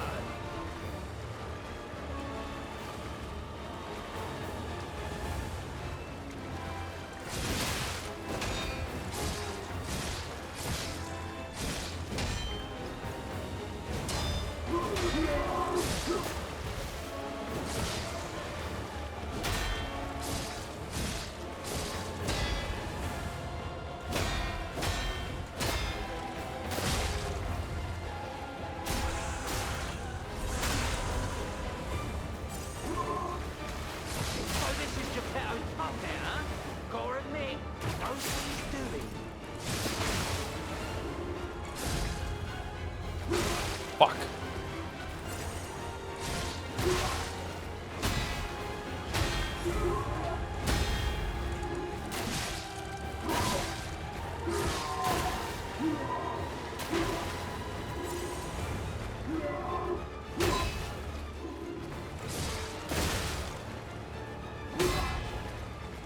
Don't get extra fighting fair.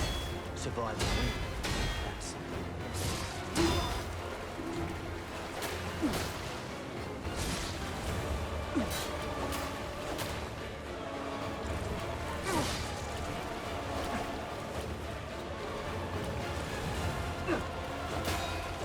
Uh-oh.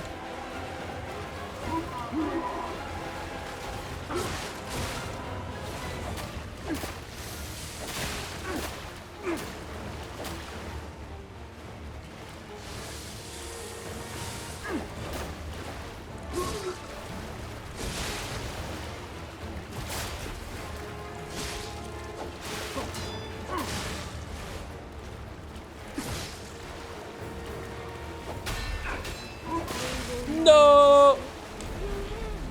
Alright, lost to a boss. Lost to a boss. Lost to a boss. Oh, so much to getting an extra heal. Now you played them all. What was your game of the year last year? I think my game of the year last year was Nine Souls, wasn't it? Didn't we like talk about that? That came out last year, didn't we? First death? It's not my first death to the Divine. It's my first death to a boss since we started. Yeah, this boss is pretty difficult. But I'm also playing pretty shittily. This boss is there's a multi-fight in a really good way. There's a lot of things that are into the player's advantage here. It's in the rain and water, so you can hear the footsteps behind you when someone is running off you off camera. The big guy goes a lot less aggressive when the other one is down. The first one that comes down is the most annoying one, so you get the most annoying one out of the way ahead of time. If you want to, you can sit there and break the big one's weapon, so he's nerfed throughout the rest of the fight. There's lots of options and a lot of cool things that you can do here. The attacks that they do kind of synergize well. Yeah, it's one of the best gang fights in these kind of games. I just don't like the rematch you do with them later.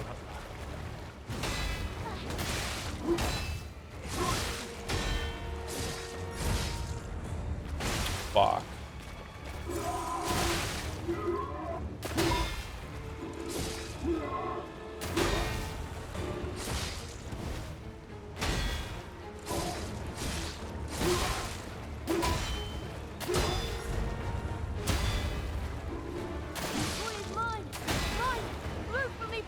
Root for me, brothers!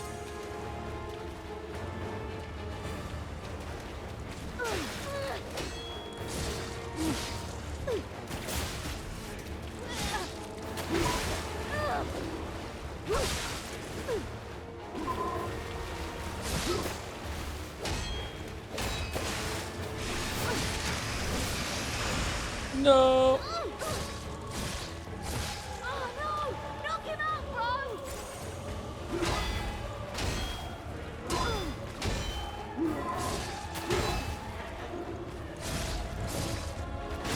Fucking hell.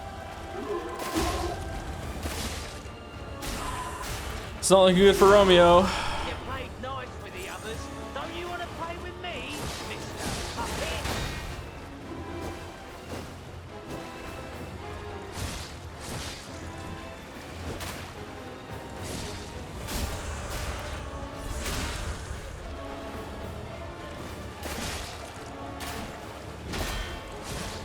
It's truly baffling how every gang fight in Elden Ring is so bad when the demons in Ring City were the best gang fight they ever made. Yeah, I don't get it either. He says fucking this up.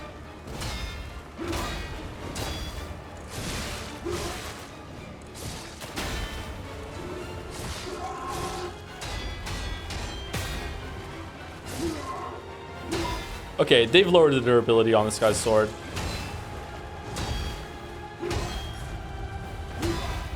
Or maybe it's because I have extra damage on perfect guards, maybe?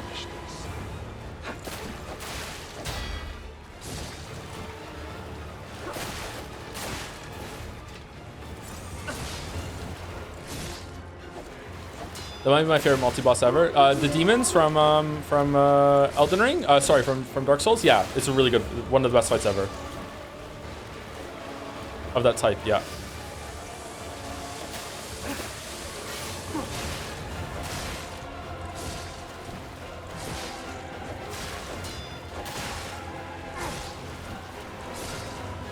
What is your experience with Souls like PvP? Non-existent.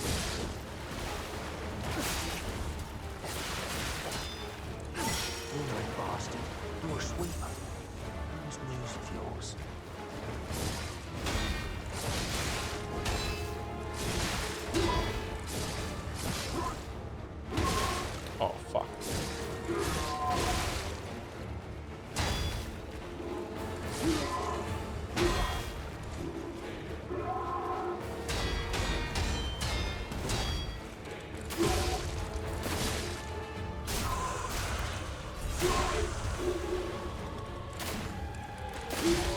All right, we got him.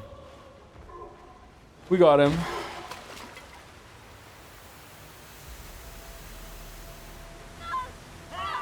This puppet's crazy!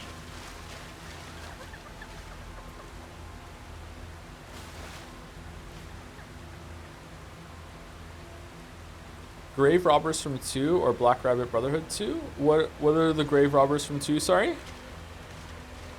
This puppet's crazy.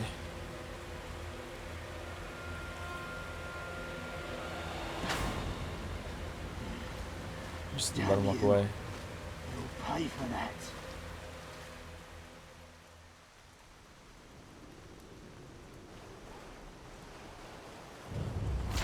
Grey Robbers are the gang squad from Dark Souls 2 DLC. Oh, that is one of the worst bosses in all of Souls-like history. Like, catch me on the right day, it's even worse than Beta Chaos. That is like unbelievably goddamn awful.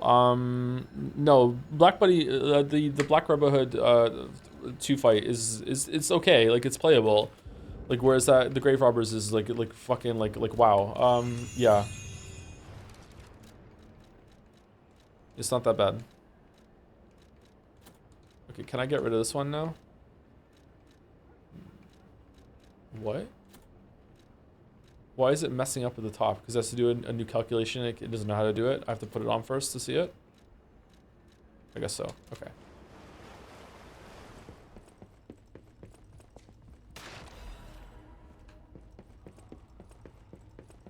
Hey, check this out. No, I'm just kidding. No, it looks exactly like you.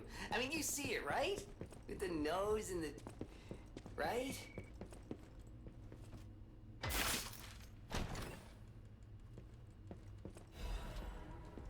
Someone said Sisters of Battle is the best gang fight ever. Sisters of Battle is such a good multi-fight that it kind of pisses me off that you called it a gang fight. Like, I'm not mad at you. I'm just like mad at the world that would qualify as a gang fight, but it does, doesn't it? Because it's against more than one thing. But it's designed in such a way that their moves work together in like perfect harmony. That it's just like one boss is attacking you, but it has like 2 weak points or then 3 weak points later. Like, yeah, just like one of the best multi-fights designs of all time. That's one of the reasons why the 2 demons in Sister Frida, people are talking about that phase 2, why those work so well is because they were designed in tandem. It's impressive in Sister Frida's case because like you can also fight Sister Frida by herself, and then they work together in a really cool way, and their attack sets aren't really that simple compared to someone like Sisters of Battle. But even that, it's not done nearly as well as Hollow Knight did it.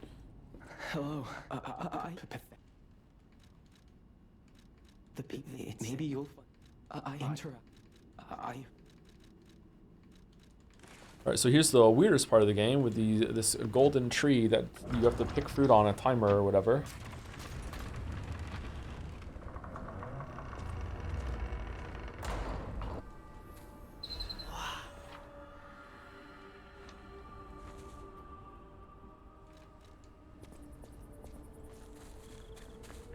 Respec candy, yeah, I didn't engage with the system whatsoever, really.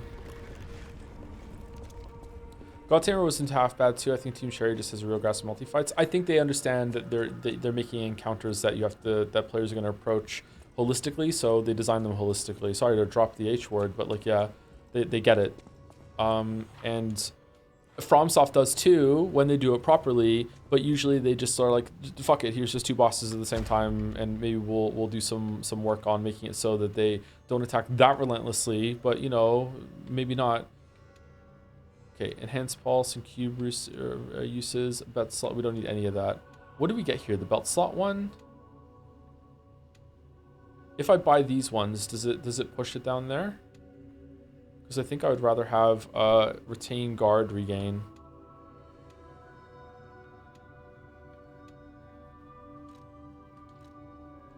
Oh, hold on 1 second. There's like, now we can get a level 3 one, and level 3 one might have more ergo. Reduces item prices, increase max gold coin fruit, increase, yeah, there we go. Increases ergo on getting enemy. And then we want extra something. You can enter the quartz in the cryptic vessel. Increases pulse cells, there we go. Do I have it? Like I go downstairs and do it, or what?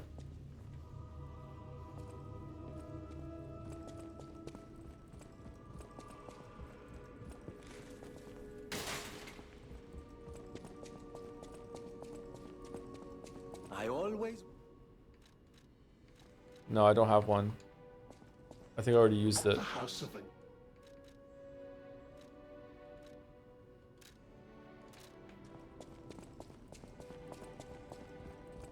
Welcome to the Grand First, Second, Third, Fourth Lord. I've told you about them. What do you think about the twin gargoyles in Elden Ring down in Nokron? If that's the one I'm thinking of, like it was. That is what little. Every time I get there, I'm usually really powerful, so I can just tank the way through it. But like it's compared to, like it's basically doing the Demon Prince again, only this time they just did it worse. So it's just kind of like just getting spat in the face. Like I just like, sorry to be hyperbolic. It's just like what the fuck are you doing from? Like it's such an easy fix too. Like the poison trail that one does from off screen, just make it have like a little trail before it appears, so you can so you know to dodge. Like yeah, beautiful arena though. Yeah, it is a very beautiful arena. Yeah, like the game is really pretty. Okay, I didn't get another quartz unfortunately.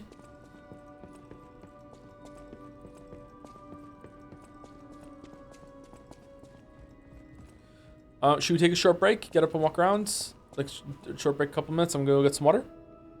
Does that sound good? Have you tried the new Wukong collab glaive? Yeah, I tried it at the beginning. I didn't really like it all that much, but I don't know if it's better when you upgrade it or you get used to it. Cool that they had it though. Like new weapons is fun.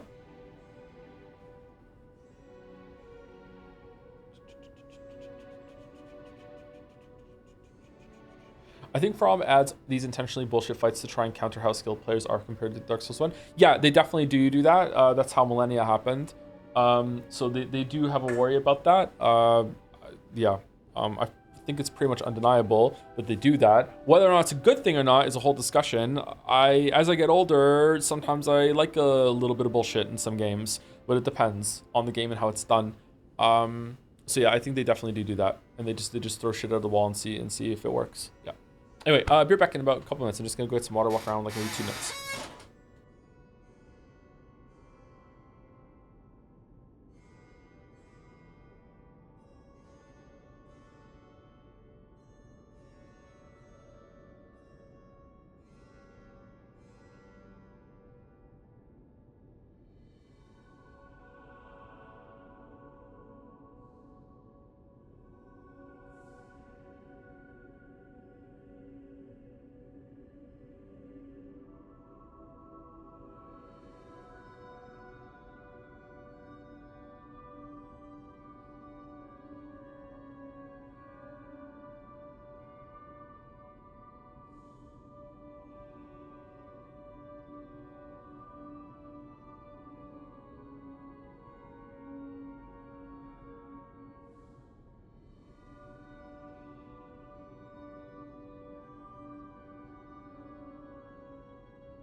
Hello, hello.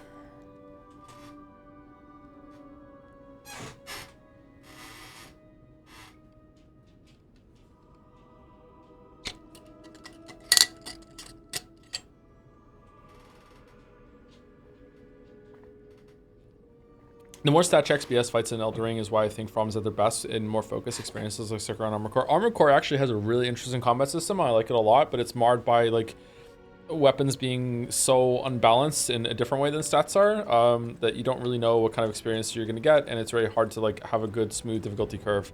I was struggling a lot in in Armored Core, and then I just like lucked into some like bullshit build, and then like I just steamrolled the whole entire game. But I think that if I understood that game more and knew how to make a balanced build, I think I would enjoy that a lot more.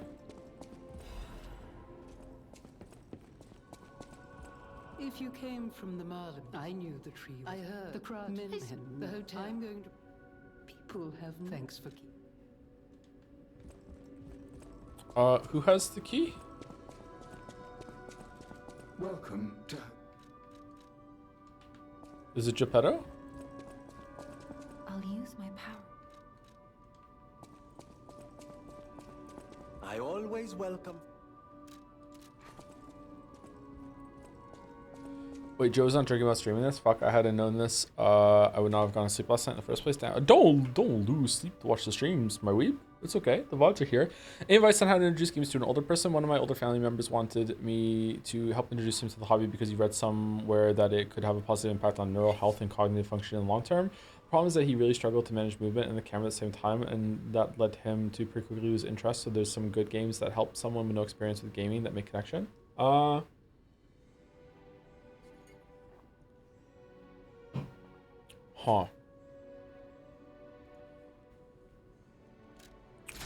So, weird first thought is that in my experience, older people that haven't played a lot of games usually take to MMOs. I know my way around. There have been a ton of people that I have met in World of Warcraft that that was their only game. They played it for, and it's the social aspect that gets them in, and they like playing with other people, and it's because it's like always a multiplayer kind of thing. It's usually not that difficult. They usually have some success with that. I don't know if that's a good idea or not, to be honest with you, but like I do know that is a phenomenon. Apart from that, where do I get this key from? I don't remember where I get the key from. Is it downstairs in the thing and I missed it? Do I get it from Geppetto? Do I have to go back and talk to the guy with the fruit?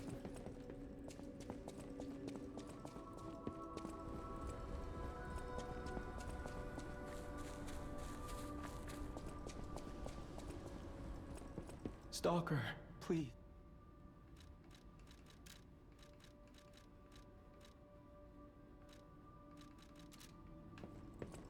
Guess it's Geppetto. Someone in chat recommended Stardew. Stardew might be a good one to get, like a progression sort of game. I don't know. I feel like anything that's a Nintendo game is going to be like insultingly cutesy for an older person. You're back, but and why not go there? This, I thought it was a thing memory.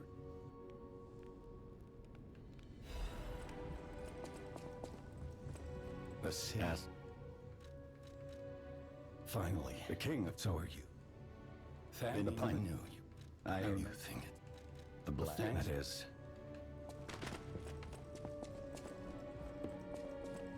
Top down Zelda. Mario. Top down Zelda. Fuck it. Breath of the Wild. Let's go Breath of the Wild. Now do we talk to her and she gives the key, or is it, I'm thinking of later? Rosa is a better. I feel. There we go. There we go.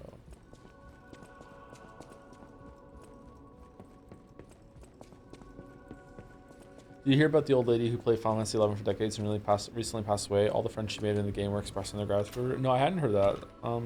That's sad. It's also nice that she seems to have been in contact with a lot of people.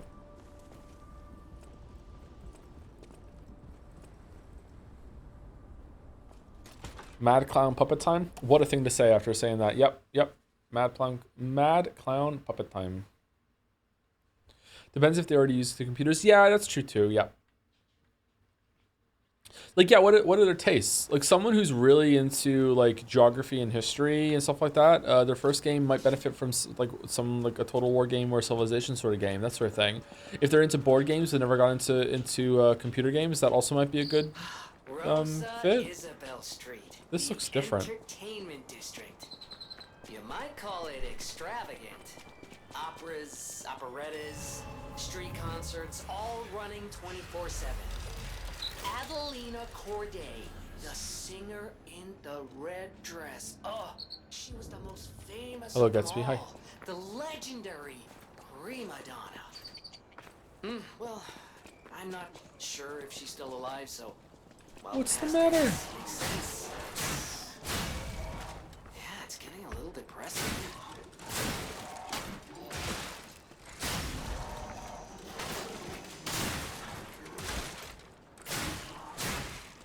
Well, Gatsby, what is it? Yes, hello, hi. Yes, I'm happy to see you too, buddy.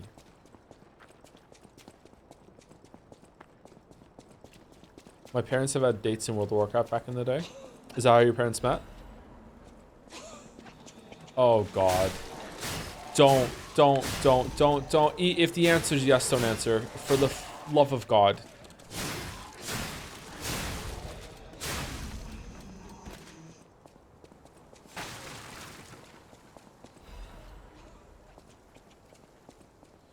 Once I showed my mom competitive League of Legends and tried to explain what was going on, and she said, "Shut up, I get it, I'm trying to watch, so what do I know?" Huh.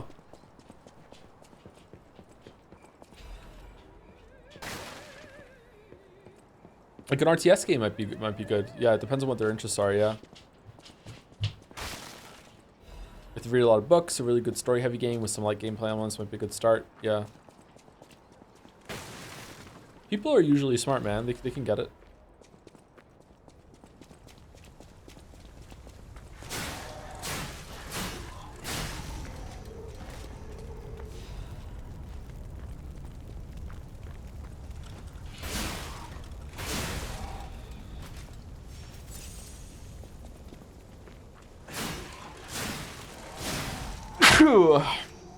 Hit Grandpa with Disco Elysium. Just watch over his shoulder like a hawk at all the political choices that he makes.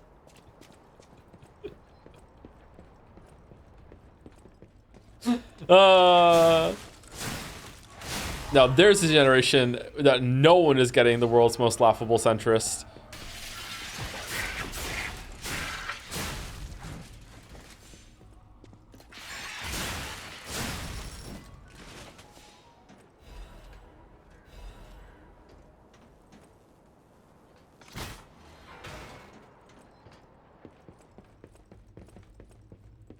All the Facebook posts that's gonna hit Twitter. God help us, the boomers have discovered Disco Elysium and they think it's about and for them. Oh shit.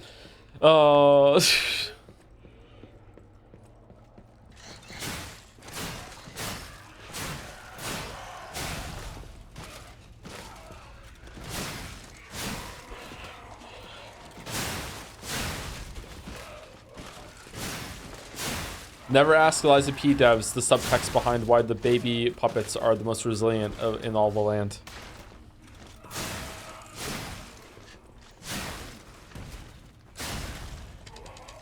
God damn it, they're hard. Holy fuck.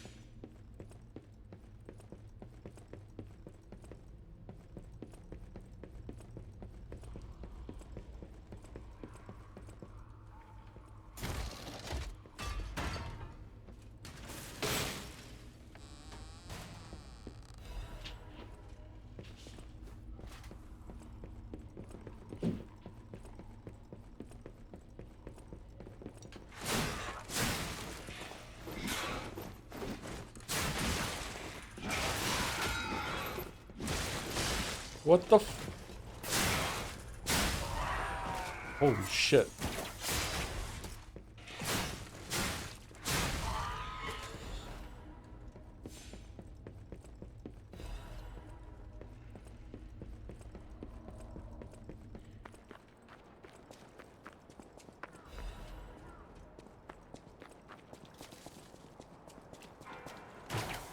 No.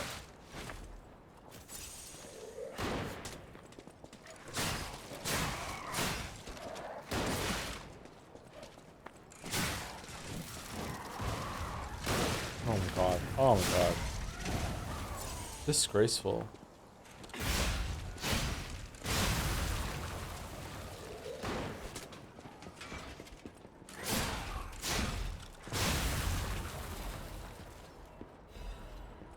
Which disco character would get mischaracterized in boomer Facebook memes?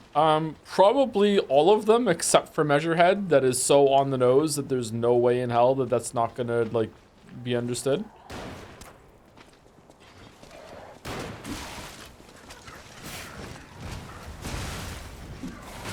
Oh my god. Oh my god. Oh my god. Holy shit. Oh yeah, you're not meant to go through here. You meant to go around the back. This is a very difficult entrenchment.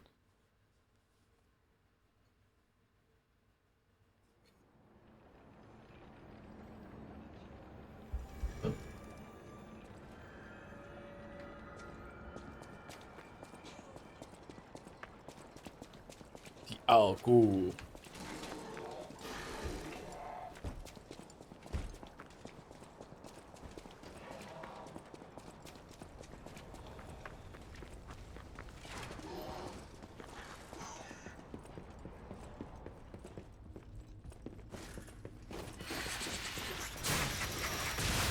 Oh,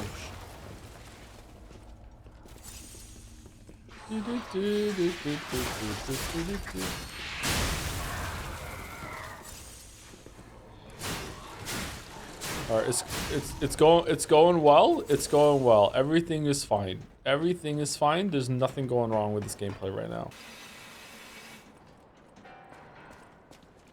Yeah, okay. Aha!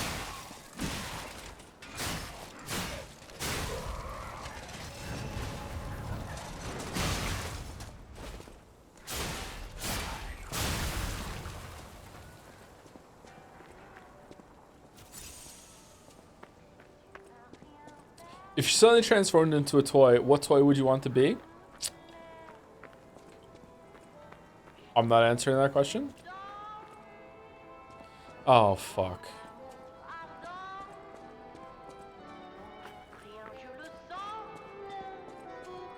Oh, what a beautiful puppet you are. Hey, check out the pin. I already read it. What are you talking about? You don't need to pin it. I read it. And I was polite and didn't say anything about it. I dedicate this performance to my sister Adelina.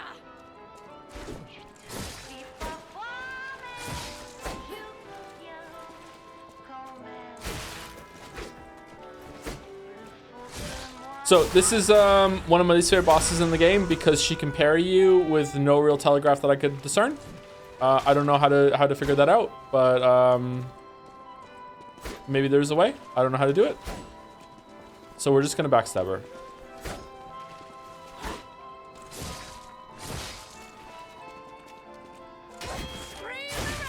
There we go.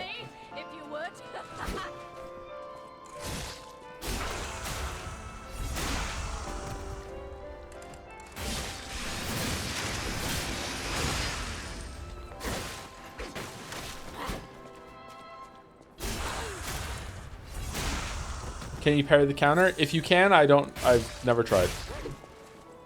It seems to be over really fast. Nope, couldn't do it. That time it looked like she entered a stance before it, but she doesn't always.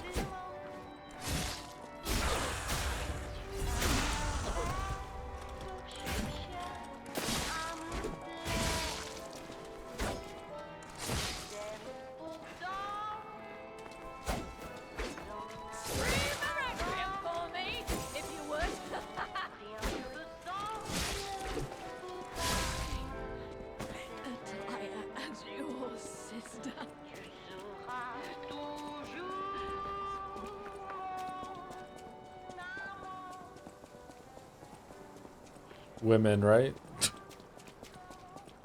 What was the stream I sent that on? And it was actually funny. But fucking ZTD, I remember it was ZTD when fucking Akane said like the most crazy unhinged shit, and Junpei looked at Carlos like, or wasn't she walk through the wall? I can't remember what it was. Like she did something like insane.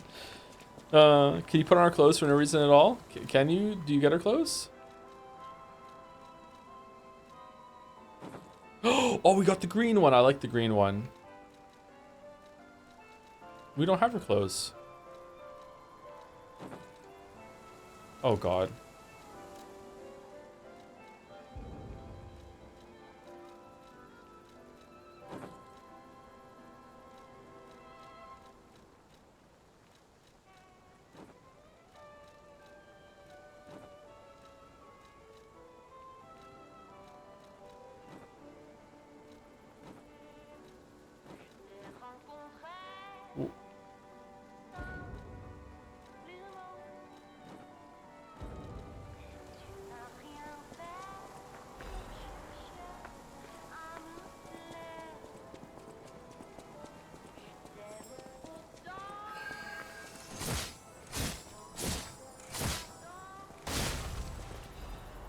I don't remember this outfit. Was this outfit added? This is not the green one that I thought it was. Top hat and glasses? No, no top hat and glasses. This is the Wukong outfit. It looks pretty good.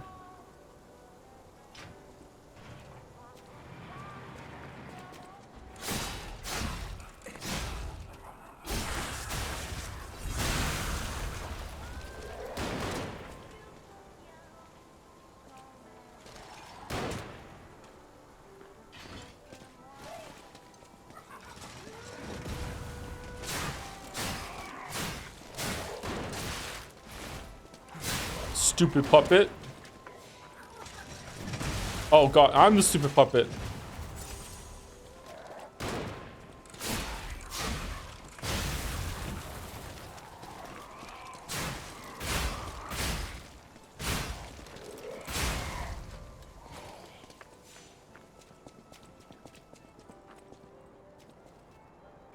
Mario Kart World streams tonight, King. I don't have a Switch 2.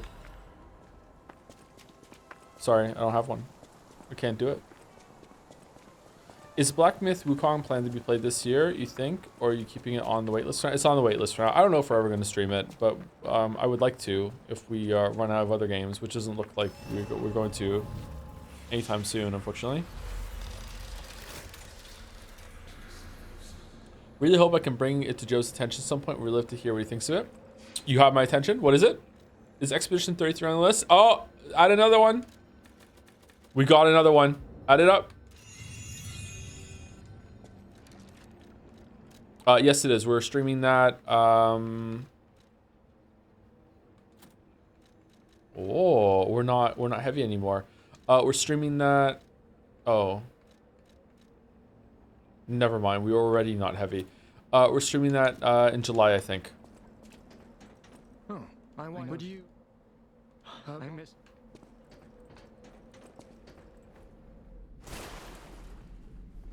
Can you take Expedition 33 on the list? No, I'm trying to play all the Game of the Year nominees. So we have a good way of judging that for Game of the Year awards this year on Jeff Keighley's Game of the Year awards starring Jeff Keighley. Not that it matters because Expedition 33 is going to win. There's no way it's not. That's fun, actually. Yeah, I thought it was good too. Then we can all judge it together. Yeah. Silk Song though. Chatter. There's no way in hell. What if Deltarune gets nominated? Deltarune's not finished. If it was nominated, then I would play it. Yeah.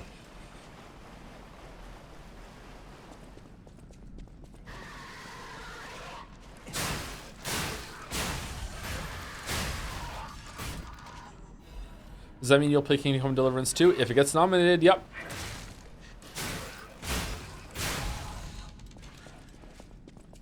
If it gets nominated, we are going the wrong way, like the Triceratops and the Land Before Time. Kingdom Come Deliverance 2 will take a while. Heads up. Yeah. We'll no life it. Does that mean you'll play Kingdom Come Deliverance 1? No! Just 2. No.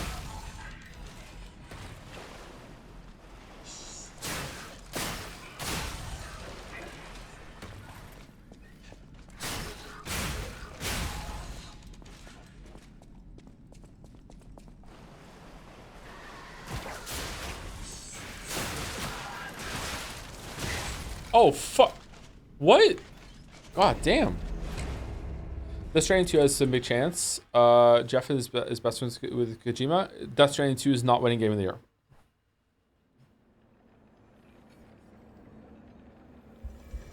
It's going to be nominated, probably. There's no way it's winning.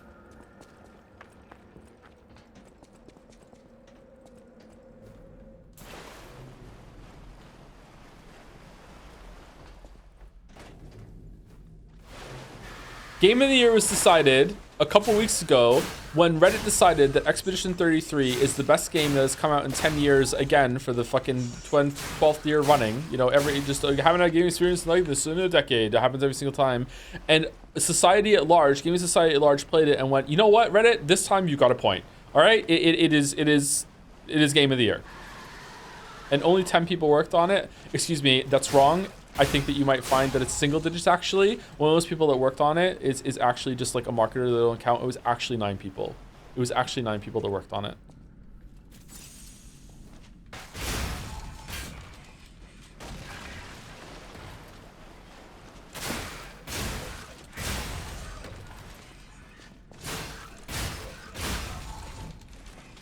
The shortest credit sequence ever.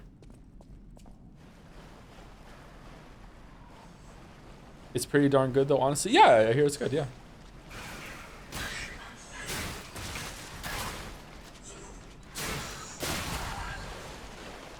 Can't wait to give it the full Umineko treatment.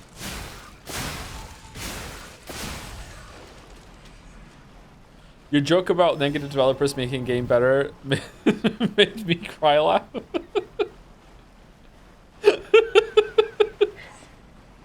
It's true though, like for some reason I was guilty of it a while back too. Like for some reason, like gamers just wanna fillet like the smaller dev teams, and it's like, yeah, take it to its logical conclusion. This fucking negative 200 people worked on this game. They all banded together to try to stop the AI from doing good work, but the AI was too strong. What a game.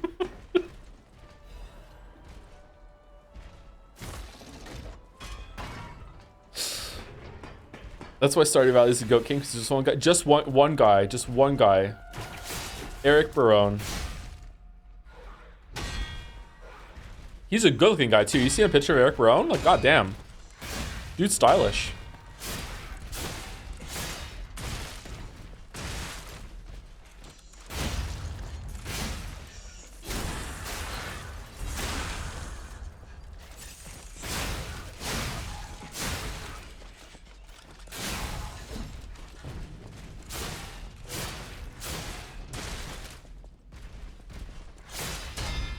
Did you enjoy Umi News last night? I very much enjoyed the people who called in that segment. Yep.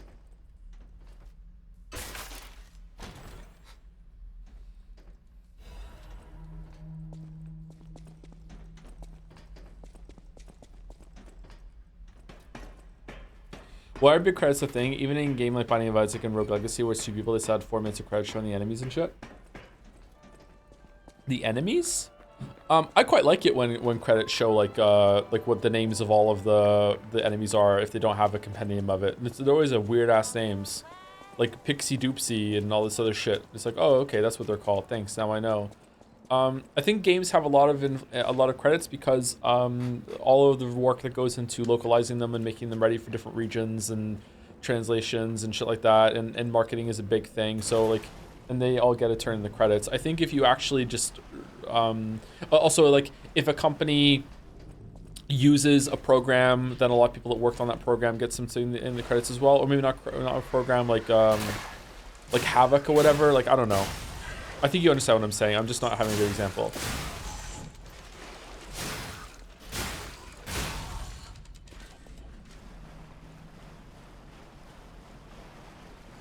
I'd be curious to see if there's like a website that simplifies credits for games, and it's like these are the people that were like the core team that did like 90% of the work on the game.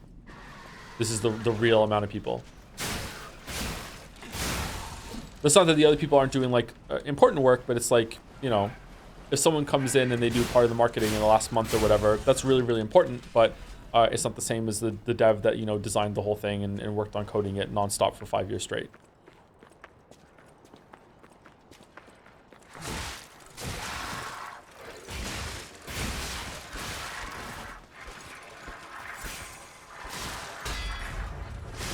Oh my god.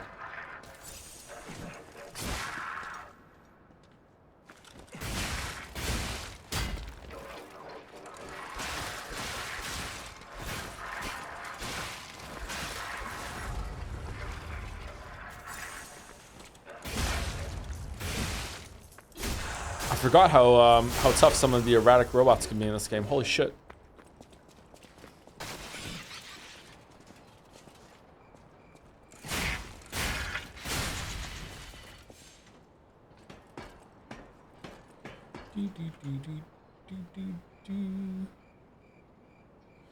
I don't know how much consumers see this, but who gets in the credits is very politicized in games, and for a long time, people integral to the process, e.g. QA, got cut out, so people fought pretty hard to get ancillary folks listed as having credit on it. I'm surprised QA got cut out. QA is so important. Maybe I'm offended because that was my calling in life and I missed it. Yeah. Also important note, there are a lot of people working video games, and having your name credits is the main thing you can use to get jobs and show your work in the field. They're really that important, huh? That makes sense. QA is treated as second-class citizens. That I have heard, but I didn't realize it extended so much to the point that they didn't even get like names and credits and shit. How much longer are you playing the stream? I have no idea.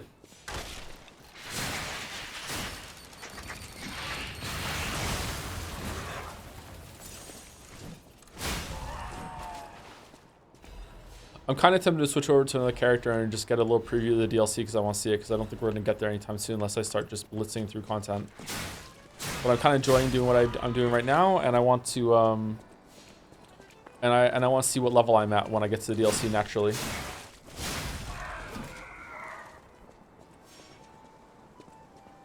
I totally forgot that this is live and not a VOD. What do you mean? It is a VOD.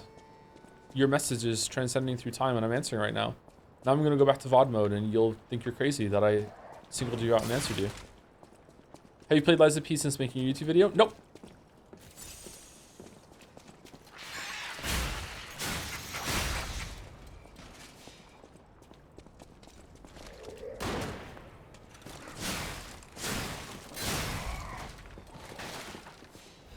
I very rarely get to catch your streams live. I think it was so they're working a midnight shift, so thanks for streaming. Oh, you're welcome. I recognize your name. I think I've spoken to you on Jazz before, haven't I? My brain is telling me that we had one bad interaction and then a bunch of good ones after that. So congratulations, we got through it. But maybe I'm getting you mixed up with someone else.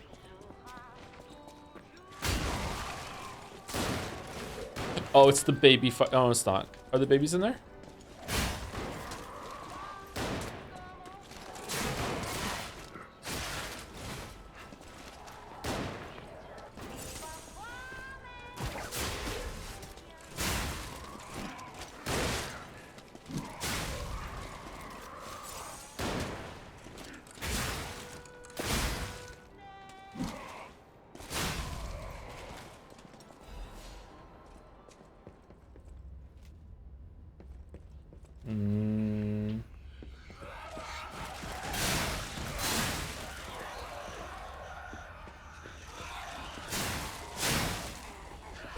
Chat, do we expect a stream later today? There's definitely a stream later today with Mouse and I reading Sekimea, unless something happens to change that, but I don't anticipate that. I don't know if I'm going to be awake to stream the Xbox showcase, but I would really like to. But like, it's 5:20 in the morning here, and I'm still pretty awake. I don't know what's happening.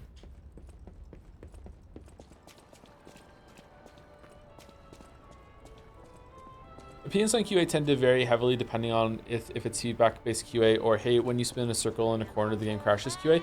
Yeah, so there's two kinds of, well, it's probably way more than two, but overly simplified, the two types of like feedback that you want to get is that searching for bugs, which is a very tedious, crazy, like madness-inducing process, which usually involves like trying to see if you can repeat the bug, which might make you have to do something over and over again for hours at a time to see like if you can get it over and over and then like log it and show examples.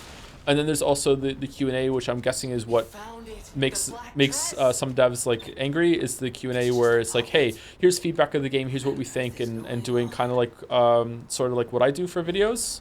And then that would probably be, who the fuck do you think you are sometimes, you know what I mean? I can see some devs being resentful of that, because I can see any person in a creative walk in life being resentful of that process. Like sometimes writers fight with editors, you know, it's like who the fuck do you think you are to change any of my written words, that sort of thing.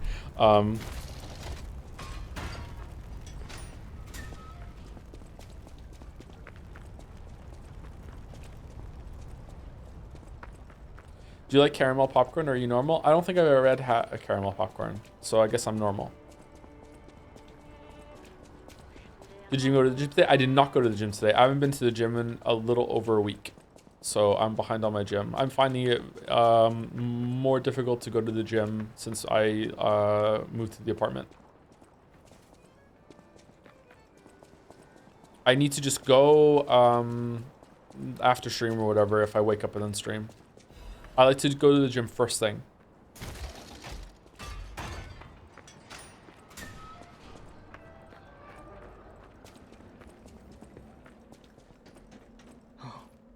Oh man, I'm sorry. Others laughed. Maybe I'm crazy.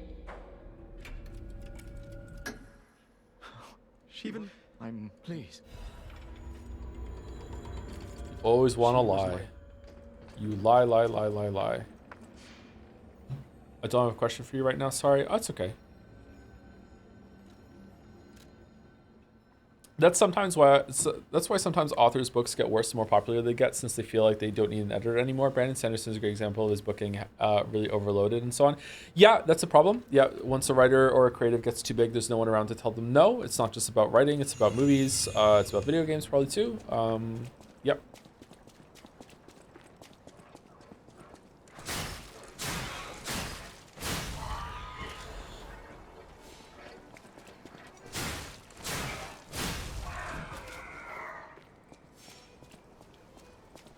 I would think it's probably a good dynamic. It's not always possible, of course, but it depends on what kind of life you've led.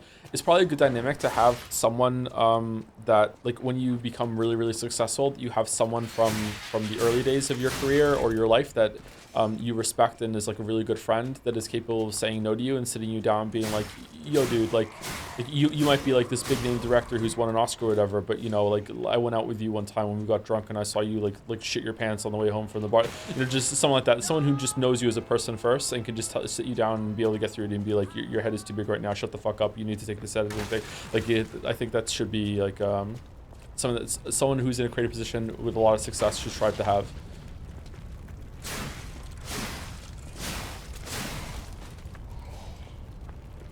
Are you secretly an owl? It's like 5 a.m. your time and you're planning to do on the stream today?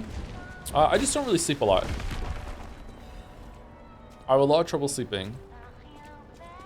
I have narcolepsy, if you don't know that. It's a very serious sleep disorder.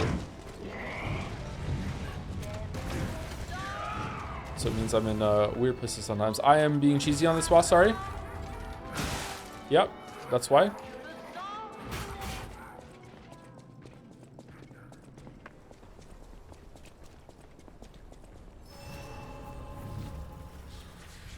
Love this boss. I also love this boss, but I have no illusions that I'm going to beat him first time.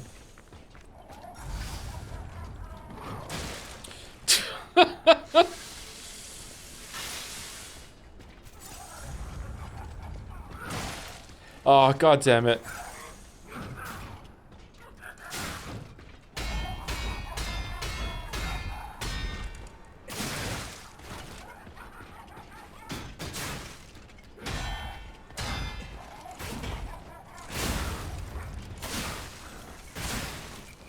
This is a mini boss, by the way, and it is better than most bosses, full-fledged bosses, in most Souls-likes that aren't made by FromSoft. Honestly, this is better than a couple of main bosses in FromSoft too.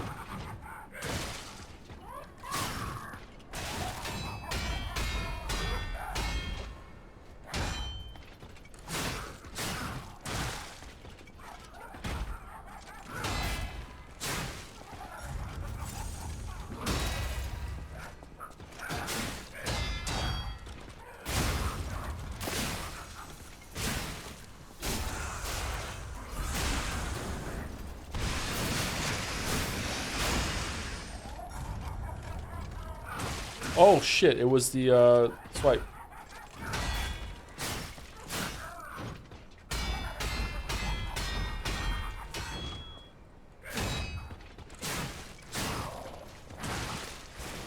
No.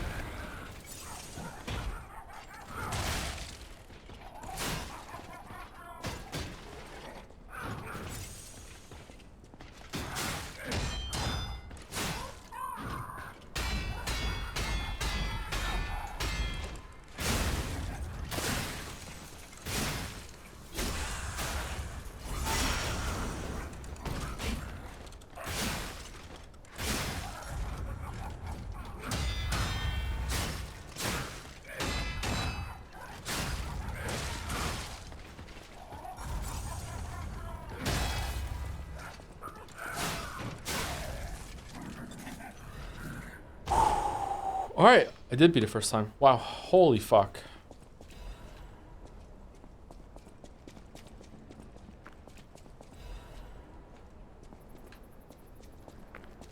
If you've never seen the speed runs of this game, for a while it was all about getting out of bounds here and going for a really wild ride in like the anti-universe of this game.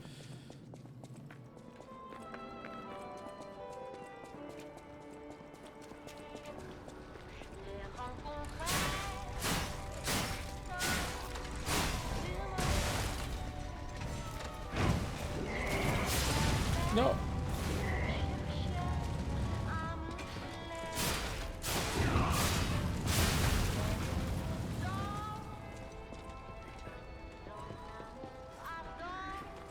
Oh shit.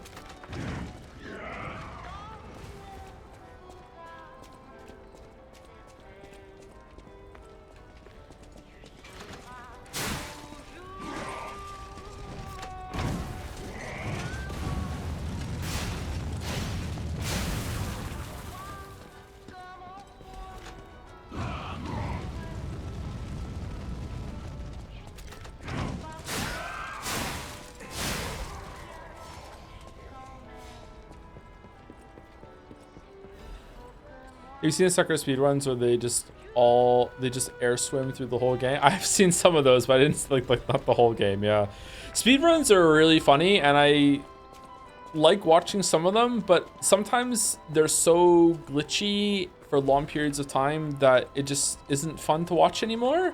Like my favorite speedrun is still Super Mario 64 120 star, sometimes 70 star. I just really like that, and there's not that many glitches in it. But when the speedrun becomes just like, you know, they're basically casting a spell via the game, it's less interesting to watch. It's more interesting to understand how it's put together, I guess. Okay, do you think we can upgrade our weapon? Maybe? Should we go back and see? You seen the Persona 5 run where they go out of bounds because collision check? I haven't seen that, no. How does that work? Oh, there's some bits and subs I've got to say thank you. Thank you, Silverhand 9000 for the bits. So now that you've got up in the years, where it's not cringe to call you wise, wow. Thought I would ask some sage advice. Do you have any advice with dealing with procrastination? Since some uni stuff is really kicking my ass. Oh, uni stuff is really kicking my ass recently, and shit sucks. Also, good to see you at Non-Crazy Times as an Aussie viewer. I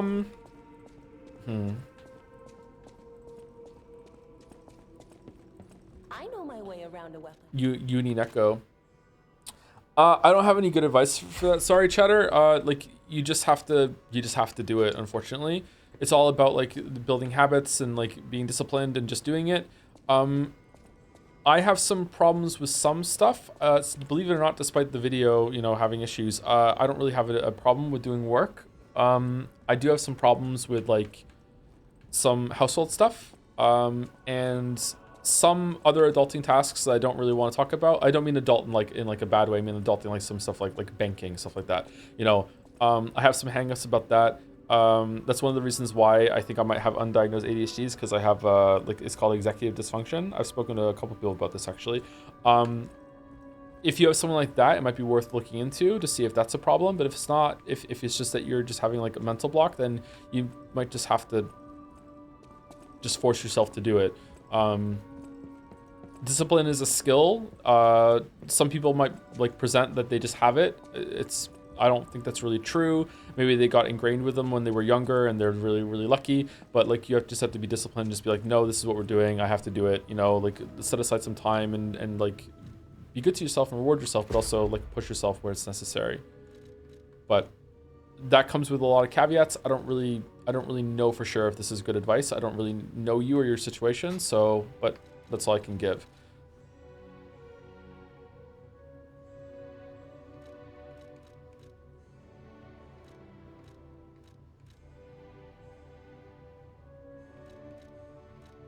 Enhanced charge stagger attack.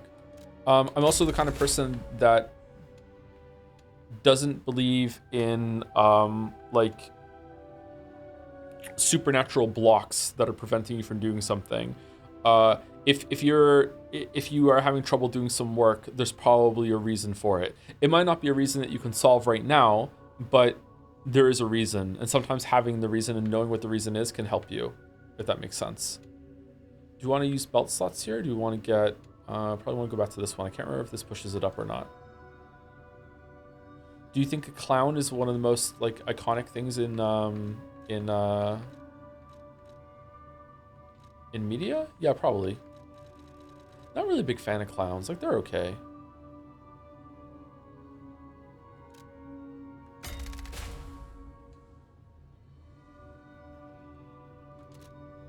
Are supernatural blocks a common thing people say? Maybe supernatural is not the right word. The big one I wanted to say, but I don't like bringing it up because usually it ends up with me having a fight with chat. A lot of writers like to say that they have writer's block, and they say it in like a way of like, oh my god, I'm such a writer that I have writer's block. Writer's block, it depends what you're saying. Writer's block can exist if you're having trouble writing, you're having trouble getting work done, whatever that is, the fuck that is. But writer's block is not like the flu that you catch. Do you understand the distinction there? Like, if you have an emotional block or you just don't feel like working or whatever, then that's something. But a lot of writers feel like it's like, oh my god, I got a bad case of the writer's block. I must have caught it when I was at the store, you know, down the street. Like that doesn't exist. That's not a real thing. Yeah. So that's what I'm talking about. Writer's disease for the ultimate writer. Thank you to CVSK for the 5 gift subs. Thank you very much, CVSK. That was fucking 17 minutes ago. Sorry I didn't say it until now. Thank you very much, CVS. I guess it's CVS and then K at the end, like an initial. Thank you very much. And thank you, Silverhead9000, for follow-up bits as well. Now that you're old enough to be called wise without being cringe, do you have any advice on dealing with procrastination? Oh, it's the same message again. Oh, I'm sorry. It's because I didn't see it the first time. How do you feel about this year's Crunchyroll Awards? I don't. Obviously, they're just a popularity contest, but do you think they still hold value? What do you think should have won anime of the year? Is there best butt fangs of the year? Because that's the only category that I give a fuck about. I don't know, chat. What do we think is going to be the best anime of the year?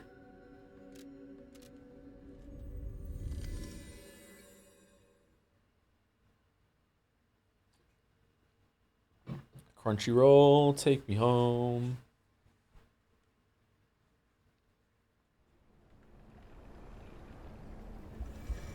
Orb is pretty good. Orb.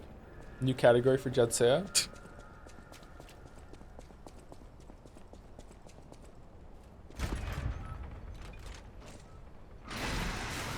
Thoughts on the House MD anime adaptation? Is that a real thing? I might watch that after the anime races. That's a real thing. That sounds fucking hilarious. I keep thinking they're gonna do a House revival. House is like continued to gain popularity since it ended. And if the fucking Dexter can be resurrected and start killing people in New York, then, you know, House can, you know, be fine. Somehow Wilson returned. Like, it'll be fine.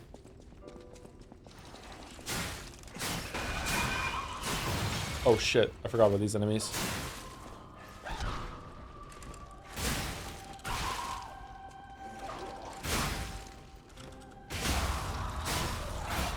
Wait, is Dexter back? Yeah, you didn't know? Yeah, Dexter Resurrection.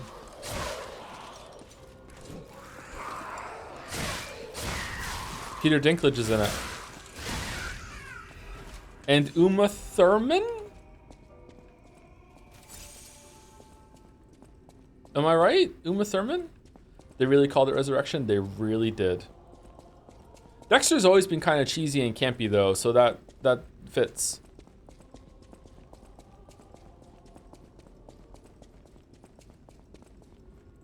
Speaking of medical shows, have you seen The Pit? It's great. I'm not really big into medical shows, but I think I've seen a trailer of that and it looked interesting.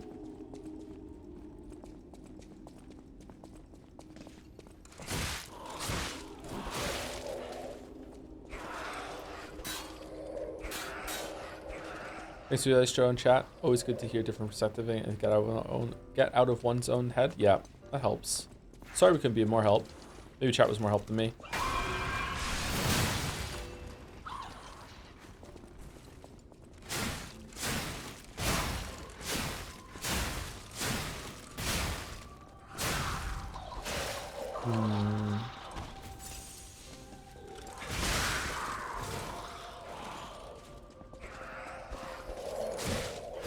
Favorite TV show? Certainly not The Expanse. My favorite TV show of all time is probably gonna be 6 Feet Under. Also with Michael C. Hall in it before Dexter.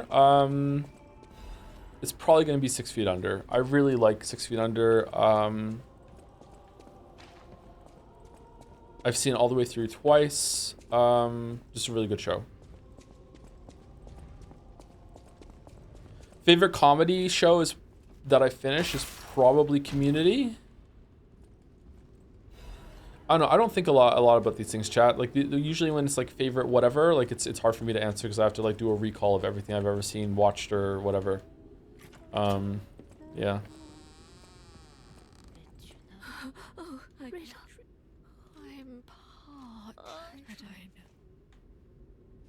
I know it's wrong.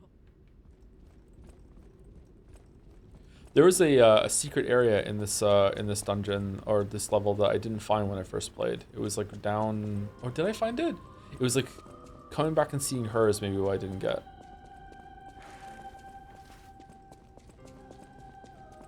Favorite Twilight book movie? I've only read the first Twilight book, so it's got to be that one. Are you excited for the Owlcat Expanse RPG? JRPG? No. Don't really get excited for that sort of thing. What else has Owlcat done?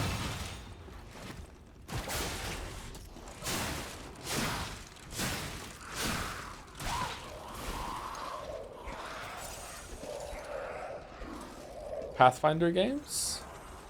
Oh, it's gonna... Chat said it's gonna be like Mass Effect. Is it still top-down, or are they branching out? That might be good, actually.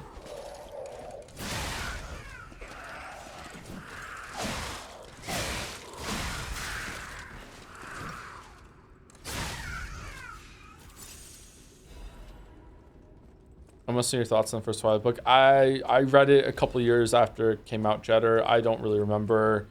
I didn't think it was like the worst thing I've ever read in my life, but it was down there. 50 Shades is probably a whole couple tiers worse than Twilight, to be honest with you. Like don't get me wrong, it's not great, but it's like damn. I don't know. If Mouse is still here, Mouse probably has some really strong. Sorry. Could you finish that?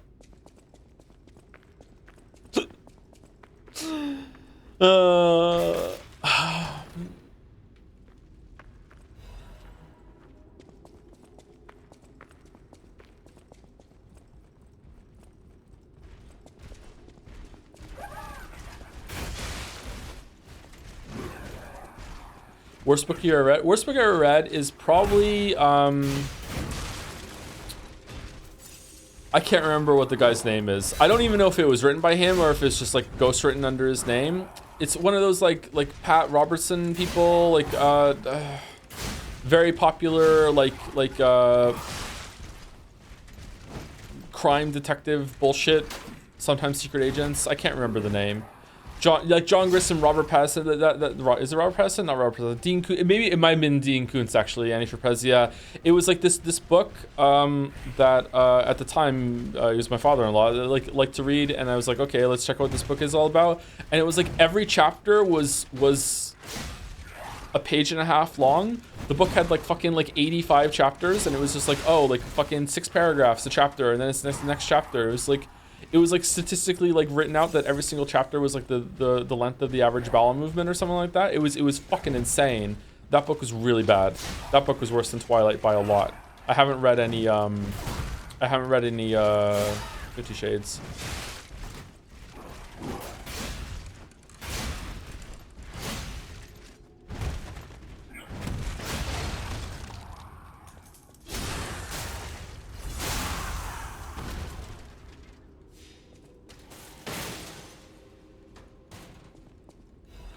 Designed to be right on toilet. Yeah, I wonder if phones have killed that market.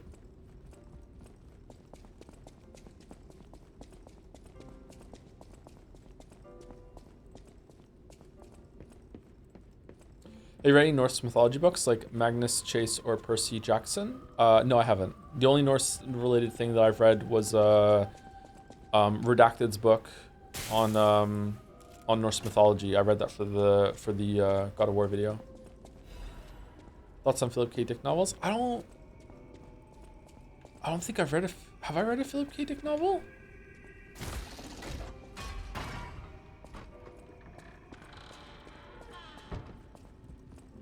Is that the Android's Dream of Electric Sheep one?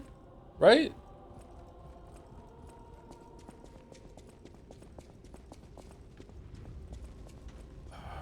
I don't think I've read that.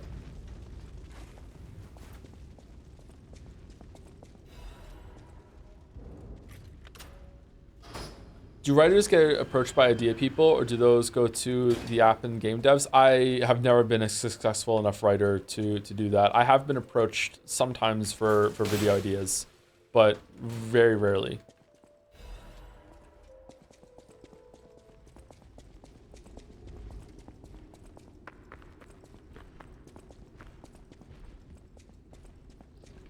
Where's the big guy?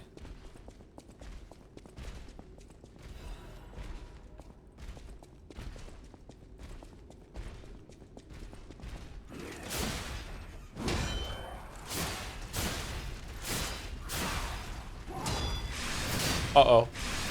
Uh-oh. That's how stubborn I am.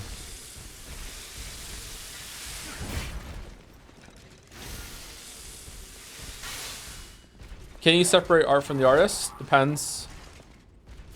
Try very hard. Depends on what they've done. Depends on who they are. Depends if they're dead or not. Depends how long ago it was. The shit that I read about Neil Gaiman is some of the worst that I've ever read about a celebrity. So I don't know if it's true. Let me do that caveat right away. So it's very hard for me to separate the art and the artist when it comes to him. It's not the worst, but it's among the worst. So yeah.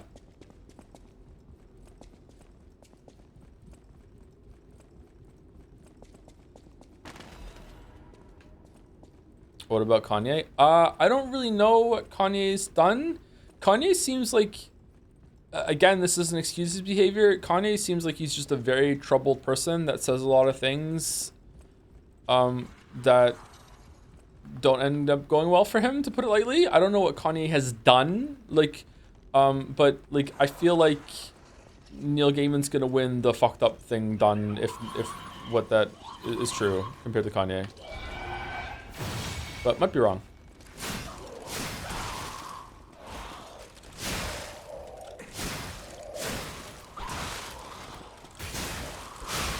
Oh, we're dead.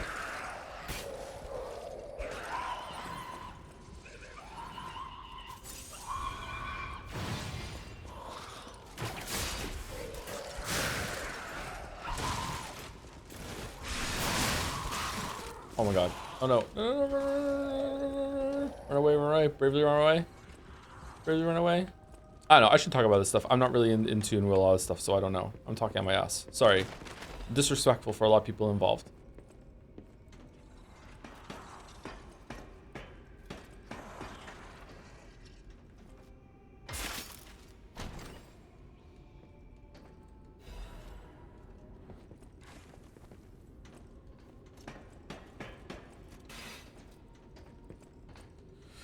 He's just saying stuff is putting it lightly, but he's not seeing me well.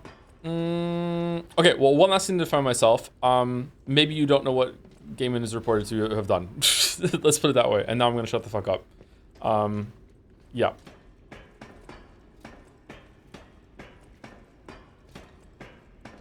See how indie games are getting more spotlight? Like Expedition 33, Belotro, Repo, and Schedule 1. I think we're at a point of rise of new IPs, or will the AAA market... Or will the AAA market still hold the mainstream even with price raises and inconsistency or performances during launch? I think that...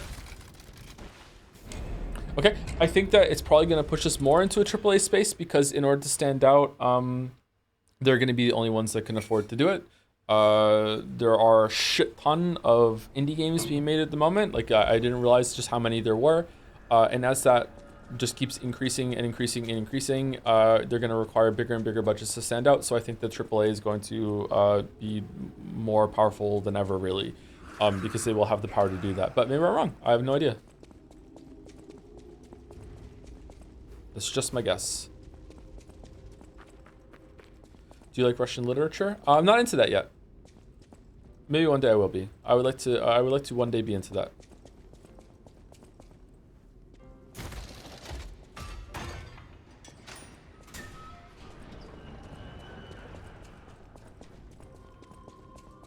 Okay, so we open that.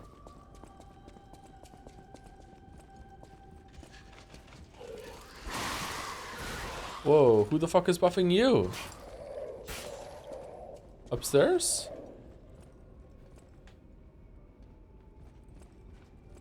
I think E3, Expedition 33 is AA based on price. Yeah, the rule of thumb for me, I don't know if this is the rule everyone should follow, but the rule of thumb for me is that whether something is AA or AAA or single A, I don't know if that just counts as indie, is the price. Indie is not based on price though. Indie is more about how it's published, although even that is probably going toward price now, either way. I don't know. I'm getting a bit tired, chat, sorry.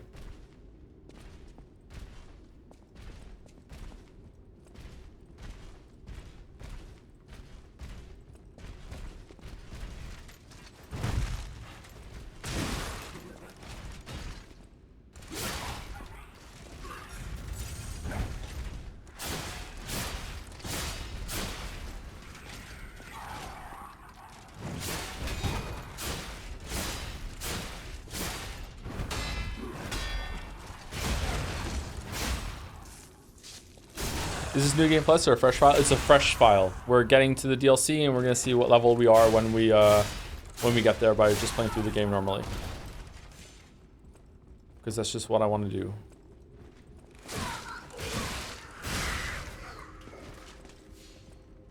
Non sequitur, but have you checked out Evolve Idol since the last update? The last update was the one that added the challenge that gives you the bonuses from Evil Dimension, right? For late stage hell. I haven't checked it out. No, I haven't done a run or anything like that. Last time I did a run of Evolve Idol was when they first introduced the is it T6? The Eden stuff. I did a couple runs with that and got like one of the hybrid races, and then I stopped playing. It seemed pretty interesting to me. But I don't know. I would like to. The developer of Evolve stopped working on it for a while. And I like to make sure that that game's gonna be like get more on it before I like devote more time to it. Because it's a little bit of a mind worm or a brain worm, whatever you want to call it.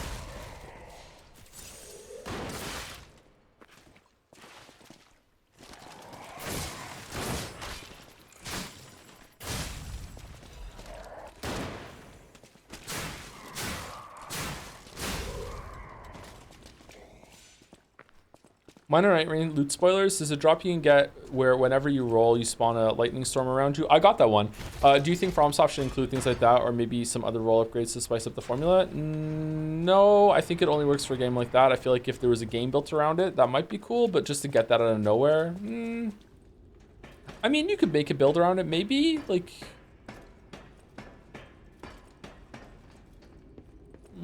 I guess so. It's kind of clunky. It barely works in Night Rain. I got a wild one that was whenever I was walking, not running, walking, I would spawn a cloud above myself that would shoot out magic missiles at people, and it fucking sucked, let me tell you.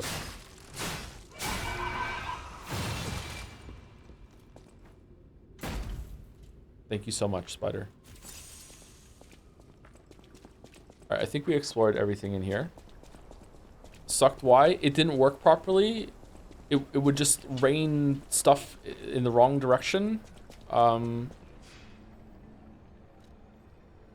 Maybe it was targeting something else. I don't know. I had it for one of the Night Lords. All right, should we go and see if we can one-shot Romeo? And if we can't, we'll probably end the stream because I don't think I'm going to be able to get to the DLC today. There's an upgrade where your flask takes longer to fill your HP. Yeah, it makes it a slow thing. It heals for more, but it dishes out slowly. Kind of a downgrade, but you can use it to run through the storm and stay there for a while so you can get some cheeky upgrades. Personally, I think it kind of sucks, especially for solo. Do I like Night Rain? I think it's okay.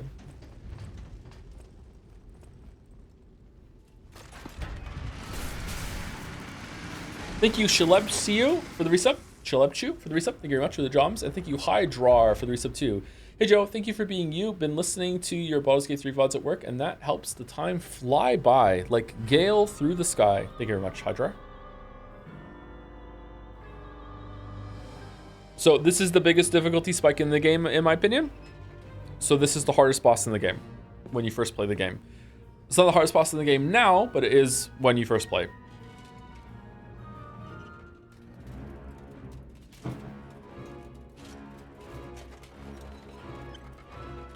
If I remember correctly, it took me 2.5 hours to beat this boss when we first played. 3?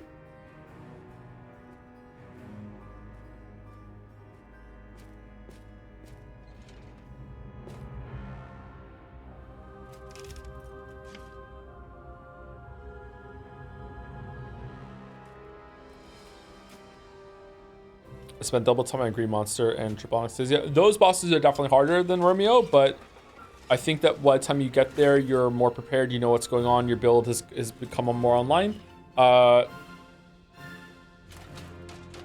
This is just a huge spike. Here we go.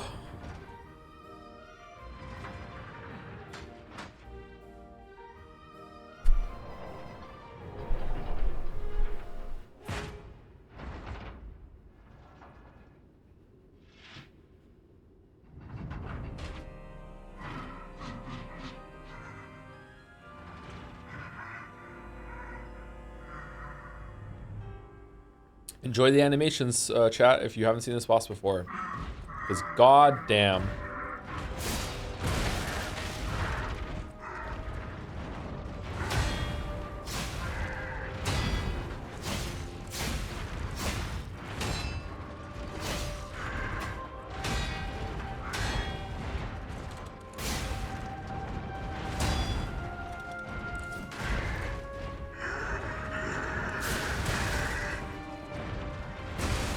God damn it, man.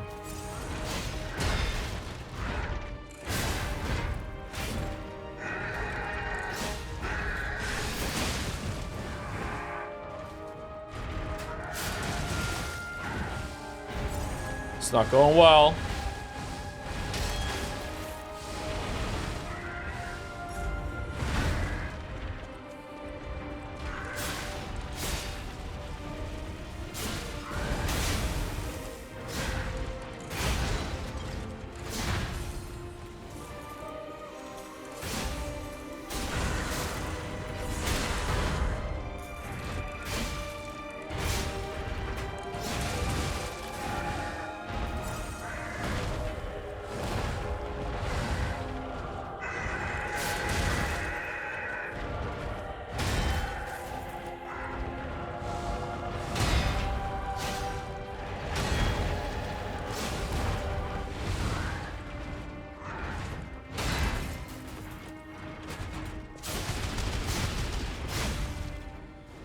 All right. Oh.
Fuck.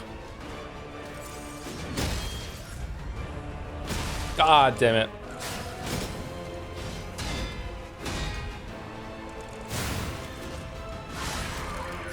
Oh. Oh man. What a fight. What a fight.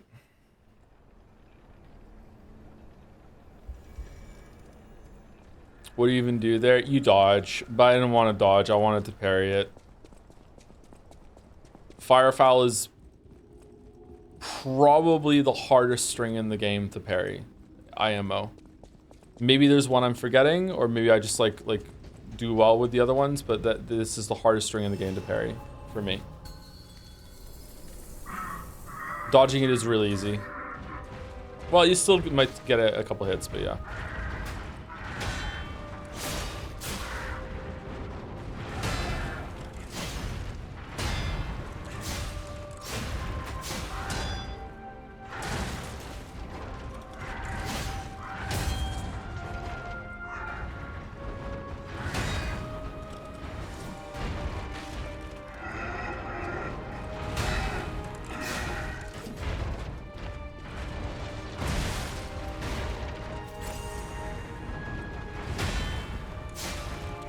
Oh, Lexasia Phase 2 has a bunch of things that I can't parry either. Okay, Lexasia Phase 2 might have something harder than Romeo's Firefowl. Wait, what? What happened? Oh, he phased. Okay. Oh, shit. Well.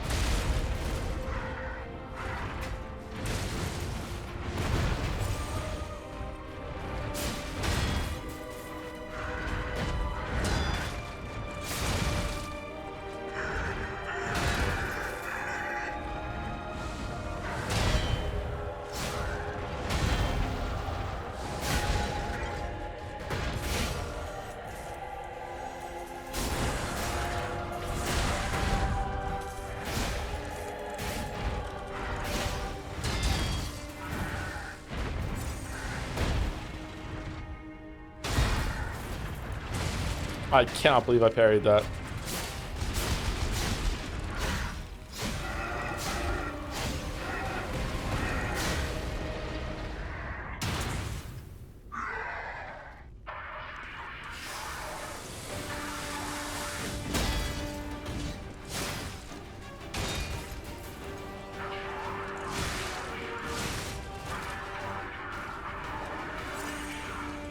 What?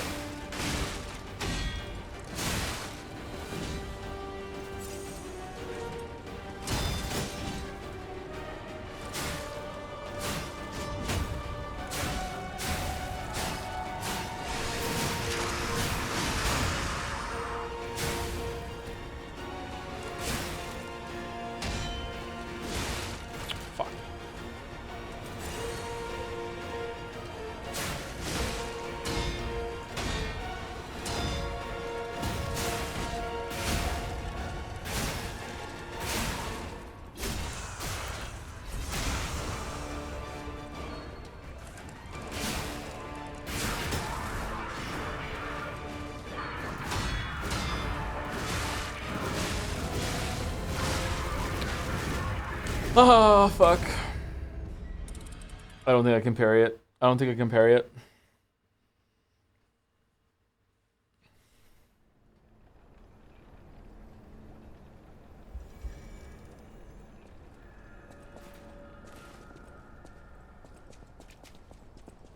That's right. Yeah, it's designed to really fuck you up because he swings and then he stops the swing like a couple frames before the damage goes through. It's to psych you out. So like you have to respond to like this second swing that you have to just intuitively feel afterwards. Once you get it, it's not too bad. I think I had it down at one point, but it's gone now.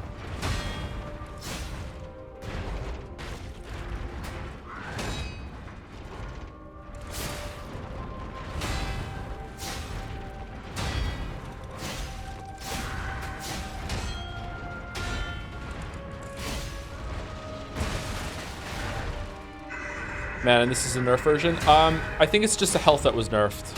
I don't think the animations were nerfed.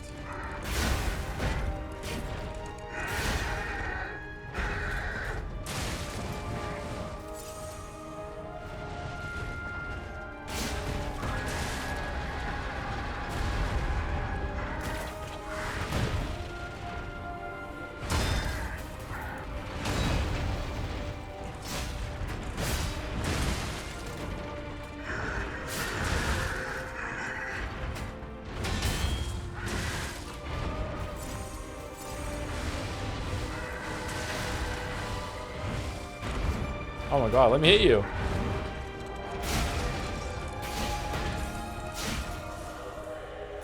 Getting worse, chat. Getting worse.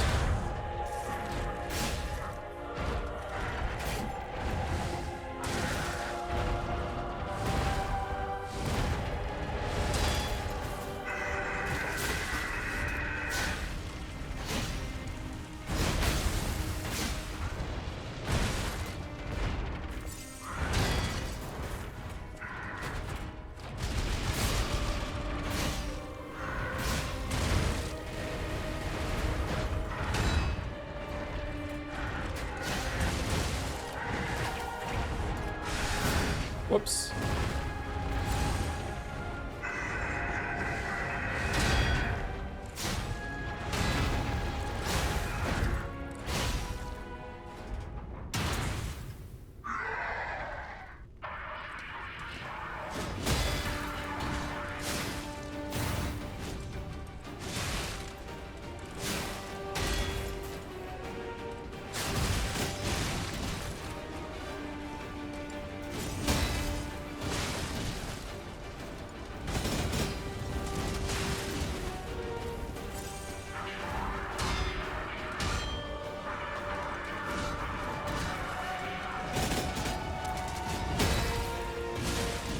Oh, fucking hell. The fucking, like, ground follow-up.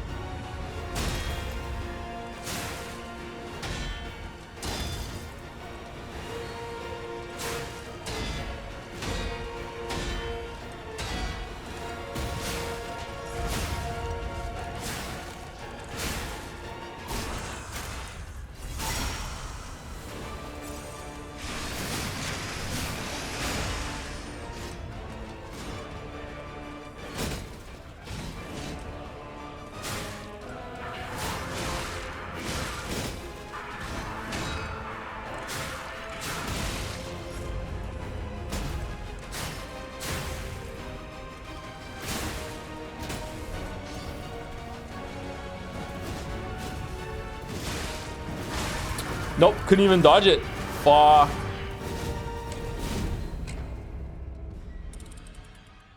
Fuck. I need to get to phase 2 with more health. I've grown to dislike multiple health bar fights. I prefer one big health bar and a phase change rather than 2 per second. I'm fine with it. I think it's functionally the same thing. I understand the psychological effect that if it keeps going over and over and over again. I think that it's worse when it's 2 different fights that are put back to back like this one. In this case, I think it's fine because it's a big moment in the story, but other times it can be a little irritating, yeah.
Oh man, he hasn't done that in a while.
Fuck, he still got me. Wait, do you dodge into him instead of back?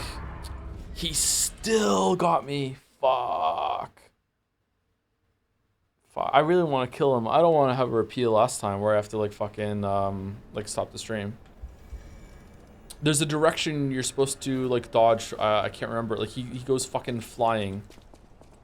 You go into him and he lunges. Is it dodge forward instead of back? The combo so long with the fight? Yeah, it is a very long combo, yeah.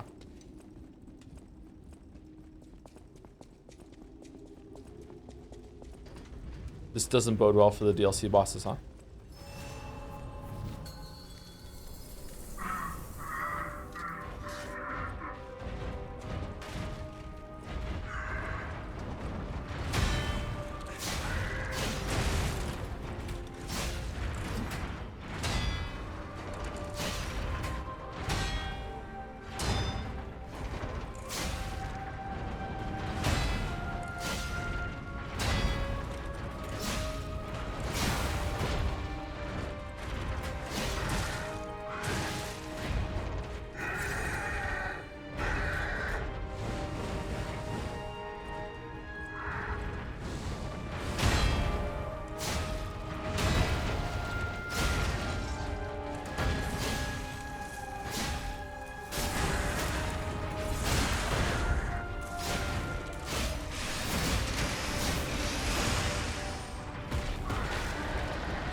No, that would have been cool.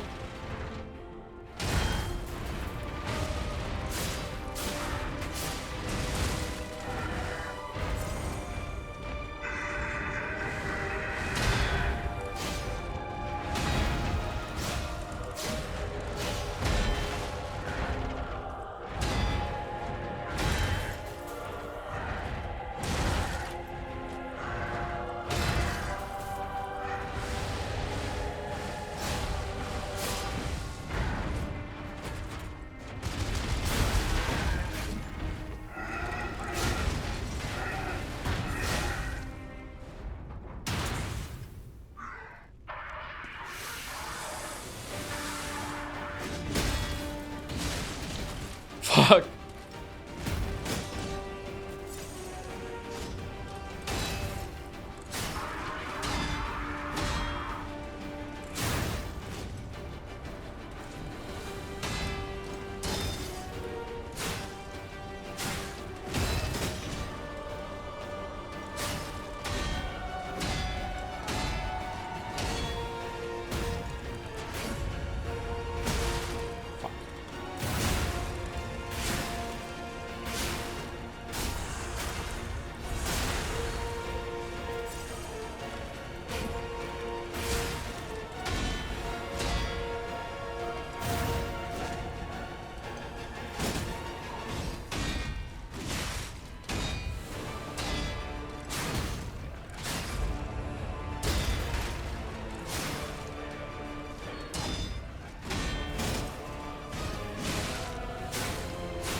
Alright, we got him. That should not have taken fucking 8 tries, holy shit. But we got him.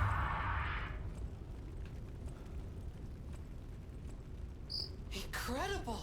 You defeated the king! I gotta think the puppets will have changed too, right? There's only one way to find out. Let's go backstage. What a goddamn amazing boss fight, holy shit. It really is good, isn't it? Streamer is washed. Streamer is washed. Alright, so I think that's the end of the stream, everybody. But before we do that,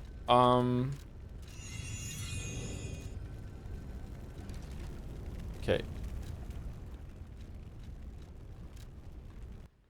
Before we do that, I just want to see what the first area looks like, okay? So let's do that because of the DLC. I can't like not do that. So what do we want to do? Do you want to go to like this character is in the wrong, these are in the wrong places. These are at the very beginning of the game. This one looks like it's hypocrites there. So this one level 86. What level are we right now? Level 60? I got all the way to Nameless Puppet at level 86. Holy shit. Just ran through everything.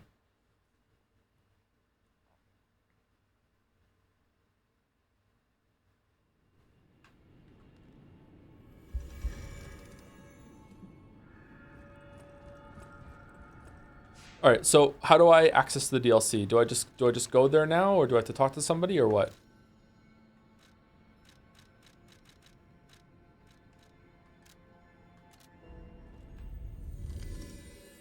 Hey Joe, how are you finding the finding so far? I haven't done the DLC. We've just been replaying the game. I just want to see what the first area looks like, and if there's a boss, then we might like see what the boss looks like, and that'll be the end of it.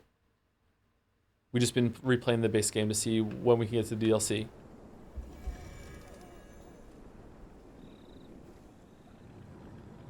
Oh, it just works. Think, feel.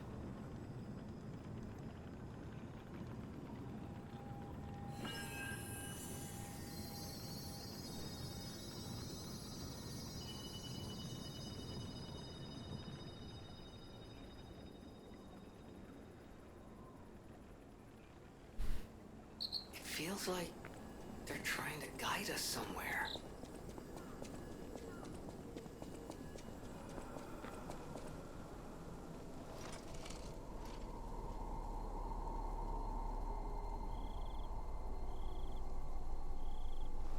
No backseat, but you're too low for the DLC. I'm not doing the DLC like seriously right now. I just want to see like what it looks like, what the first area looks like.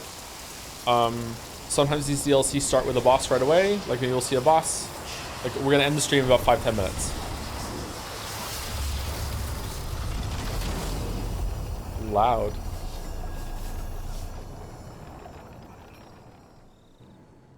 Liza P. Overture, a stargazer from which a mysterious power emanates. Activate? Oh man, that looks gorgeous already.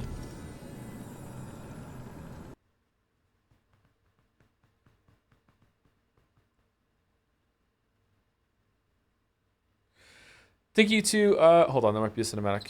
Hey, wakey wakey. Oh, come on, pal, get up.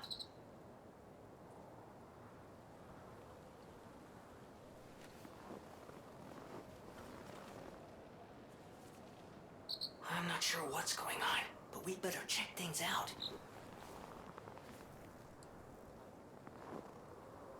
Wow, that looks cool.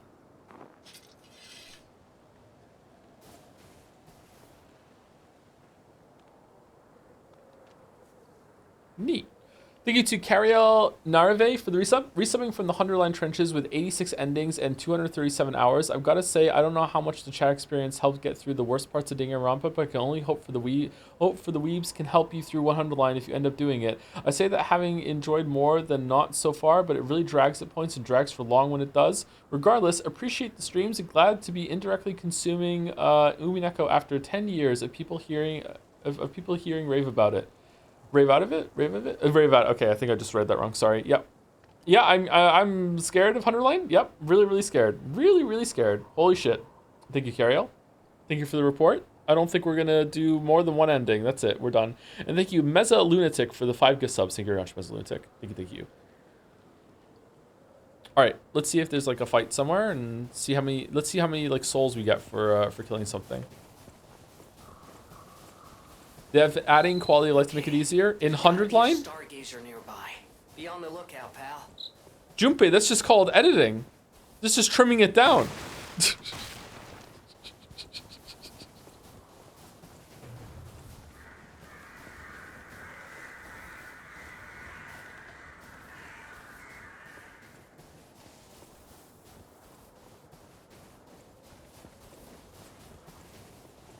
Oh, I am getting some big Liza P vibes right now. Freeze. Freeze occurs when frost damage builds up. Your character HP will continuously drain, and both your attack speed and movement speed will decrease. Use an anti-freeze ampule to remove the status of the element. I won't. Alright, 1-hit kill. Oh, 2-hit kill. Oh, shit.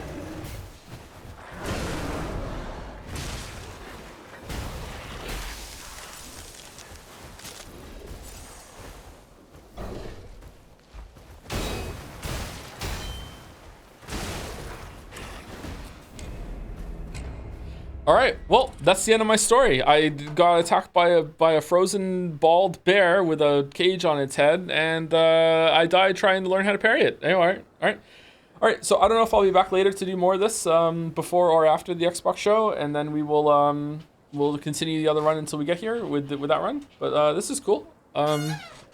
Snow level goes hard. Another game off the list. If you used consumables, you would have lived. When is the Xbox show? 7.5 hours. 7.5 hours, I think. 7.5 hours. Anyway, thank you for the secret midnight stream. Do not tell main day chat. Don't tell them that we did this. This is our secret. Okay? Don't tell them. All right? No one could know. Damn that early. Is there anyone that we can raid right now? I don't think so, but anyone?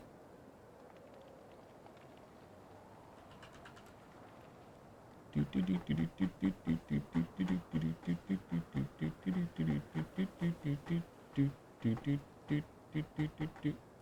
doesn't let us everyone to raid. That's okay. We can do no raids. Anyway, so there, everyone.